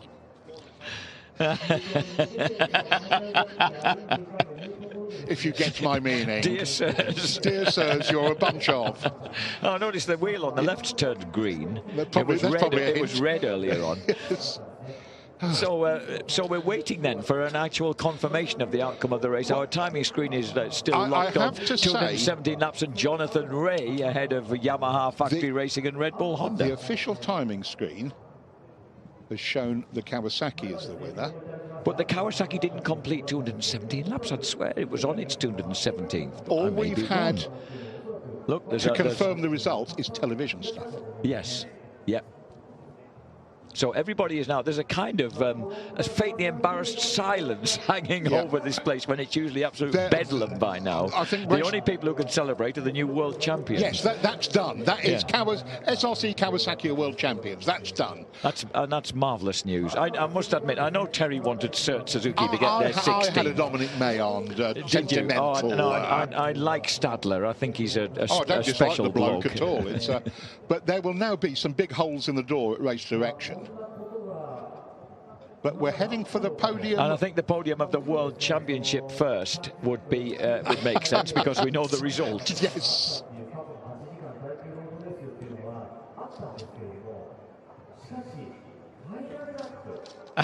Terry Ryan was scribbling something unintelligible down here. Go and improve your handwriting, lad. They were both his teams. He's claiming he's not biased. Oh, of course, because he was a Suzuki and a Kawasaki world champion. Do you want to take this over for a moment? But I'd like to have seen Dominic Melion win. Well, he did get that wonderful presentation in front of all the fans before the race. So, he was made to feel very special. Well, it looks to me. Well, look, I reckon with baby Nakasuga and little wife and lad coming out, and that gentleman looks very happy with things. It's beginning to look. Oh, and look, even dear old Andrea on the left there, De Soli, the Yamaha Europe boss is there soaking up the glory. So awaiting the podium then, beautifully lit as always. This is just a superb setting that we enjoy every year. Further whispers coming up from pit lane via Neil Spalding. We don't believe that Johnny Ray got the bike back over the line in 5 minutes. Right. Which would be the reason they're effectively a non-finisher. Okay. So that makes sense of what we've been hearing. That's gonna hurt the reigning World Superbike champion after the performance he put up. And yes, it is indeed. And here we go, victory number 5. God, they had the laurel wreath prepared. How confident is that? Thank you very much. Suzuka 8 hours, 5 times. Here we are. The proof is in the pudding. It's already there. Unless I'm much mistaken, that's one of the very big bosses. I'm sure it must be, yes. He's prepared it himself.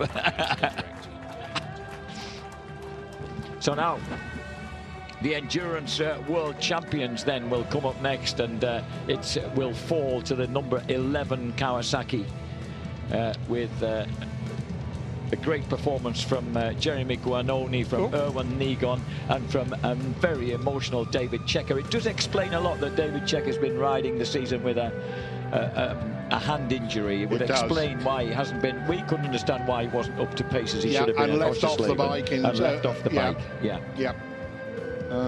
We have some I think it's the Japanese who are coming off the Pogues.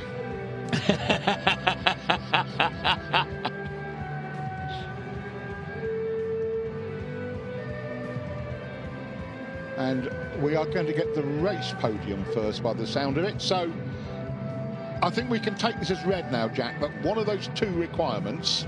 Yes, wasn't met. Wasn't met. That Jonathan, they put the red flag out because of Jonathan's accident, and then... I don't think, which strikes me as unlikely. This is true, but he couldn't get back in the 5 minutes. Much more likely. And I would guess that's the reason that they are not classified as a finisher. I think this is more likely the Japanese version of Clean Bandit, isn't it? Sorry, that's far too recent for me, Jack. I can't... Believe it or not, I'm friends with the girl's mother, cello-playing talented young lady's mum, who was chief sub-editor on the Mail on Sunday magazine years back. But that's another story. One of your many freelancing jobs as a graphic. Correct. I remember arguing with you about your invoices as a freelance graphic. Jack, was that when you were in Fight magazine? Jack, that's not what we agreed. Yeah, but I thought it wasn't. Well, why didn't you tell me to start with? You know, that was the usual. That, ladies and gentlemen, was when a much slimmer Julian Ryder used to get out road testing motorcycles for Bike magazine. I couldn't afford to be. We're paying people like you. I didn't used to charge that much. Goodness me. We were both having to live in London at the time, Jules. That's you true. were a south of the river boy, and you were I was a north of the river lad. Right. Are we... was that a rude gesture from Ryan? It was. He was pretending to play a sobbing violin. World's smallest violin, T. Reimer playing. Right, we are going to get the race podium, I believe. Wow, what a shocking end result for Kawasaki. Well, on one side, shocking and good, and on shockingly good, and on one side, shockingly bad. Which would they have preferred, do you think? Probably their second eight. Oh, no, do you know what? I don't know. Because when did they last win a World Endurance Championship? Tel could probably tell us, but it must be a long, long time ago. I wouldn't have said that long ago. I think they've only ever won 1 8-hour. True. So here are the TSR boys coming to... Sorry, no, it's the... this is the championship, not the race podium, is it? Yeah, and that despairing trio are the Suzuki boys who dropped to 3rd place in the World Endurance Championship. And who would rather be anywhere else at this moment in time. Yes. Look at Vincent Philippe, bless him, a picture of dignity on the left-hand side. Maybe his last race. Rumours are that he's retiring, the great multiple champion and Ironman of the sport. Greg Black on the right and Etienne Masson in the middle. And that looks like Dominic Mayon has gone up as well. Here are the TSSR boys, who I thought were... FCR TSR, they've deserved that, haven't they? Freddie Foray, Josh Hook and Mike D'Amelio. Yeah. Enjoying the rostrum once again. This is something that Josh Hook has savoured before. And they can stay there. Yes, they can. They because they just have to look to the other side. Yeah. And the new World Endurance Champions salute SRC Kawasaki France. Gilles Stadler's team brilliantly on Pirelli tyres, remember. Notice against Dunlop on the right, is it? And Bridgestone on the left. I do like a tyre war in my motorcycle racing, yes, I have to say. It's something that it is good to see. And there you can see that sporting congratulations from the blue team to the green. There is something dreadfully cruel about endurance racing. There is, but that gives it its glory as well. Absolutely. After 7.5 hours or 23.5 hours, all that work just goes up, literally, in a cloud of smoke and steam. And Gilles Stadler joins Jeremy Guanoni and David Checker on the top of the box. Oh, and I beg your pardon, not forgetting Erwin Negon. Let's have the French anthem then. Yeah, brilliant.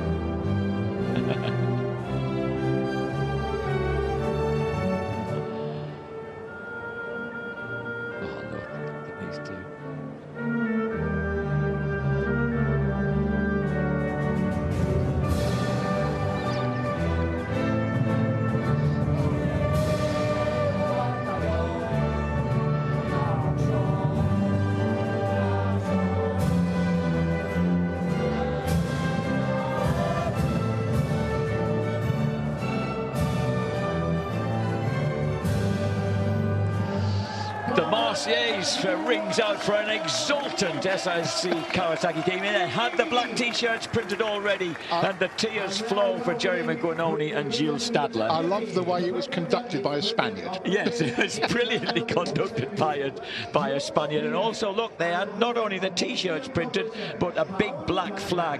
You could have got them very, very cheaply just about 15 minutes ago. Absolutely.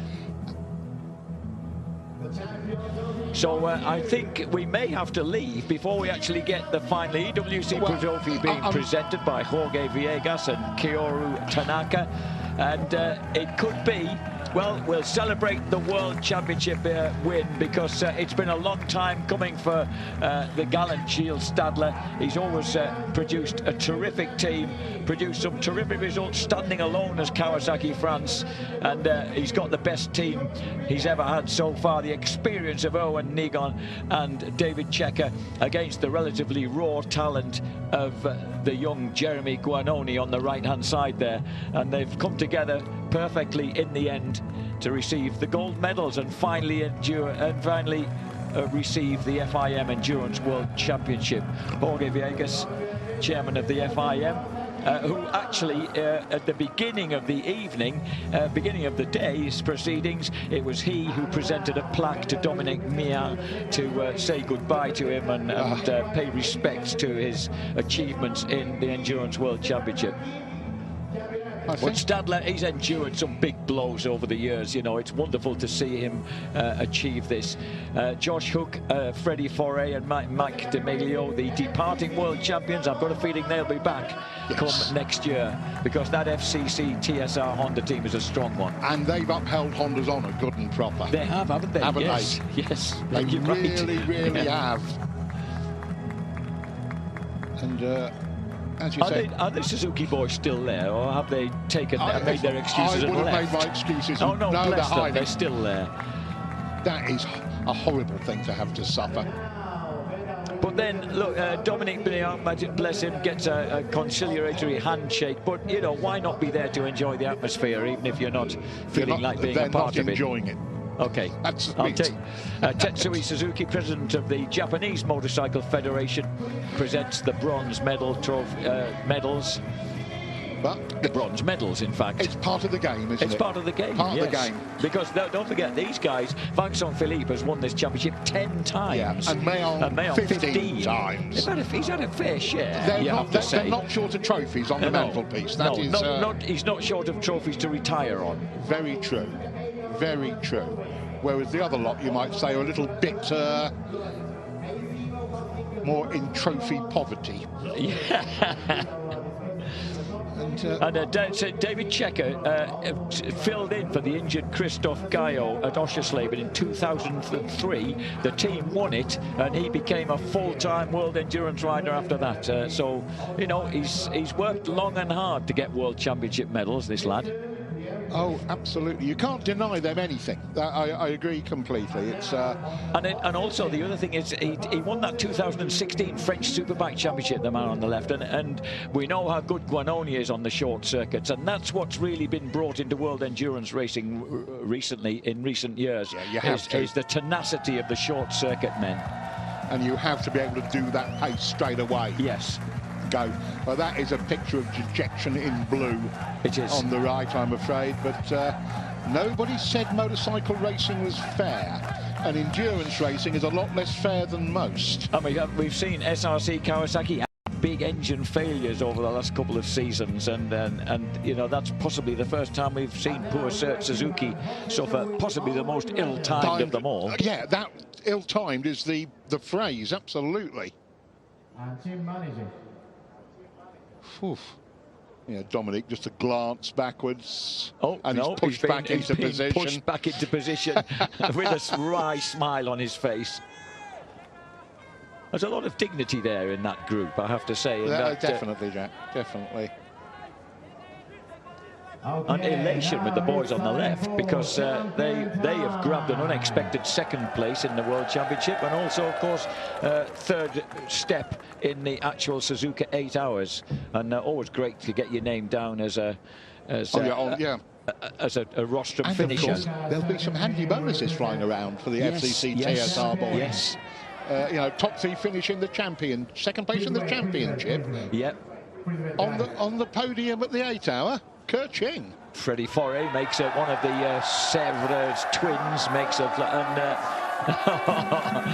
poor David Checker gets an eyeful from Jeremy Guardoni.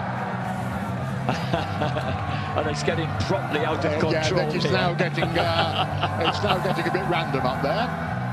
There's a mixture of French, actually an Italian. Mike De Meglio, his grandparents come from Sicily, from Syracuse. But he's French. He's a very Italian Frenchman. There's very Italian people everywhere. Thankfully. Yeah, his granddad was a Syracusean, if that's the right word. So the flags fly, the Yamaha flags prepare to fly for the Suzuka 8-hour actual presentation. But it's great to see the Team World Champions then, the Endurance World Champions for 2019, SRC Kawasaki.